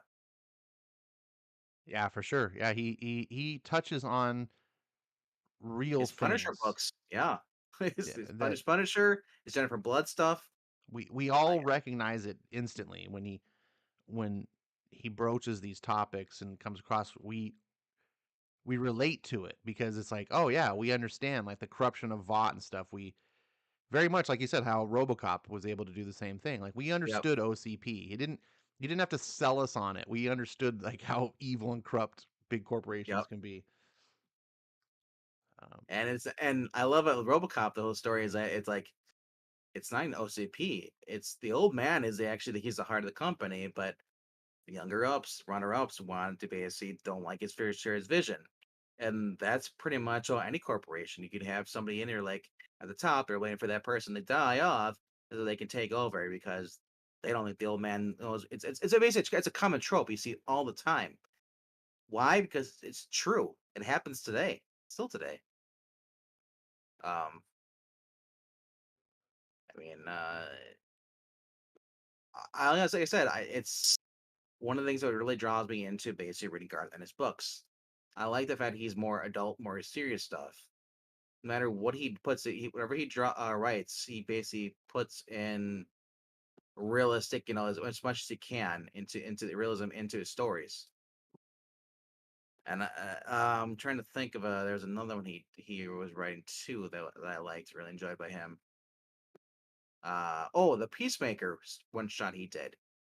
And explained the origin of Peacemaker and how basically like after his parents like he died and his family probably like he basically went on the run stuff and he like he was living on the run with this guy and his girl, they're like boy and girlfriend, like they were just delinquents going around robbing places and all, and he ended up pretty much just like tricking them, conning them out, and basically causing them to die. And then he basically that's how he basically raised he learned right from wrong, basically it just shows you how depraved Peacemaker kind of his growing up was his upbringing. Uh mhm. and he's turned out, he turned out to be good. Well, everybody knows that Peacemaker's father was a freaking Nazi. It's like so, but yet he had examples of good, in his life. But like I said, Gareth Ennis is a good writer. I, I I guess there are people who don't like their style, or some people don't like it because it's too perverse or it's too adult or whatever. But Well, subject matter is yeah, always going to be yeah, a yeah, thing. No yeah, matter how good yeah, something is written, if you don't like the subject matter, yeah. like it's like the whole My Little Pony. People tell me all the time, "You got to watch My Little Pony. It's so excellent." And I'm like, "It doesn't matter. It's still My Little Pony." Like I just don't have an interest. I'm not saying you can't write My Little Pony excellent. I just have no interest in the subject matter. So that True. I mean hell, they made a Lego movie. They made a movie about Legos that is fan freaking tastic. You can make anything good. Doesn't mean people are gonna want to see it though, or I mean, watch it or Garth listen to it. Ennis took on Hawk the Slayer and did a I want to be able sequel to to read that. that. I read that first issue and I was just like, "Oh my gosh, this is great." And just like with Here Are the Boys and everything, and paying respects as far as 9/11 and all that stuff, what he did with Hunt the Slayer, he was a fan of the material and he kept it true to the actual movie. So, like I said, I'm waiting for the. I mean, I could buy the individual issues. I think it's available on Comixology. It might be. I think you can buy digital. I'm not sure yet. I think you can, Yeah, I think you but they're like, can, but but I think they're they're like like four $4 ninety bucks a nine piece. issue. Like Yeah, I was like, exactly. ugh. It's like I know, but I'm like, kind of want to pay it just so I can freaking read it. But I'm like, if I can get a physical copy, supposed to be the trade version of that in March, Yeah, I'll the get trade it. is March. Yeah. Yeah, but I mean, like, I hope I can actually get it though, because if that's not the case, like it's like, man, it's like background. You want to watch it, even though you're not sure if it might be good or not. But when someone tells you you can't do it or it's really hard to find stuff, to me it really amps up the need to read it or need to watch things.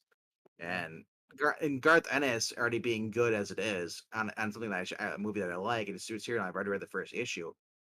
The fact you're telling me that I can't read it now makes me want to read it even more. Right. Like, like, that's what I mean. Like, they imagine if they did that with what's it, Firepower with Kirkman. They're like, you got to wait a year for the next issue. And they're like, dude, I really want to read it right now. And it's like, and then they release an issue and they're like, oh, you got to wait another 2 months. It's like, no, it's like, um, I mean, that's kind of how Walking Dead was, and not because everybody was looking for the next issue, the next issue, the next issue, and they're like month in between, you know. But overall, like I said, this, I mean, I'll just say this: don't judge a book by its cover. A lot of people say like, "Oh, this is basically just he hates capes." This is Garth Ennis, he hates superheroes. So this is all excuse for him to basically make superheroes be disgusting and stuff. He's a like Well, no. I mean, As, it's as Marty that pointed out, part of that's all true, uh, but it doesn't mean that. but are they based? But are they people basing that off of the boys, something they've never read? Well, my point is, Where did it doesn't matter if he hates capes. That doesn't make him a bad writer. The Boys is really not a That's what I story say about about Skip all the capes. time. Capes are a subject matter of the story, but this is not a superhero book by any means. Um, I don't want to say it's not by any means. It's barely a superhero book. um, uh, but it doesn't matter. Like, I mean, there's just some writers have their fancies. Garth Ennis definitely seems more of he likes writing war stories. The Oh, he's got the Boys, new one. The Boys is a war story set in a world where superheroes are the enemy and the boys are like a platoon caught behind enemy lines. Um, you can You're the definitely see GCP. that. So, i- and it just works. This is just a setting. I really want to read some of his war stuff. I keep seeing these ads for his other Already, books. yeah, Uh, he's got the eagle. yeah, and he's that Battlefields book. Yeah. Um, so maybe I'll start getting into war comics. I read that I did a video on my channel, which no one can make fun of me not having a channel here because you're on it right now. So yeah. Um, Actually, we're actually on we're in limbo right now. I did Junkyard Joe, and that's one of the best comics I've read this year for a Did you single do a issue. did you do Sergeant Rock slash back Junkyard Joe back to back? That would have been a great video. No, I didn't actually like the Sergeant Rock book. So But I'm just saying for review purposes, they're both war. yeah, I yeah, mean, yeah. yeah. Well, kinda. The I good, don't the know. I bad, don't. and the The Sergeant ugly. Rock book didn't. That was kind of war, but not. But anyways, the Junkyard Joe book I thought was excellent. Skip asked you read Sarah Wright. Yes, Sarah is fan flipping beautiful, tastic. And you want to learn about the actual book, Ash will read it to you. Just go back and look at his playlist. Yeah, that's right. That's one of my story time streams I did, Sarah. So you can have Yes. me read it to you. Um, With me doing commentary in between. um, I even did some of the German voices.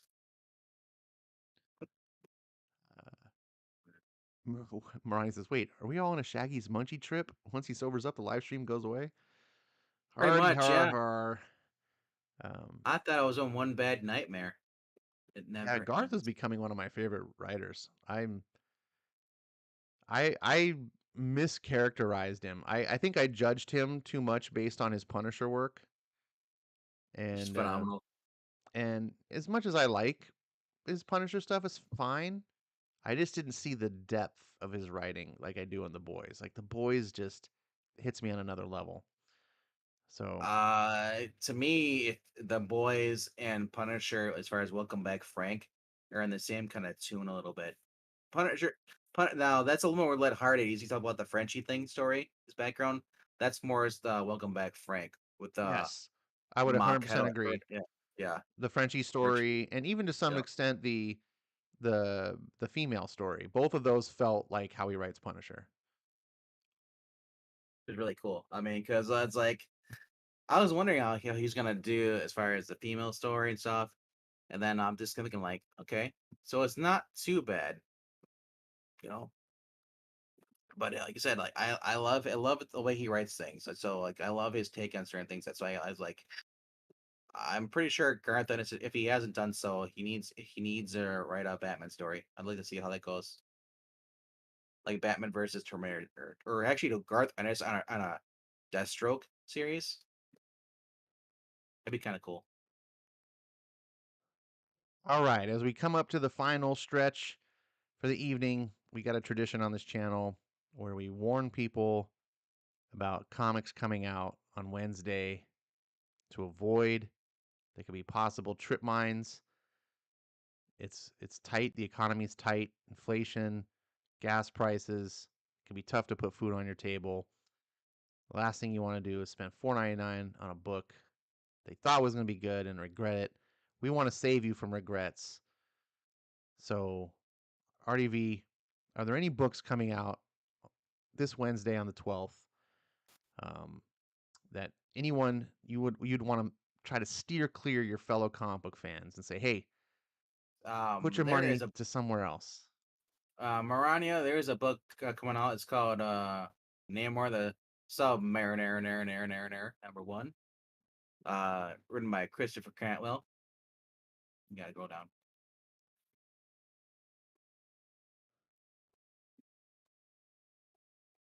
Far There it is. down. Oh, here it is. Jeez. No one's interested in this number one book. Christopher Cantwell. I was like, oh man, that's gonna be bad. Uh, it's like they remembered, hey, we have a Namor's a character. Remember, he used to have his own title. Yeah, Namor is so the they're. first Marvel character. I know, right? Like he just does. They do not give him the dignity he deserves. Oh, yeah, and who do you put on there? I'm thinking like, oh, it's gonna be like or somebody like with Greg Land or something like that. No, they just put Christopher Cantwell on there. Pascal Ferry, I'm sorry for you that you got to be teamed up with Christopher Cantwell. It's just century in the future. Not much of the land remains. It's flooded. It's basically it's like if Namor was the last person on Earth that flooded Earth. He's no longer king of Landers, So but he's not ruling the entire I'm world. I'm So gonna guess that this book is gonna just be how many pages? 28 pages. For for 4.99, you're $5, gonna get 28 pages of lecture about how humans were stupid and we let the climate change, and then everyone drowned under the earth because we didn't all buy Teslas and give all our money to the government so they could fight the climate change, and we just and yeah, blah blah blah blah blah. it's gonna be because we ignored what happened in Ukraine. And World War III and all that stuff. Yeah, if only Whatever. we had helped Ukraine, the climate change would have been avoided. I gotta hate climate change stories. I so like this. I love science fiction and I love speculative. Is one of my favorite subgenres of science fiction is speculative future. Um, I love it, but the climate change shit is so political, so heavy-handed. The so like, oh, we didn't heed the warnings, and so now the Earth is. It's like, Well, I'm gonna say right now, he's probably in New York, which is an island anyway. New York eventually probably would sink away if they didn't keep pumping the water out of the subways. Eventually, it probably would fall back in the ocean. But un- I think unlike unlike I where think Zach lives, New well, York is Zach not lives. below sea level. Yeah, The but still, oceans even though the oceans would I have to rise pretty considerably to flood uh New York. I Like, think where I am, I'd be fine, yeah, probably. people don't Uh, realize like land rises pretty quick once you get past the shoreline. Um, and to get to like what you're seeing here in the picture, this we're talking about a sea level rise of 100 feet, which 100 feet of water globally, we're talking the entire circumference of the globe, like there's just not that much water on the planet. It just it it's just silly. The science in this that it reminds me of that movie. Did you ever see oh god, what was that name of that movie? Day After oh, Tomorrow. don't you dare talk about my movie. Day I After like the movie. Tomorrow. I love it. It's great. You love that It never, movie? it would never happen, but it's Yeah. funny. It's like seventh. Once you have a seventh grade science education, you go, "Oh, Yeah, this is dumb." but Um, turn that and turn that science education off and just the whole thing. Imagine if there was a flash freeze and all that stuff. Yeah, I want you to go back to. I mean, once you're done with this, scroll down to the comments when people are talking about this because that's the funniest thing right there.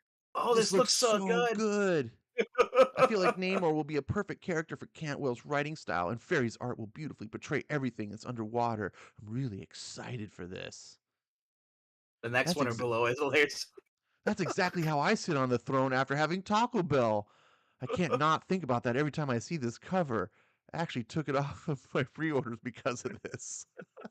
Oh god, the Why? heart that Drowning Dale, you get a heart for that wonderful comment. Is I is love this this. an Like, why ongoing must? series? As far as I I don't know. know, it's a one shot. Or, Who this is part one though, so it No must one be more wants than no one. one wants this to be an ongoing series. Lake says, "Why must Chris Cantwell write this series?" Heart, you get a heart too. Darth Dever. Reading the synopsis for this has me really intrigued. The concept for this story seems really cool. It's been a minute since we got a good Namor story. Hopefully this delivers. The concept for like have you not seen a million of these? Like, dude, I can go back to Waterworld for this concept. Ugh, Yep. I guess kids today are easily impressed. This is a pretty cool Well, cover. the problem with kids, they're easily impressed because they've never actually gone back and watched the original stuff. They're ignorant to their own Yeah, history. yeah. A lot of the youth today think the world started in 2000. Well, yeah, that's when they were born.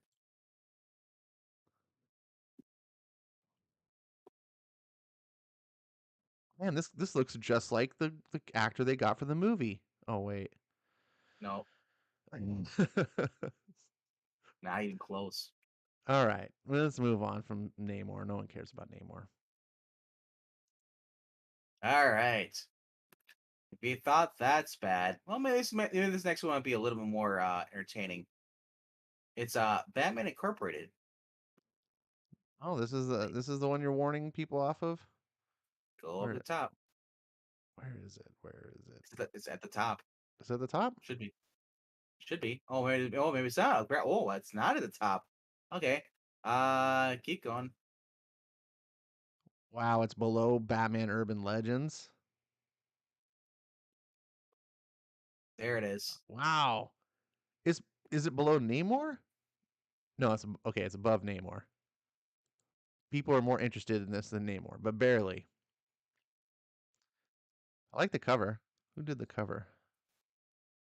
John Timms. John Timms, yeah. It's Um, Ed Brisson. Ed Brisson isn't really known for being a good writer, at least from my opinion. But no, but he's not a good writer, but he's not a bad. He's just like very middling. I've never read anything terrible from Ed Brisson. probably the best thing about this is the Jarek Chu variant cover. That's about it. Right there. He's the one with the girl. Of course, this is your variant cover. Well, go look at a lot of not just he does Of the girls. course. Derek, have you looked at Derek Chu's art before? It's great. It's fine. It's not my style. I prefer the Uh, I prefer the A cover. Um, I'm just done with this. And he's even a female Prometheus now. let's She's the one with the boobs up the there. art, the rendering of this cover is fantastic. I really can't stand covers of people just standing posing for the camera. I Look just at that think cod piece on that on the Clown Hunter. Whoa. So excited to be there. I I hate this. Like everyone stand. Okay, say cheese. Like this is terrible composition.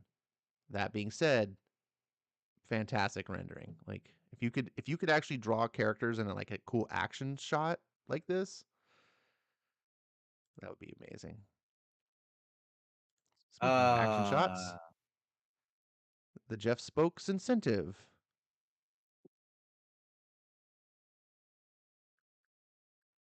I guess some people actually read it today. Some guy said it was a good first issue. Yeah, The because everyone annual can't. is so amazing. I'm so excited for this. We're on Tuesday morning, so there's people who actually read it. New This is character on the hilarious. incentive cover? Uh, Good first issue. Twist was somewhat predictable, at least for me. I'll keep reading out to find more about the mystery. Recommend. Who else is incredibly hyped for this? Comic book fans are just easily pleased. I gotta tell you, I have zero interest in Batman Incorporated. However, I don't know if it's gonna Good. be a trip mine. There's a Jeff Spokes cover though. Too. That's kind of cool. Well, what is gonna be a trip mine, which you really should avoid, is Batgirls. Don't don't. I mean, you're not gonna anyway. It's issue 11. There's if anyone's buying this book still, they know what they're getting. Right? They know what they're getting. Superman Son of Kal-El is winding down. They're canceling this book. I think it's going to go to issue 18. Um, I can't stand looking at these covers. Every issue they make John look like a poster boy for Nambla. Um, and then they're going to just Well, yeah, instantly reboot the series, and we're going to get another number one issue. So that's the today comics. This will go down the memory hole, and we'll just get a new Superman Kal-El book. And is this a Pogs cover? What the fuck? What Pogs really? Are you old enough to remember Pogs? yeah. And Pogs went away really fast. They were like super Out for hot. like a month. Like one Yeah. Comic Con, it was like Pogs everywhere. Pogs, oh my god! And then by the next Comic Con, they were gone. Yep. This is one of Zach's favorite books. I might have to check this out. I laughed like I rolled my eyes when I heard about this book, but I didn't know it was Daniel Warren Johnson. So now that I know it's him, Now you're gonna avoid it now because of that. well, now I'm gonna want to try it out. Good creators can pique my interest. I don't really see any things that are like super terrible this week. I mean, Anything all is the all the all Judgment Day stuff. all the Judgment Day shit. It's like no one cares. Um, Uh, there is where did I see it? Gotham. Future State Gotham's still going. Remember, Future State's never gonna end. I was told it was only gonna be 2 months. Apparently, it's like Hey, COVID. 2 weeks to slow the spread. 3 years right? later.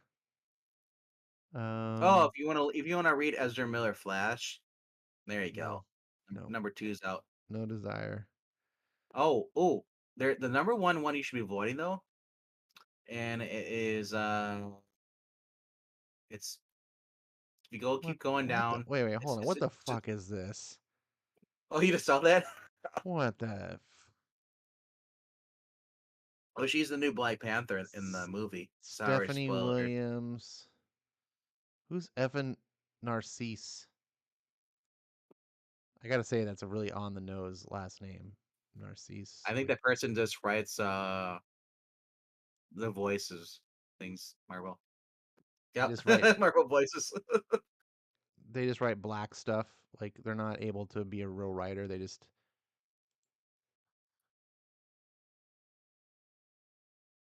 oh God. History of the Black Panthers. I just feel her lecturing me right on the cover. Looks like Darkseid is a shark. Black Panther is no longer welcome in Wakanda. Well, this comic is not welcome in my comic book boxes. All right, so there is one book that's just to the right of the Namor. You keep going down and find the Namor again, and look over two over to the right, right Oh, our there. favorite boy here, Punisher. War Journal. Wait, How offended are you that by that? they're making a second Punisher book? So we went from not having any Punisher ongoing to two Punisher ongoings. Jason Aaron, and now this person. What the hell? Lady Bullseye failed. Lord Deathstrike failed. Every assassin sent to kill Frank, you know, fails. The leaders of the underworld, crime bosses, heads of terrorist organizations, even a corrupt government to come to solve the growing problem with Frank Castle. Sharing intel, resources, money, and collective underworld puts a contract to kill Frank, eligible for anyone, assassins, mercenaries, small-time crooks. The news ripples through the shadows of the world. $500 million to the person who takes out the Punisher. But there's one face from his past who's in this hunt more than just the money. Okay, it's gonna be Daredevil So why does Punisher not have guns? because he's the leader of the Hand. He's probably been I think he's been. I haven't read it, but I think he's brainwashed by the Hand. Why does Punisher not have guns? Punisher is not a sword master. Why- That's me. I- It's just so stupid. This is like Wolverine not smoking. This It's is like Wolverine without. It's like Wolverine without his claws. no. It's this is like Wolverine did not have his claws for a while. Wolverine not smoking because the reason he's not allowed to smoke is because smoking is bad, and so we don't want to put smoking in our comic books because it's a bad thing. Never mind that Wolverine murders people, that's okay, but he can't put a stogie in his mouth because that conveys something that's a no-no. Punisher can't have guns because guns are bad, right? Everything it's about the liberal agenda. Second Amendment, gun rights, gun safety, all that bullshit. Punisher, the cops have the Punisher, like the whole like Punisher. Oh, so they got to get rid of Hey, the guns. But you can gut someone with a sword. That's I just want to. fine. I just want to say this. I've always been an advocate as far as Hercules never should have been hanging out with that young underage kid on this show. Because look at Hercules now. Now he's with Marvel Boy. He was trying to groom Amadeus Cho back then, bro. Sorry, I'm just not into that. Ew. You had to take it. You took it to a wrong direction. I'm just so annoyed at this like political bullshit. That's just so transparent. It's so like why can't Wolverine smoke? Because it's bad for kids. Okay, yeah, we get it, but he's murdering people. If he's allowed to kill people, but he can't smoke, like their Oh priorities are well, stupid. Punisher if I can't were shoot Marvel, someone, but he can cut him up with a sword. That's okay. I want Marvel to trigger so many people by having Wolverine start vaping. That would trigger me. Um, Not only trigger you, but the people who are against cigarettes. Here's a new number one, The Approach. Elizabeth Hurley. Oh, oh, I was Um, Jason Hurley. Elizabeth Hurley. I saw Hurley. I don't know anything about it. Oh, All Johnny right, Case's wife's on it. It does a variant. Wonder Woman's pretty high on the pull list Um, here. That's pretty we were looking at impressive. we were looking at some of the covers, and the variant covers had some nice covers on there. But But seeing it being pulled this high hmm in the top row, that's what kills me is that Superman Son of Kal-El is this high. This book is not selling, so this is I don't know. like I said, the Green Arrow book, I might pick it up. I don't know who the writer is. It's just an unknown name writer now. Unknown named writer. That sounds. Dennis Culver. I've never heard of this person before. But Stephanie Phillips is on there too, so it makes me I'm like, maybe I shouldn't pick it up. I don't know. She might be I think she's doing a backup story. I'm not sure or they're just co-writing or what. Clayton Henry's on there, and then you got Nicole is the artist on there, or whoever that is. But well, she's just doing a variant only. But Uh, yeah. So yeah. So I think Batgirls looks like the well, worst to me. over Batman Urban Legends number 20. That looks bad too. I don't know. Jim Zob's in there. Jim Zub's not great. He's not terrible though. That cover is cool. My biggest problem with this book is that it's $7.99. Who the hell's buying this? I was in issue 20. That's what I want to know. Yeah, this to Or me for this any is feature starting, yeah. to me Alfred this is Pennyworth has like his own, yeah. a milk toast comic. It's not like offensively bad. If people are enjoying it, more power to them. But I'm like Um, that. Then the other cover looks pretty cool. The Batman one.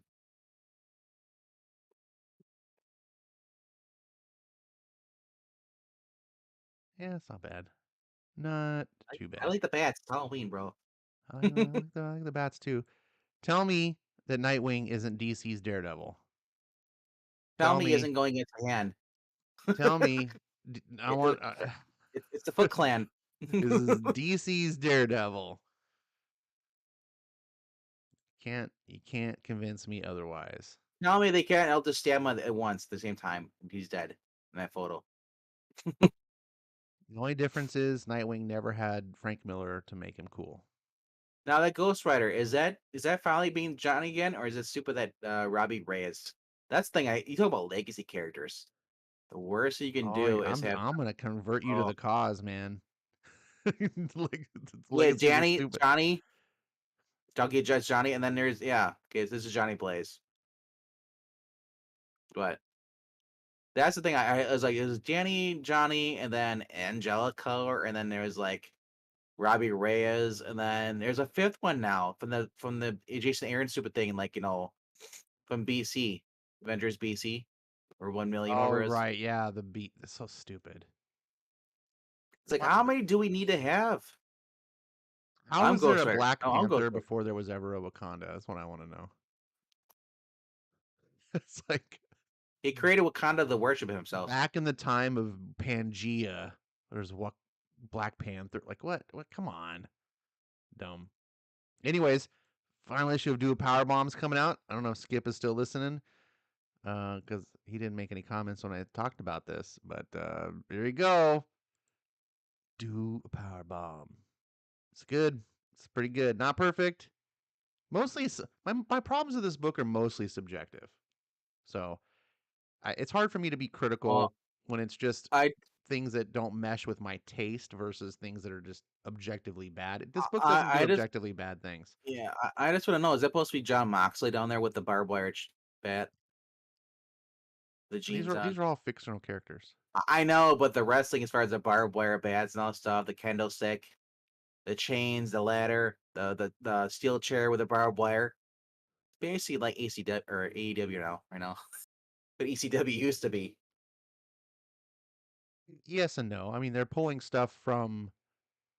Oh, Um, it's skip it. definitely it's inspired by pro wrestling things. So Oh, they never said that. I mean, that's too true. As far as the Ghost Riders, remember that Tim Sale was doing that stupid Gwen verse where everybody in the Marvel universe became a version of Gwen, where Gwen was pretty much everyone, based on so Thor was Gwen, Captain America was Gwen, Iron Man was Gwen. I wonder if Ghost Rider was Gwen too. Curious, Carrie Andrews supposed to cover that? yeah, I was going back to try to find it. Is it that one? No,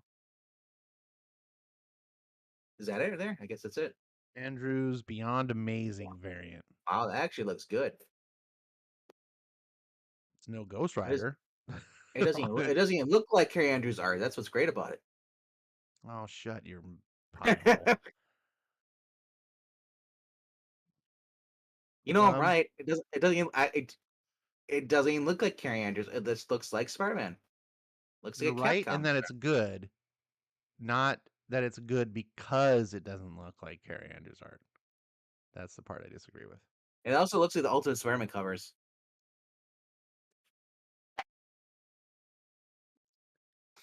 I like this cover. It took The them car 4 hours to Kari draw. Andrews Spider Man's cool, but not for a Ghost Rider book. Like that cover should be on a Spider Man Well, book. yeah, yeah, and that's what I'm saying. And I'm not saying it's supposed to be for a Ghost Rider. I'm just saying it's a cool cover because of the fact that he's Correct. drawing a But Spider-Man. if I Yeah, were to buy a cover, I wouldn't buy it because it's on a wrong book. he maybe you wouldn't buy a comic book that didn't have the main cover on it, the main character on the cover. No. What? I would buy a comic book that didn't have the main character on the cover as long as the cover was relevant to the story inside. How do you So know if this Spider-Man's not in there? he's not. No, let's go You don't down. even read it. Characters: Ghost Rider, Talia. That's it. Well, they don't want to spoil it for you, bro. Spider-Man's in there. No, he's not in here. You know it. He's the next Ghost Rider, Ghost Spider. Oh, jeez. Oh wait, already got that. Her name's Gwen. Didn't they do a storyline where like everyone got to be Ghost Rider? Probably. I mean, if everybody could be a Hulk, why not? I'm just waiting to. Oh wait, hey, Spider-Man was Thor. Rogue was a Thor. There's something eye catching to this cover for me. Well, the flames. It took him to draw it, I and don't. they're all Yeah, skulls. I like the skull. They're all skulls in the around it. You see it? The Oh flames. They're yeah, all in the skulls. flames. That's pretty cool. Yeah. That's usually a Patrick Gleason thing. He does a lot of This is the cover I would probably get if I were to get it, but I don't like Ghost Rider. So that. He uh sucks. I yeah, mean, this the one thing I hate about Ghost Rider nowadays is that his penance stare does nothing about certain people. Like it's just basically a weak move now. Remember, like anybody who needs to do his penance stare, and like, oh my gosh, if it finally like didn't work against somebody, you're like, holy shit, that's never happened before. Now it happens all the time. He goes to use penance stare, it's like it didn't work. Crap, and he just gets knocked aside. yeah, I never Like that's I agree with I you. I 100% I agree don't with like. you.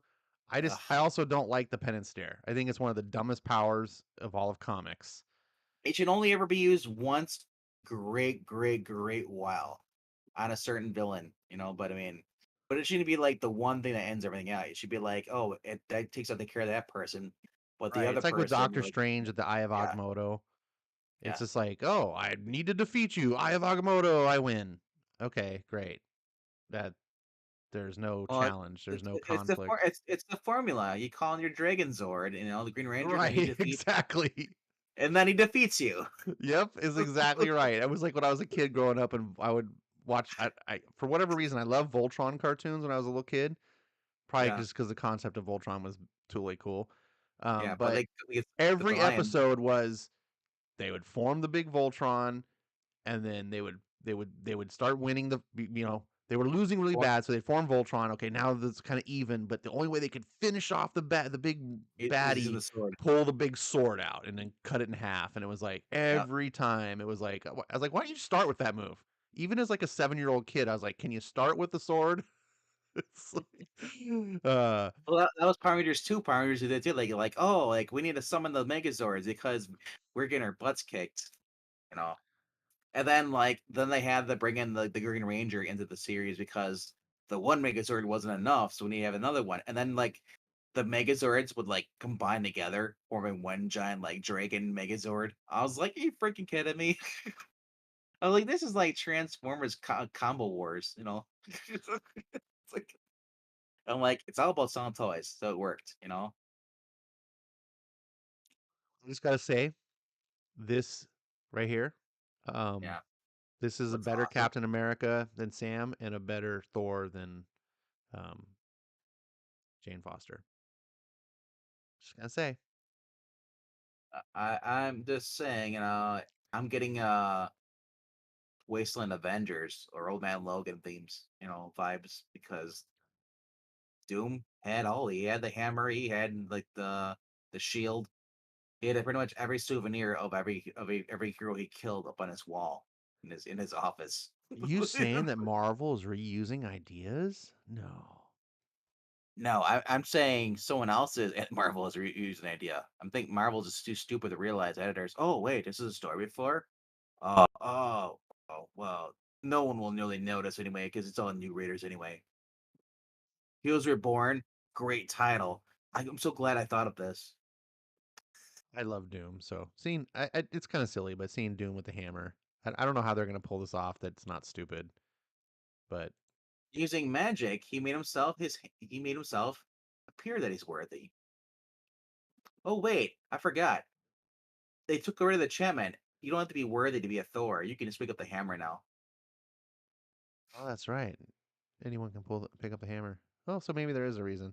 So how Rhaegar did says, Jane? Ash, did you Netflix Voltron was pretty good, at least through season 5-ish.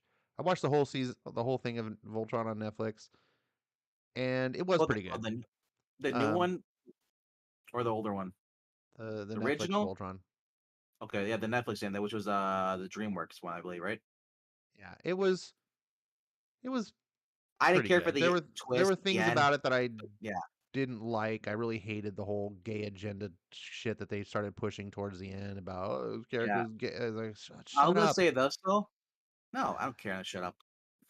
No, no, I was saying to I would shout out to the TV. I just like No, this is not no. has nothing like just get to the story. What I did like though is unlike the TV show that I grew up with, where every episode was form Voltron, pull the sword out. Like it was cookie cutter every single time. This had like a long saga and a thought out story. Um, Subplots going ongoing yeah, subplot. yeah. So that was pretty cool. I was And I love the really, fact. really hoping as I was watching the show, I was like, dude, because I don't know if you're familiar with this, but there were 3 Voltrons. Did you know Mm-hmm. this? I don't know. A lot of people don't know this. The the first Voltron was the lions, and then they did a second Voltron, which was like all these like vehicles. There was Yep. like 30 of them that connected and made a Voltron. And then there was a third Voltron that never aired in the US, I don't think. And it was like 3 robots that connected to make a bigger robot. And I was like, dude, if they do kind of what like Cobra Kai does and like pull that, it's like they gotta pull the other Voltrons into this. That would be so amazing. They never did, and I was a little disappointed. It's like they made it I, seem I like they were gonna do that. I did like the fact they actually had them actually meet Sven, like the alternate universe. You actually got to meet the original Voltron, you Yeah. know, people. So, um, overall, though, as far as getting back to the books coming out, there are some books that you should at least get. And I'll say this: pick up Batman versus Superman, or sorry, Batman versus Robin. That's been a fun book. Are we gonna be positive Not now? All right, we're gonna be positive. well, just a little bit, just a Little little bit, positivity. a little You positive. thinking? You're saying Batman versus Robin is something? Yep, and uh, don't even show them. They'll let them even know who's writing it because they'll people bitch. But as I said, it's been a fun book. Well, this is spinning out Uh, of the World's Finest, right? uh, yep, yep, yep. So if you're liking World's Finest, you're gonna probably want And to pick this up. also ties into Joshua Williamson's Robin run. But I'm not familiar with this artist, Mahmoud Asrar, I think but click on his name. I think he's done some other stuff too. I like this cover, and it's the same. He's the cover artist, so Yep, yep. And he's the interior too. it's nice to see DC committing to some quality. New 52. That's where he's from. Supergirl. um, Yeah. that's nice. So good on you, DC. I think DC's Uh, honestly, I think DC is doing some good stuff. I have you personally read? am not buying DC because they burn bridges with me, but I'm not gonna let those burned bridges keep me from recognizing the Now truth. Um, it's 48 pages, and I think you click on the variant, so it goes up $1. But it's normally a $6 book because it's a it's a one shot 48 page or ongoing. It's like 48 pages, double size. I, So you're looking at the variants, which are 6.99 now. and that's another reason I'm not gonna buy it. It's too pricey. You'll get it when it gets to $3, right? Buy it in the dollar But bin. yeah, Um, exactly. I Which just won't take yeah, that long. I just have a principled stance on this.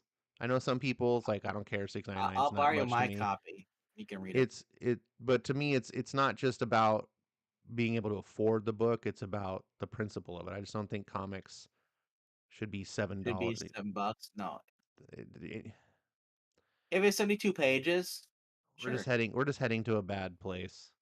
So If it was like 72 pages, I can see being $7. sure, if it were 72 pages, and also if that was like a rare thing, like they used to do that with Yeah. annuals, like big giant size 70 once a year. Okay. I didn't care like when Action Comics 1000 came out and Detective 1000, I happily paid the $10, right? I was like this is a once in a lifetime book, but I got I gotta say comment on as far as Tillums. This book isn't destroying John's character or not John's but or Damien's character.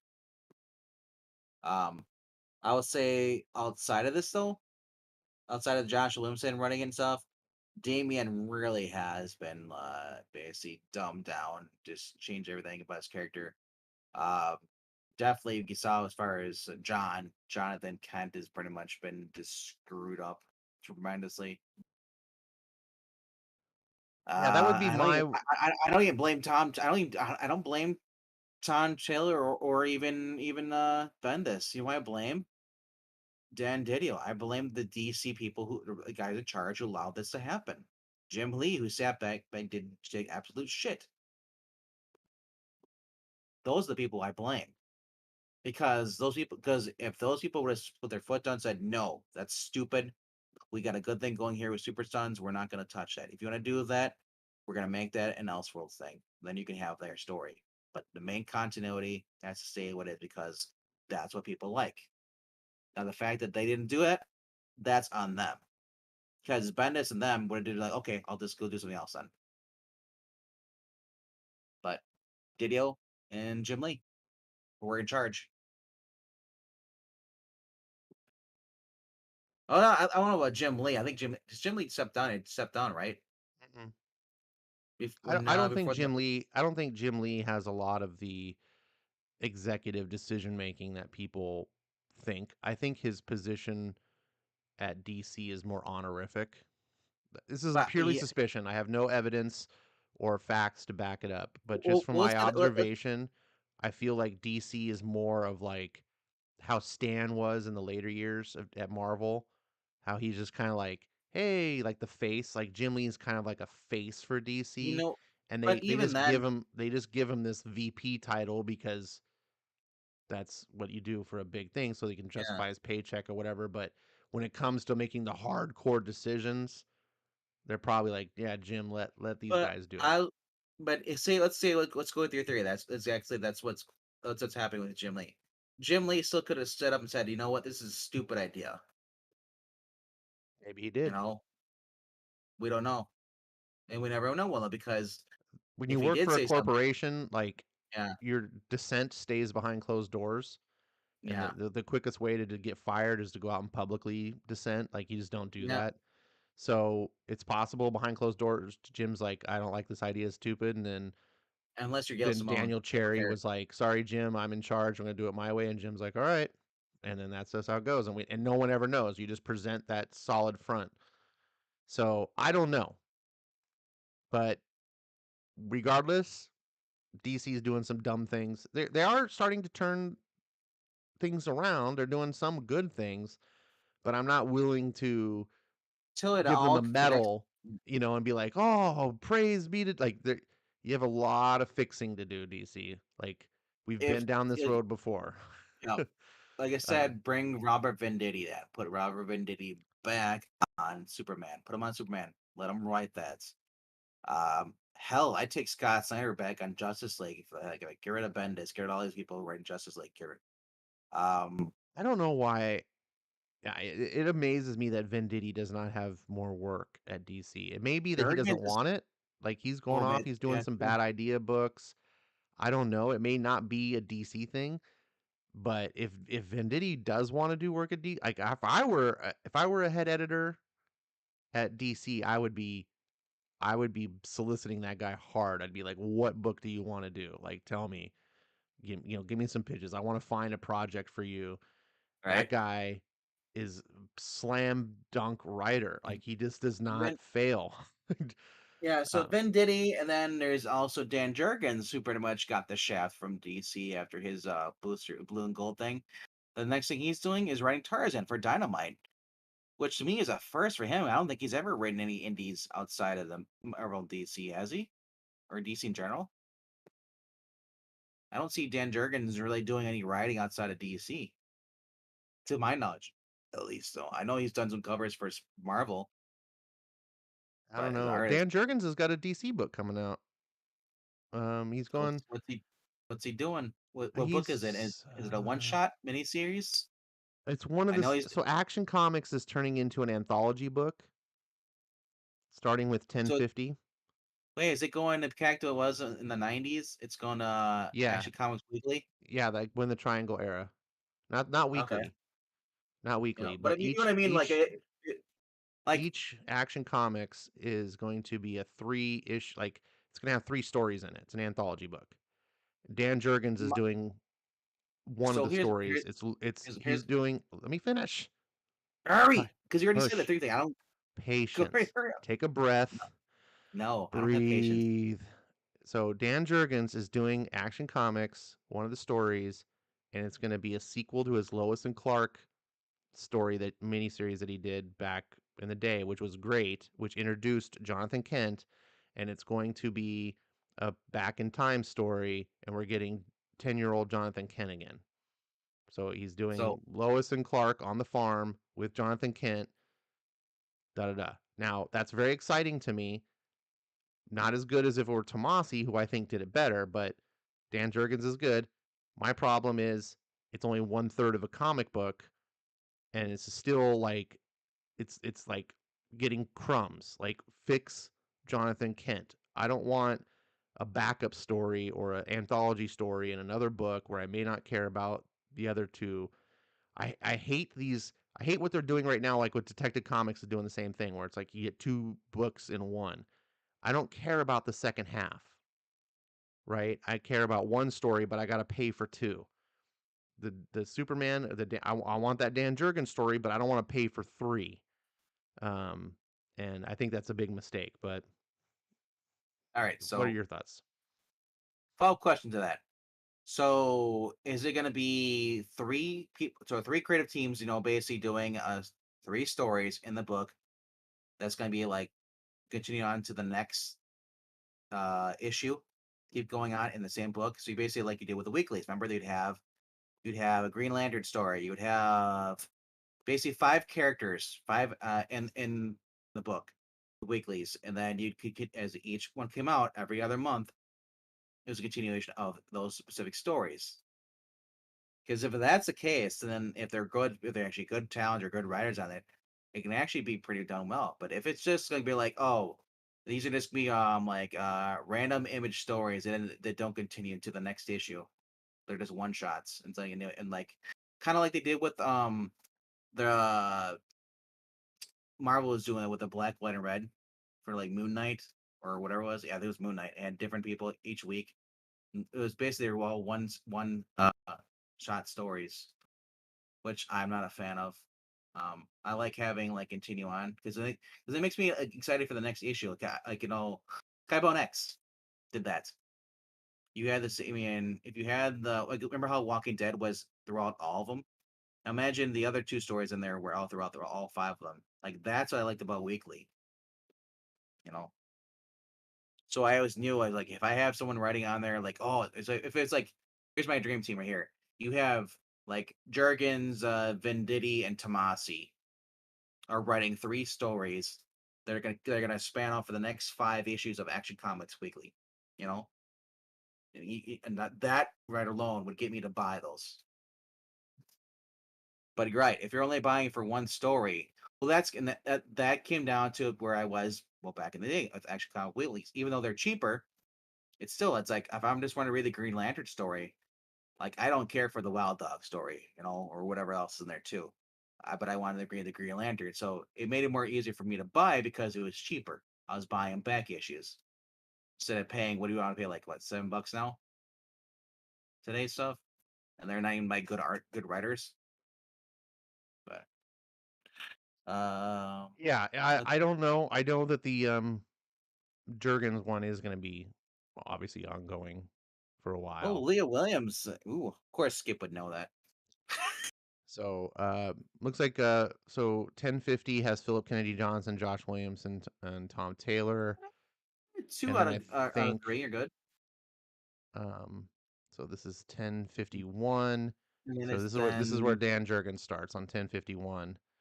so But then it's like Philip Kennedy Johnson and Leah Williams. And I have zero confidence that Leah Williams can do a Superman story. So well, is she it probably writing? won't be a Superman story. From what I understand, Well, it's going to be super family. Oh yeah, we're getting these new twin kids. I don't know who they are. Um because they're not going to DH John, so now we're going to get new super kids. And we're just going to keep screwing up DC. Like so now we've got two adult Superboys, which is really dumb that they're Superboys if they're men. Um, uh, wait. first of Now all, we have three Superboys. What? One, two. I count three. Why is there three? because they're probably different stories take place at different times. Remember, Jurgens is taking place in the past. No, that's not on the cover here. This is the current Superman family. Um, There is Jonathan Connor, and then there's another Connor on there too. and Supergirl. Yeah, they put Supergirl back in the pants. I guess, Um, like I said, that's '90s Connor over there. It's '90s Superboy. yeah. So chances are one of the writers is writing a story that takes place back in the '90s. That might be Lee Williams. Well, I Who guess I knows, could look right? down here. So we have So there's Chinese Superboy. Superman. Oh, one of these is Chinese. Oh, yeah, back here, this guy's Chinese Superman. Okay. Why? Because he has black hair. No, because he That's good. looks Asian. Really? That's normal to me. Also, he's got the Chinese Superman logo. Uh, So Ooh, Connor's got a horrible symbol on his chest. Oof. So then note there's a robot. So, Super. anyways,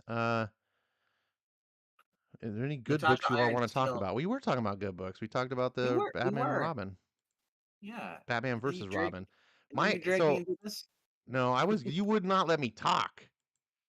So what I wanted to say was, uh, my problem with the book. It's not a problem. My hesitation with the book is that no one does Damien right except Tomasi, and so even if I read a Mark Wade book and I believe people are like, oh yeah, he's doing good on World's Finest, fine. I have no doubts that that's possible. Mark Wade has got an illustrious career as a writer, whatever. I'm curious to see can he do Damien well.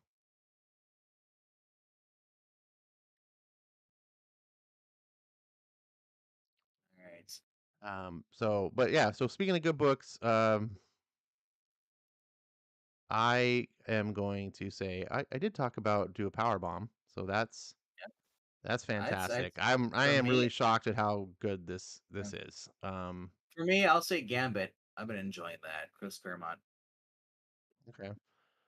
Um, Scroll Same with down. All the good Captain books. Marvel, Peter David. Starhenge. It's hard for me to recommend. I really like it because I like Liam Sharp, but this is very much a But subjective thing. yeah, It's very weird. It's definitely not going to be for everybody, so Prodigy. Uh, it's hard to recommend. It's one of those like you're either gonna Yeah. love it or you're gonna. Okay, I don't know. Prodigy, love this book. This is even better than the first Prodigy, which which was good. Uh, I can't Yep. wait. This is one of the books I look forward to reading the next every issue. It's just a fun. It, Mark Miller just knows how to write action stories. It it's action adventure. It's thrilling. It's well paced. He doesn't waste your time. There's no boring lull. Um, oh, erratic. This is fantastic. Not quite as good as the first erratic so far. It was only one issue, but I I absolutely love this book. I can't hype it enough. It's the Spider-Man book I wish we had. Um, what else? Um, So I just saw there's a new book called through Dynamite called the Scarlet Sisters. Alex Segura. I was looking. I'm trying to figure out who this person is. This guy wrote Archie books. He also wrote the Black Hood. Yeah. So and Superman Kal-El return special number one. Oof. That's weird as far as Dynamite's been doing. Dynamite's been bringing out all these weird, like, new writers on new issues with new vigilante stuff. Like, last week was Siren's Gate. Now it's the Scarlet Sisters. Alex Ross does a variant cover. Get out of town. Alex Ross doing a variant cover for a no-name book. what? Alex Ross doing variant covers? Yeah. Nah, it never happens. For outside of the big two for unnamed. This is funny though. It's like, hey, Alex, you want to do a variant cover for us? Sure, here's my page rate. We can't afford that. All right, I'll just give you pencils. Black and white pencil sketch. It's like this is something I'm not used to from Alex. Looks good. Um, and it actually kind of uh fits the tone of this of the you know I more mean, the classic synopsis: style. th- three heroes rise to save the city, but is theirs combined power enough when a mysterious and deadly cult-like organization inches closer, taking control of New York City's criminal and political systems? Masquerade, Woman in Red, and Lady Satan team up as the Scarlet Sisters. Can they solve the murder of one of their own allies while pushing back against their unseen corrupt foes? It's a standalone one-shot from the best-selling crime writer Alex Segura from Secret Identity. Never even heard of it. Maybe you have. Then artist Emiliana Pina did Red Sonja, and which creates an important jumping point on for fans old and new. Stage for future Scarlet Sisters. Sister Adventures. So this must have been like a really golden age, but kind of like public domain. I'm thinking, It could and be. they This got could be part of the Dynamite superpowers. yeah, Could be. I don't know anything about it. you're right. I just saw it right now. I was like, what is this? This is the cover I would get though. I think it's pretty striking to me. Femme fatale. That's all I gotta say. And it's supposed to be like a crime thing. And if it's in the 40s, sold. Yeah, this is like right up your alley. Yep, it's in my alley. It's in my back door. It's your driveway. My driveway. Trying Um, to leave.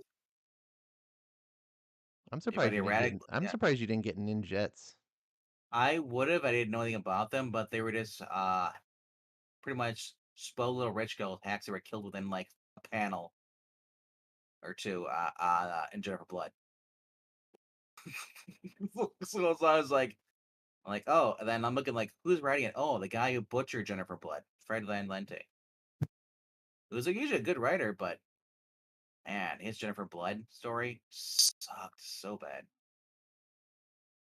All right, let me get back to the chat real quick. We ignored the chat for a while, and I want to go back. What? That's good for them. They'll leave super chats in, right? If we ignore them. No one ever leaves me a super chat. Let's see. Ronnie says, speaking of Scooby Doo from earlier, there's going to be a Batman Scooby Doo Mysteries book this week, #1. That could be entertaining for some people. I think Batman is, especially if it's Batman 66. I think Batman 66 plus Scooby Doo is fun. Um, I was let's gonna say Skip and see. Dash. I don't hate him. I only dislike it when he actually butchers characters, like he did with Jennifer Blood. Other than that, though, I liked him on Dynamite. Never Dies and stuff. He's great on that. And it's just that I don't. You could be the best writer, but if you take a writer, if you take a book is made, the tone was set by not only Stephen Grant, the creator of the Punisher, but also by Garth Ennis, and then you just take it, turn it into like a Deadpool book, but not even a good Deadpool. This is like a Rosmo Deadpool book, and this stupid camp. It was They're just horrible. trying to reinvent the character because they don't like what Punisher stands for, and they don't like who They the don't like fans Ennis. They don't are. like. So Yeah, they're that's destroying they the character to or not. They're not destroying the. Yeah, they are destroying the character, but they're destroying him by remolding him into something completely different. yeah. So now to be a fan of the Punisher means you got to be a fan of this new. It never works though. Whenever they do No, this, and Drew, it didn't. because all fans are going to do is continue to still use the old Punisher skull. No one's ever going to like use this new thing. They're still going to be a fan of the old gun-toting Punisher. It, it's like they think like, "Oh, you like this character? Well, we're going to turn him gay or lesbian or we're going to race swap him or do this." And now it's you like this thing. And it's like, "No, it doesn't mean we like that thing. We like the old thing just cuz you changed it." Um I hate that. You know, there is one new book I just saw. I mean, I'll let you. I mean, you're. Let me get through the chats here because we're backed up, and then I'll let you finish. Go ahead. Go ahead. I'm not backed up. I already ate, so I don't have that problem. Tomasi also worked with Patrick Gleason. Patrick Gleason wrote a comic called Robin, Son of Batman. Pick it up. That has been on my want to read list. I love Patrick Gleason's art, um, and I know he writes that book. I'm curious to see how his writing is. I know he did collaborate with Gleason or with Tomasi, oftentimes uncredited for his Superman run. So, and I also do kind of like the idea of Damian running around with this like weird demon creature thing. It's pretty cool. So I've been curious to read that. Skip says, I wish Ed Brubaker and Sean Phillips had a book coming out this week. Don't they have a book? Oh, it's next week, right? Uh, Maybe. Tehillim says Hitomi. He'll be checking out that. And Samurai Sonia can be hit or miss. Skip says Alec Ross pencils are immaculate. I really like his pencils in that new Fantastic Four book. Have you seen that new Fantastic Four book? That hardcover Uh, book that Alex Ross did? Zach owns it, yeah, but I've never actually open up and look at it. The So pencils inside are cool. It's got a really imagine Alex Ross trying to channel that 60s Kirby vibe but Yeah, not look like Kirby, still look like Ross. It's it's really cool. It's really cool. Um, Always a nice change from his paints, but I enjoy seeing his pencils before he does the paint. That's a good point. I agree. Um, Ross pencils remind me of Bern Hogarth's pencils. Good point, Maranya or Will Eisner. Um, Maranya says, I like the Batman animated around the era of classic Scooby Doo.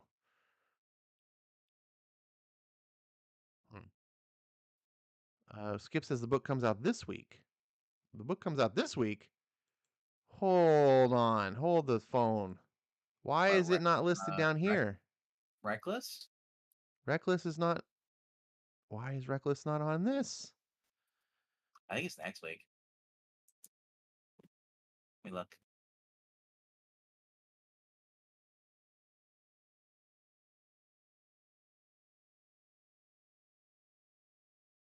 I don't see it at all.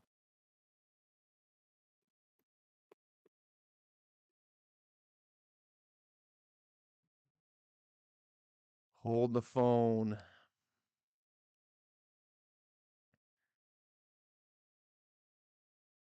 I don't see it next week.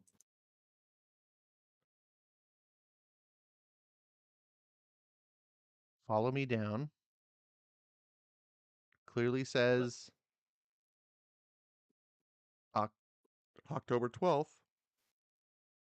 So here we go. Want to talk about good books? Here's the best book coming out on October 12th, Wednesday, that many of you are probably not getting because it's not cheap, but it's fully worth the price. $24.99. Sounds like a lot, but this is a hardcover book with immaculate production values, and it's about 6 comics in size, 144 pages. So that's actually like 7 comics in size. And if you figure a comic costs $4, 4 times 6 is 24. You're getting it all one. People say, I don't like to wait month to month. Here you go. You can binge it all in one sitting. These are fantastic. I have every single issue of this so far. This is the 5th in the series. Um, they are sequential, but they are standalone. So you could pick one up and just read it. You don't necessarily, it's not like a big ongoing story. However, they may reference like, oh, remember when I don't know, but they are definitely meant to be individual. Like think of like a movie. Like you can watch Mission Impossible 4, you don't have to know what happened in Mission Impossible 3. It's kind of like that. Um yeah, this we've talked about this before. We used to have a show on the channel, Criminal Cast, just devoted towards Ed Brubaker and Sean Phillips. These guys are on another level. Just the writing is I don't think I don't think anyone's writing um, on this level. And when you combine the art of Sean Phillips, which is always necessary to have a great book, it doesn't matter how great the writing is. If the art sucks, it's going to drop it down a peg. But these two guys are just meant to go together, like the right hand and the left hand, peanut butter and jelly. Um, I can't speak highly enough. Are you reading any of the Reckless books, or have you not got that far in your Brubaker I journey yet? am nowhere. I'm not touching Brubaker until later, when he least expects it. Oh, jeez. Um, why not? What's holding you back? Hold me back is well, money. His stuff costs a lot of money. There's a lot of books, hardcovers. They're if they're twenty-four Well, dollars. Seems like if the I cheapest may one. be so bold, and with all due respect deserved to you, if you don't buy $14 incentive covers, you might have more comic All budget. right, and then I would have still $80 more than I'm buying. Still, I spend like $60 to $70 on books that I actually enjoy. I want to enjoy. Brubaker Well, doesn't really just capture my interest. I'm all sure they're good right, books all if I right, read all them, right, all but it's right. not like, oh my gosh, I gotta go out and buy like you guys are I'm not cracked. judging. I'm just trying to encourage because I want to share the enjoyment that these books bring. If I read Brubaker, I'll probably be reading pirated. All I'm right. just saying because I don't want to spend all that much money Skip, I'm on, sorry especially you on. had to I'm sorry you had to hear that. Oh, it's the reason why they call me RDB. Man, these are beautiful. These are my favorite books that I buy. I feel so good about buying them too because you're getting nice deluxe hardcovers. Just the format is fantastic. I almost feel like I just wish comics would just go this way.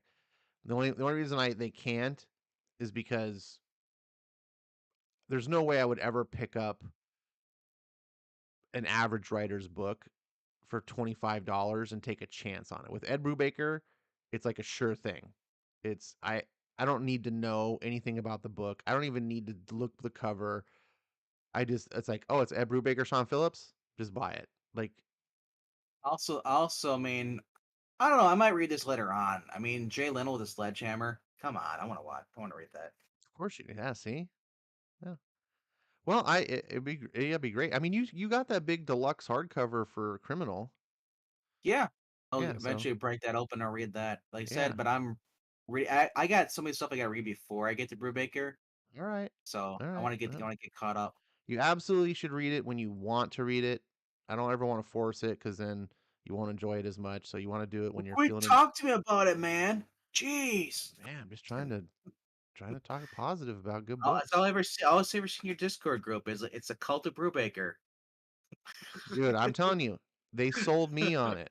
That's the thing is like I You used to drank be the the Kool Aid. I was in the curmudgeon. You know, I'd listen to Wes, and this is back when I was part of the aficionados, and they'd be like, "Oh, criminals, the most amazing criminal, blah blah," and Breen, and Skip, all these guys, and I was like, I don't know, whatever, and none of it like really on the surface didn't really appeal to me. I wasn't really into crime books and stuff, and I was just like, whatever. And it was because of the criminal cast actually kind of started, and I read that first book, Coward, which is the first story in your hardcover, and I was like, oh damn, and No. I got hooked. Um, so Like I said, I got the one I ever now. When I finally read that, that'll be my deciding point if I want to continue or not. Because I like more of the light. I like more of the light humor, stuff. I'm not really into the heavy like yeah, dark anymore. this is more Nor like stuff. a Martin Scorsese movie. This is like That when you read that that like I said, I don't want to read about stories about where a guy's wife's cheating on him with somebody else and all this stuff, and just like hey man, it's like basically like real world life and stuff. It's like you read it when you feel like it. Like I said, I'm not gonna twist your arm because I want you to enjoy it. But I just I like to share things I like. So, and besides, true, but there's people. It's I'm not just talking to you. There's an audience listening. So, we're having a conversation. They're just happy we listen to our conversation. oh, That's all it is. We're Morani on a says match. Ash was a curmudgeon. What? He's a Uh, Russian, not a curmudgeon. Okay, that's what shit. So, um, RDV, I y- sent you Brubaker issues. yeah, you sent me the ones I already own, the criminal Oh, ones. You sent me the criminal issues I already had. I got for $1.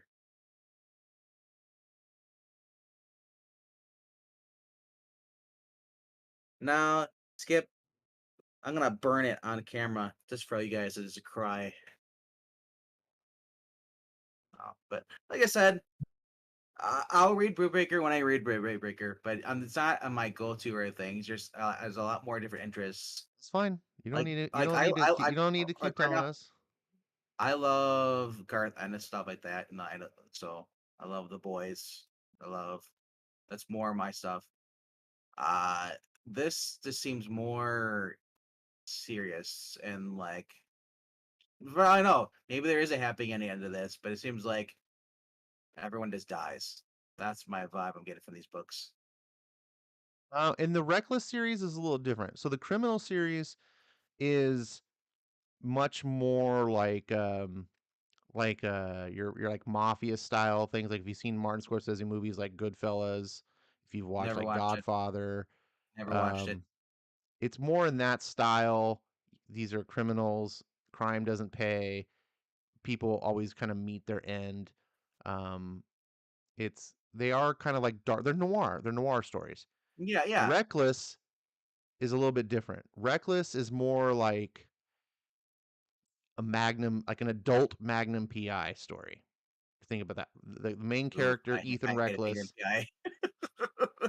it's not like Magnum PI in tone. I'm just saying in the concept, the character Ethan Reckless is an investigator, but he's one of these people that's like off the books. People have to find him kind of. They have problems that they can't solve and they come to him and he helps them. So He's a mechanic. he's not a criminal. Like so the Reckless books have a little bit more optimism, a little more character trying to do good. So they're thematically different. So criminal books There are more was one. dark. People like There was cheating on one book I read though. There was one book. I'm not sure if it's Brubaker, but it was called. But there was a guy. Basically, he found out his wife was banging this guy. Turns out the guy was a spy, and the guy gets wrapped up in this, and he ends up saving the city from a bomb, disarming a bomb. I'm not sure if it's Brubaker, but yeah. And then his wife wanted to get back with him. And he's pretty like he's like screw that. So like I said, I just like I'm sure I'm not saying that Brubaker is a bad writer. I'm just saying like You don't need to defend it. Just we'll just uh, table it. I'm not trying to push you, so don't push back. I'm not talking about you. I'm Hey, not just talking to you. I'm hey, also talking to everyone else that's listening. So I'm so am I. So don't take offense to it. I'm not. I'm not offense. I'm just talking to the crowd. I'm No, just trying to move to the next step, so we're not just talking about why you're not reading it. there's only okay. We'll get to the 12th step soon. All All right. right. Step 2. Why aren't you reading Criminal? Step 3, your mother. Step 4, Um, no thanks. okay. Um, Skip says you should But send him your criminal book since you're not going to read it. no, I bought it just to look at it as a paperweight. See, now you're trolling. Like I said, when I get around to it, I get around to it. But like, All right. busy with YouTube right now, reading the current books like this. So by the time I get around to time for me, my stuff, it's like I have a few books I'm trying to catch up on. So right All now, right. DC Superman is pretty much taking up everything in my reading stuff. But Anyways, so this what's on the screen here is wait, why is it not on did we the stream freeze? I know right now it shows Reckless Jay Leno. There we go. So Okay. So there are there's 4 books yeah, out. Follow Me Down Untitled. is the 5th that comes out this Wednesday. Um so you those of anyone interested in getting these books, you can also pick them up uh sometimes cheaper on Amazon and or discount trades. The thing about discount trades though or in stock trades, I'm sorry, in stock trades, you need at least a $50 order to get free shipping. But I believe the books are like 40% discounted. So you could get like 3 of these hardcovers for like $50 or a little over um, free shipping. I picked up a couple of mine on Amazon. Well, I think I picked up one on Amazon. The first one actually, I picked it up on Amazon for like $18. And then I found out that there was a store near me that gives me 30% discount on any graphic novels or trades. So now pick up all my books from there, and it's about $18. So um, if you have anything like that, that just makes it even better. And I think you said your store gives you like a 20% discount on everything, so you wouldn't even be paying the full $24.99.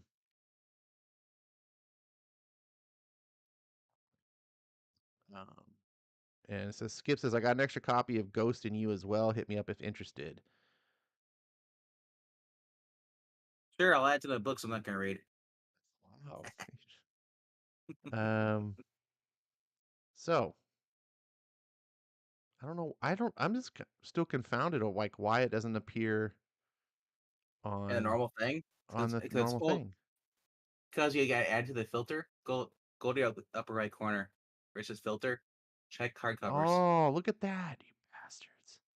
I know, isn't that stupid? So then I clicked trades too because I want to see what else is coming out, and I saw that they got another Yeah, Venom. let's get rid of these. We already looked at the regular issues. Let's take a look at trade. We should do this from the. There we go. We can be positive. So part of the reason why we don't really talk positive about the books, whatever, because RDV has a show that he does on his channel over the Geeky Puppet Show every Tuesdays and Thursdays. On Tuesdays, they talk about the books that are coming out and what they're most hyped on, and then on Thursday, they talk about the books after they like actually read them and got them, and did they live up to the hype, and you kind of do a comparison. So check them out. What time do you guys do that stream? Well, tomorrow night it's gonna be at 7 o'clock for that stream, and then 7 7 p.m. o'clock It's gonna be 7 Central. p.m. Central, Okay, so 5 and then p.m. at nine Pacific. and then at 9:30 Central, we're gonna do a hang. We're gonna have Tim Lim on the stream talking about Common America and just anything, just a chill stream. Oh, cool. So So let's see what. But this is something you don't cover, and that's trade paperback. So maybe if we want to be no, I positive, don't. I we can cover like what's coming out in the world of trades. So Reckless is only number 2. I'm so sad. Damn you, Tynan. Something is killing the children. 2 Tynan books, sandwiching American in Reckless. Vampire, nice. Man, look at this. Excalibur by Teeny Howard is above. It's the 4th most pulled So trade. I Ugh. gotta say, as far as trades go, I mean, like I like the Lex oversized hardcovers, or I like the epic books coming out from Marvel, that big trade format. I'm not Oh, of into the whole where course. I buy volume one and then buy a volume two, or you spend like $20 each, and there's like 20 volumes, like Ultimate Spider-Man. It's like really. So I prefer the thicker, like epic collections. Certainly. I prefer the Image deluxe hardcovers are my absolute favorite. Yeah. Not everything is available that way though. So see Not everything gets Venom, I not like everything that. gets uh, published in that fashion. Marvel really overcharges for their stuff too, by the way. They do. So you're paying like 25% more at least just for the Marvel name. Well, that's Um, because it's Venom, and then the other one's Wolverine. Back to the basics, and those are soft for covers. Those aren't hard covers. $40. $40. Yep. What's the stories in there? I 88, mean, 17 through 30. Nick Fury, the Scorpio Connection, and the Wolverine, the Jungle Avenger. you're getting 464 pages. This is a thick book. Look at the writers. And you're getting solid writers, fine. But Well, it's but this is the Gene price. Colan. This is the price that I John. pay for deluxe hardcovers from Image. I So don't, dude. If I could get the deluxe oversized hardcover for that, I'd pay the $50. They give me $10 more, whatever. I yeah, don't care. except that it wouldn't Like, be. If it were Marvel, that'd be like $75. well, yeah, because Marvel is more expensive than Disney, or not, sorry, not Disney, but DC. Like, if you look at the Marvel Unlimited app, they charge an extra $10 more than you do for the DC app because they're Marvel, because they're dicks. No, the Um, Marvel app's $9.99 a month. no, They're both $9.99 a month. for the for the year, yearly, the yearly thing is like I think it's like $80, and I think the other one DC was, as I checked, it was like 70. But Hmm. um, so yeah, I mean, I like looking at the hardcover stuff. I mean, but I love the Epic collections because it's just like they're just nice. So, for soft covers, and I love how they update the art sometimes too. But here you go, When Mrs. Tree. did you see this? Yeah, and I didn't read that because you'll see why. Oh, it's Christopher Priest. I was say it's got a nice cover. It's Dracula and Vampirella. Is neat. It's basically like, let's hook up Vamp Burrell with anybody but her lover Michael Van Helsing. Um, Mrs. Tree Volume 4. So I said through Titan books, hard case. And then we Wait a have second. Wait a second. Is this? yeah, That's not the the same art that we saw on the. that other book, is it? It's the same pose. Maybe it's just the same pose. I was like, This looks like they cut out that art, like and just put it." Uh, Problem when you do this, I don't want, the manga. I guess I gotta click off Kodansha and Viz.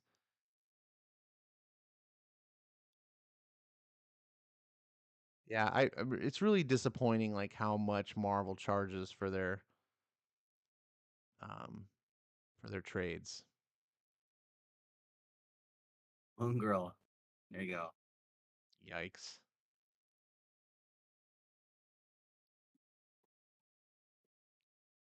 Freddie Mercury, lover of life, singer of songs, hardcover.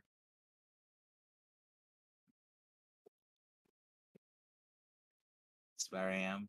That is the 2001 AD, the Ultimate Collection. There you go. Volume 133. Jeez. Can you imagine having 133 hardcovers? That's like a total Can fan. you imagine if you had to, like, you're evicted out of your place and you had to leave? You had to take all your books with you. Oh, I got my red flyer wagon going. I got 133 books stacked up. Miles Morales. 133. Well, Now, maybe this won't be as exciting because I don't see very many cool trades. Most of the well, stuff I don't it even know what it varies. is.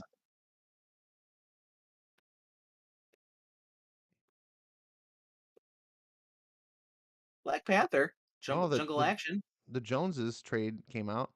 I do like Yep, this. AWA and Image both do this, where their first trade that's supposed is, to be like their own Fantastic Four, right? I don't know. The Um, Joneses. but I like what they do. Image and AWA.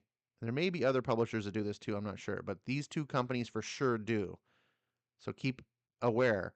The first trade paperback of any series that they do is $9.99. That's fantastic. So like you can get, if you missed out on for example Erratic, you didn't get the series, you can get the trade $10. Um, so and most of the AWA stuff are just miniseries anyway. So for $10 you get the whole Joneses series. Um, I think that's really good deal. This is the same price as the stupid Harley Quinn special comic that you probably read and wanted to throw away afterwards. Um, so for $10 for a trade, I Yep. just 100% support Go that. up. I want Go um, up more. go up more. And where is it? Maybe it's further down. The Silver Book. We're looking for back channel. Channel. Maybe it's further down.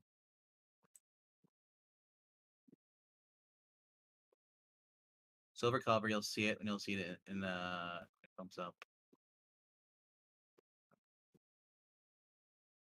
right there. Stop. Stop. Stop. Right there. Stan Lee's back channel. Volume 1 trade book. Stan Lee's final works. Final story he did. It's silver. It's like blue. I was like, I don't see silver. Yeah. Stanley's final works, huh? Yeah. One of the final projects of the legendary Stan Lee and beautifully illustrated by Spider-Man veteran Andy Tong. Yeah. Huh. Very cool. I'd be curious in this. 130 pages, 20 $1. bucks.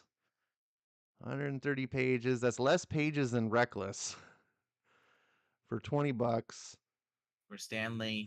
for soft cover. For Stanley, though. It's Stanley, it's true, but mm,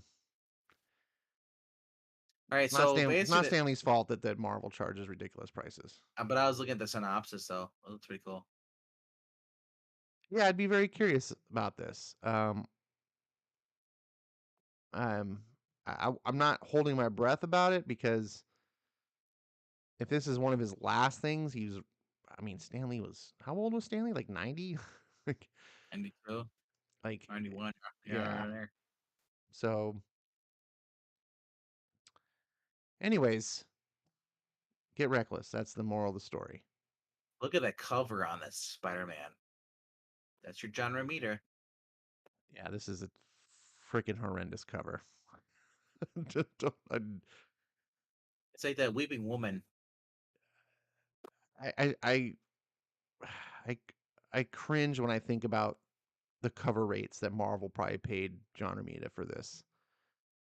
This yikes.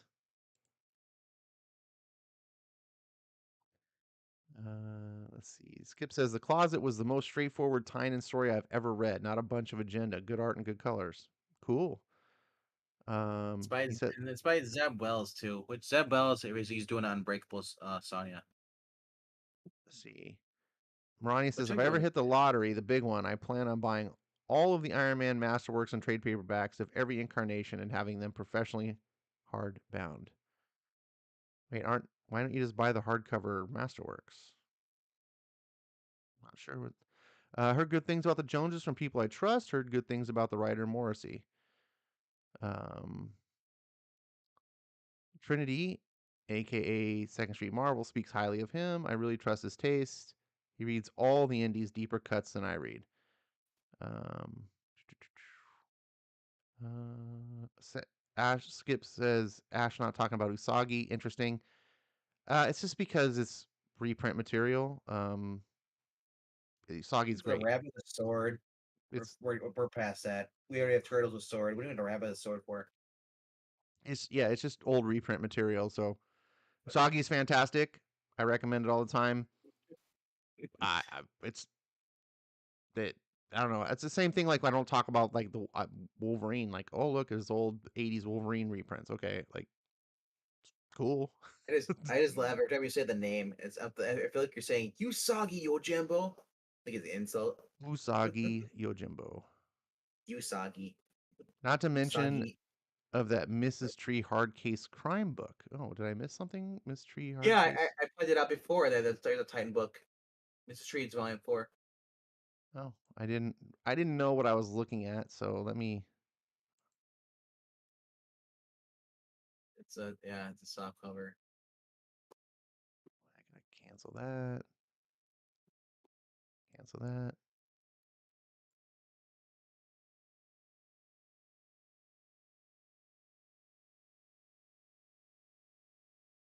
You can just cancel everything except for Titan books. Yeah, I It's guess a there's a Titan book. freaking massive list.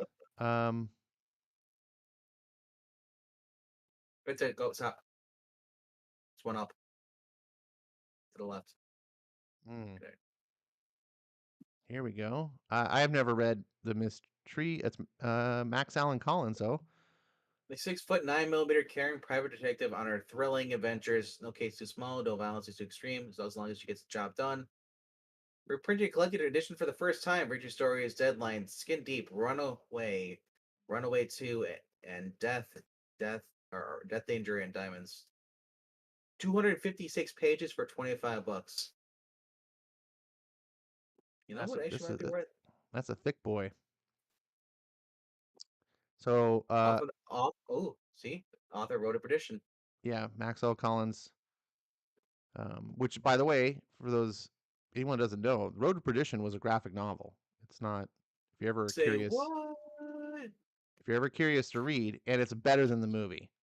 So was Kiss Kiss Bang, and it had horrible art. I, I, I did not really like the movie Road to Perdition, but I read the graphic novel way better. And apparently there's some sequels to Road to Perdition in the graphic novel, so I should check those out someday. So yeah, Miss Tree, I could be pretty cool. I'm still not 100% sold in the crime stuff. Oh, Mrs. Tree goes. Look, Mrs. Tree's Eclipse Comics. You see that there? One go up above the right there where she got her shirt off. Oh yeah, this is old school, like 80s. Eclipse and Renegades Press. Wow. So Miss Tree is an older character. There's Mike Hammer too. Yeah, that's I'm surprised Mike I'm not Danger. seeing the but I guess the the Road to Perdition stuff was not a comic book. Usually, you can only find it in bookstores and the actual like book section because they're printed like a soft cover book, a little bit bigger format than your normal mass market. But so it looks like a book, like you're like, oh, I'm buying a novel, and then you open it up and it's all um, graphic novel. So if anyone's ever curious and you're ever looking for it and you can't find it anywhere, look for it in the normal book section. And I do recommend it. Yeah, Road to Perdition was a good book. Uh, This is Tree 3D, 1985. It's as old as I am. It's a 37-year-old book.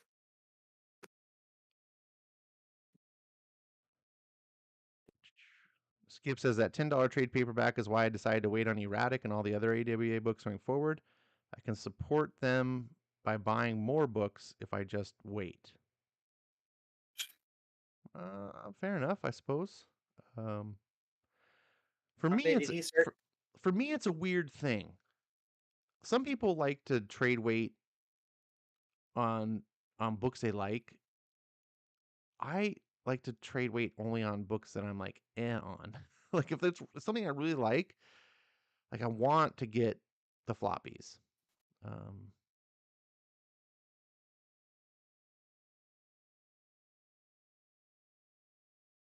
Lee was 95 or 96 when he died. Wow. Oh, my grandfather passed away at 91.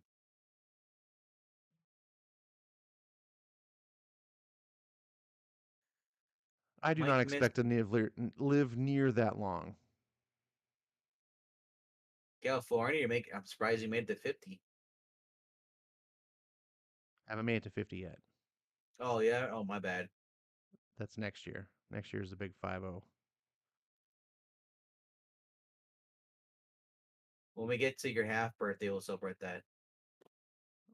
My half birth when I get to 49 and a half. Yeah. I should figure out when that is. That'd be a funny thing. Um, all right, so Mystery is something I guess worth checking out. I've never read it. I'm assuming I haven't. My goal is to go to the hard case books and find the Stephen King ones and read those. I actually would like to try this out. Look, the artist is the cover artist, so you're getting a sample of what the art looks like. 256 pages. All right. What is it? Is it? I guess and that's the fourth volume. So I mean, there's other ones before that too. If you click previous, I might show you the other ones or series.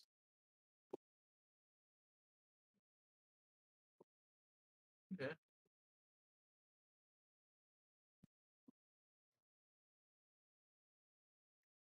288 or $25. That's kind of cool. 264. So it's still the same price no matter how many pages it is. Wow, that gun looks wooden. Hmm. Yeah, I'd be curious to try these out. Her Wonder if first name is one of her first name's Cherry. Cherry Tree. cherry tree. Ay, ay, ay, ay, ay.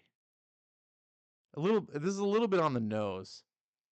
She's 6 foot tall, right? Which is tall for a woman. Her name is Tree. Trees are tall, right? So like, oh look, And you're 6 foot woman whose name's Tree. she But these used to be a say man. Miss Tree. Put it together, that's like mystery. It's Yeah. like oh, it's a play on words, mystery.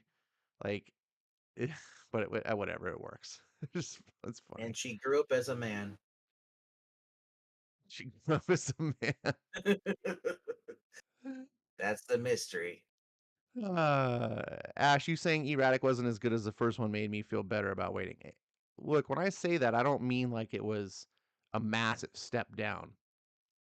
Um, but it's tough. It's tough when you're coming back for the second time to Well, I thought it was recreate the great. same. I think it's great too. I just it doesn't have the magic that the first one did. I It was disagree. I it liked was it. really good. I'm more than pleased. I don't have any complaints. It's one of those You just said it difficult had. things. You just had a complaint right there. You said it had the magic of the first one. That is a complaint. No, it's an observation. I don't expect uh, a second, like a return outing. It's like you can only have a first impression one time. So I had no idea what erratic was when I got into it. And so it wowed me, but now I know what to expect. So that second time to be able to pull that off again is next to impossible. So I don't expect that, and I don't find it as a complaint when a book doesn't. For example, like Criminal. The first time I read Criminal, I'm not going to get that experience again, right? Like it doesn't mean that they're never going to be good. They're all good, but that first book was like, oh. So that's all I'm trying to say. I think Erratic is very good. I think the first series is even better. Um, but Skip does say he really enjoyed the first series, but he didn't love it. So that makes sense. I guess if you didn't love it as much as I did, then there you go. Um,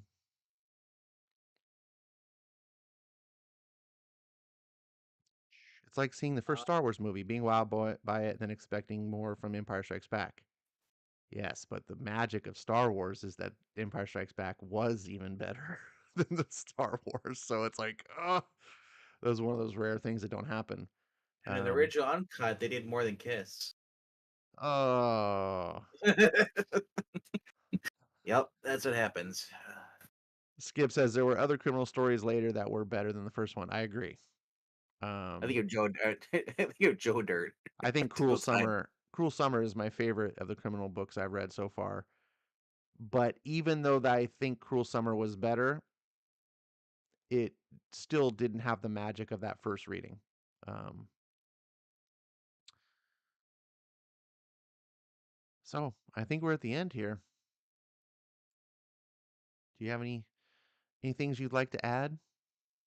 This is the end. It's The the end. end My of the stream as we know it. night is ruined. Going to REM.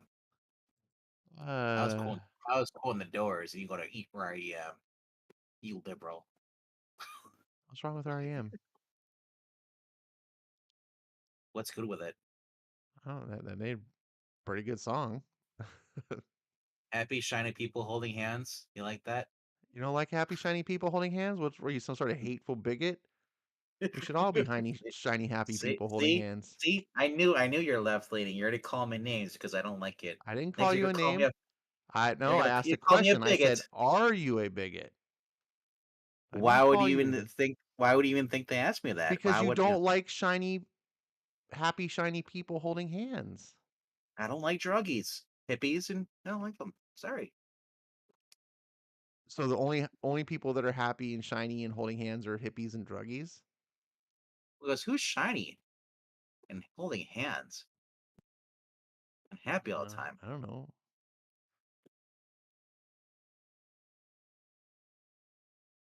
I don't know either. I'm not a world's biggest REM. I don't have any REM albums, but they have some songs that are pretty REM good. is a necessary part of sleep. What does that push you to sleep? I like the end of the world that song. I think that was probably their only. I'm trying to think. Oh yeah, losing my religion. Losing My Is that them? Religion. Yeah. Yeah, I can't think of any other songs by them. They're like Rage and Machine. They have like 2 hits. That's it. I think Rage Against the Machine had more than two hits. I can't think of any more than 2. Rage Against the Machine was definitely not my cup of tea though.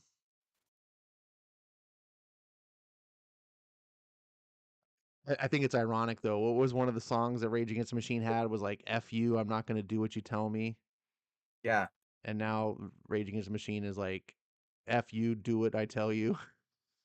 It's like they've like totally flipped the script. They're like such like corporate shills. Like Rage for the Machine says Rhaegar. Yeah, that's totally. Who is shiny? Those people who are covered in olive oil? People Maybe. in porno sets. Maybe. If RDV doesn't like druggies, he must not like the majority of musicians ever recorded. That's a good point. Um, Not everybody was on drugs. no, just majority of them. How would you know? Are you a pharmacist? Are you expert on drugs? Dude, if you can tell me that Shaggy was smoking pot, I can tell you I musicians. didn't tell you. I never said he was smoking pot. I just said that it's Well, a kind of weird stoner. though. If you call him a I stoner, that means never he I smokes. never implied he's a stoner. I'm just saying there's that Mm, I thing sense going on some there. backtracking. No, I don't backtrack unless it's a comic book. Great book. Backtrack. Check it out. I think it's by Blaze. Brownie Prize, one of the two. But overall, like I said, they're so stunning and so brave. So so stunning and brave. Yeah. I'm falling asleep here. Fall asleep. It's 3:33 in the morning for me, and I gotta watch 2 movies tomorrow for Extreme. All right. Well, Uh, I'm trying to get this going. I'm giving you the outro. So tomorrow, recap what's going on tomorrow for live streams. Looking for stuff to watch. 6 p.m. The Wolfman, Benicio del Toro, 2010 movie. We're Extreme Movie Show. It'll be 6 p.m. Central. We're going to be reviewing that, and like I said, and then come back onto the Geeky Puppet Show at 7 o'clock. We're gonna 7 o'clock Central do the top five, talking about the best books of the week are on our pull list, and then at 9:30 p.m. Central, Tim Lim, author of Common America, or the artist, say, is going to be on the channel. This being a Hangout channel, we're gonna talk about Volume 6, which is on currently on sale right now on Kickstarter, and yeah, um, just any questions you have for Tim. We're just gonna hang out, just talk about stuff, this comic, kind of like what we do tonight here. That's comic news, whatever. Chill stream. All right, guys. So make sure not to miss that. Tim's a really good guy. Um, you make sure you're subscribing to the Geeky Puppet channel, and you see all sorts of good stuff over there. Um, as always, See thank you for hanging out with me on Late Night Comics while we just talk bullshit about comics and enjoy our journey together through the boys. Um, thank you guys for being in chat, for hanging out and being with us. To me, this is kind of just like we said, it's like a hangout. Um, I'm eating some snacks, drinking some drinks, talking with friends.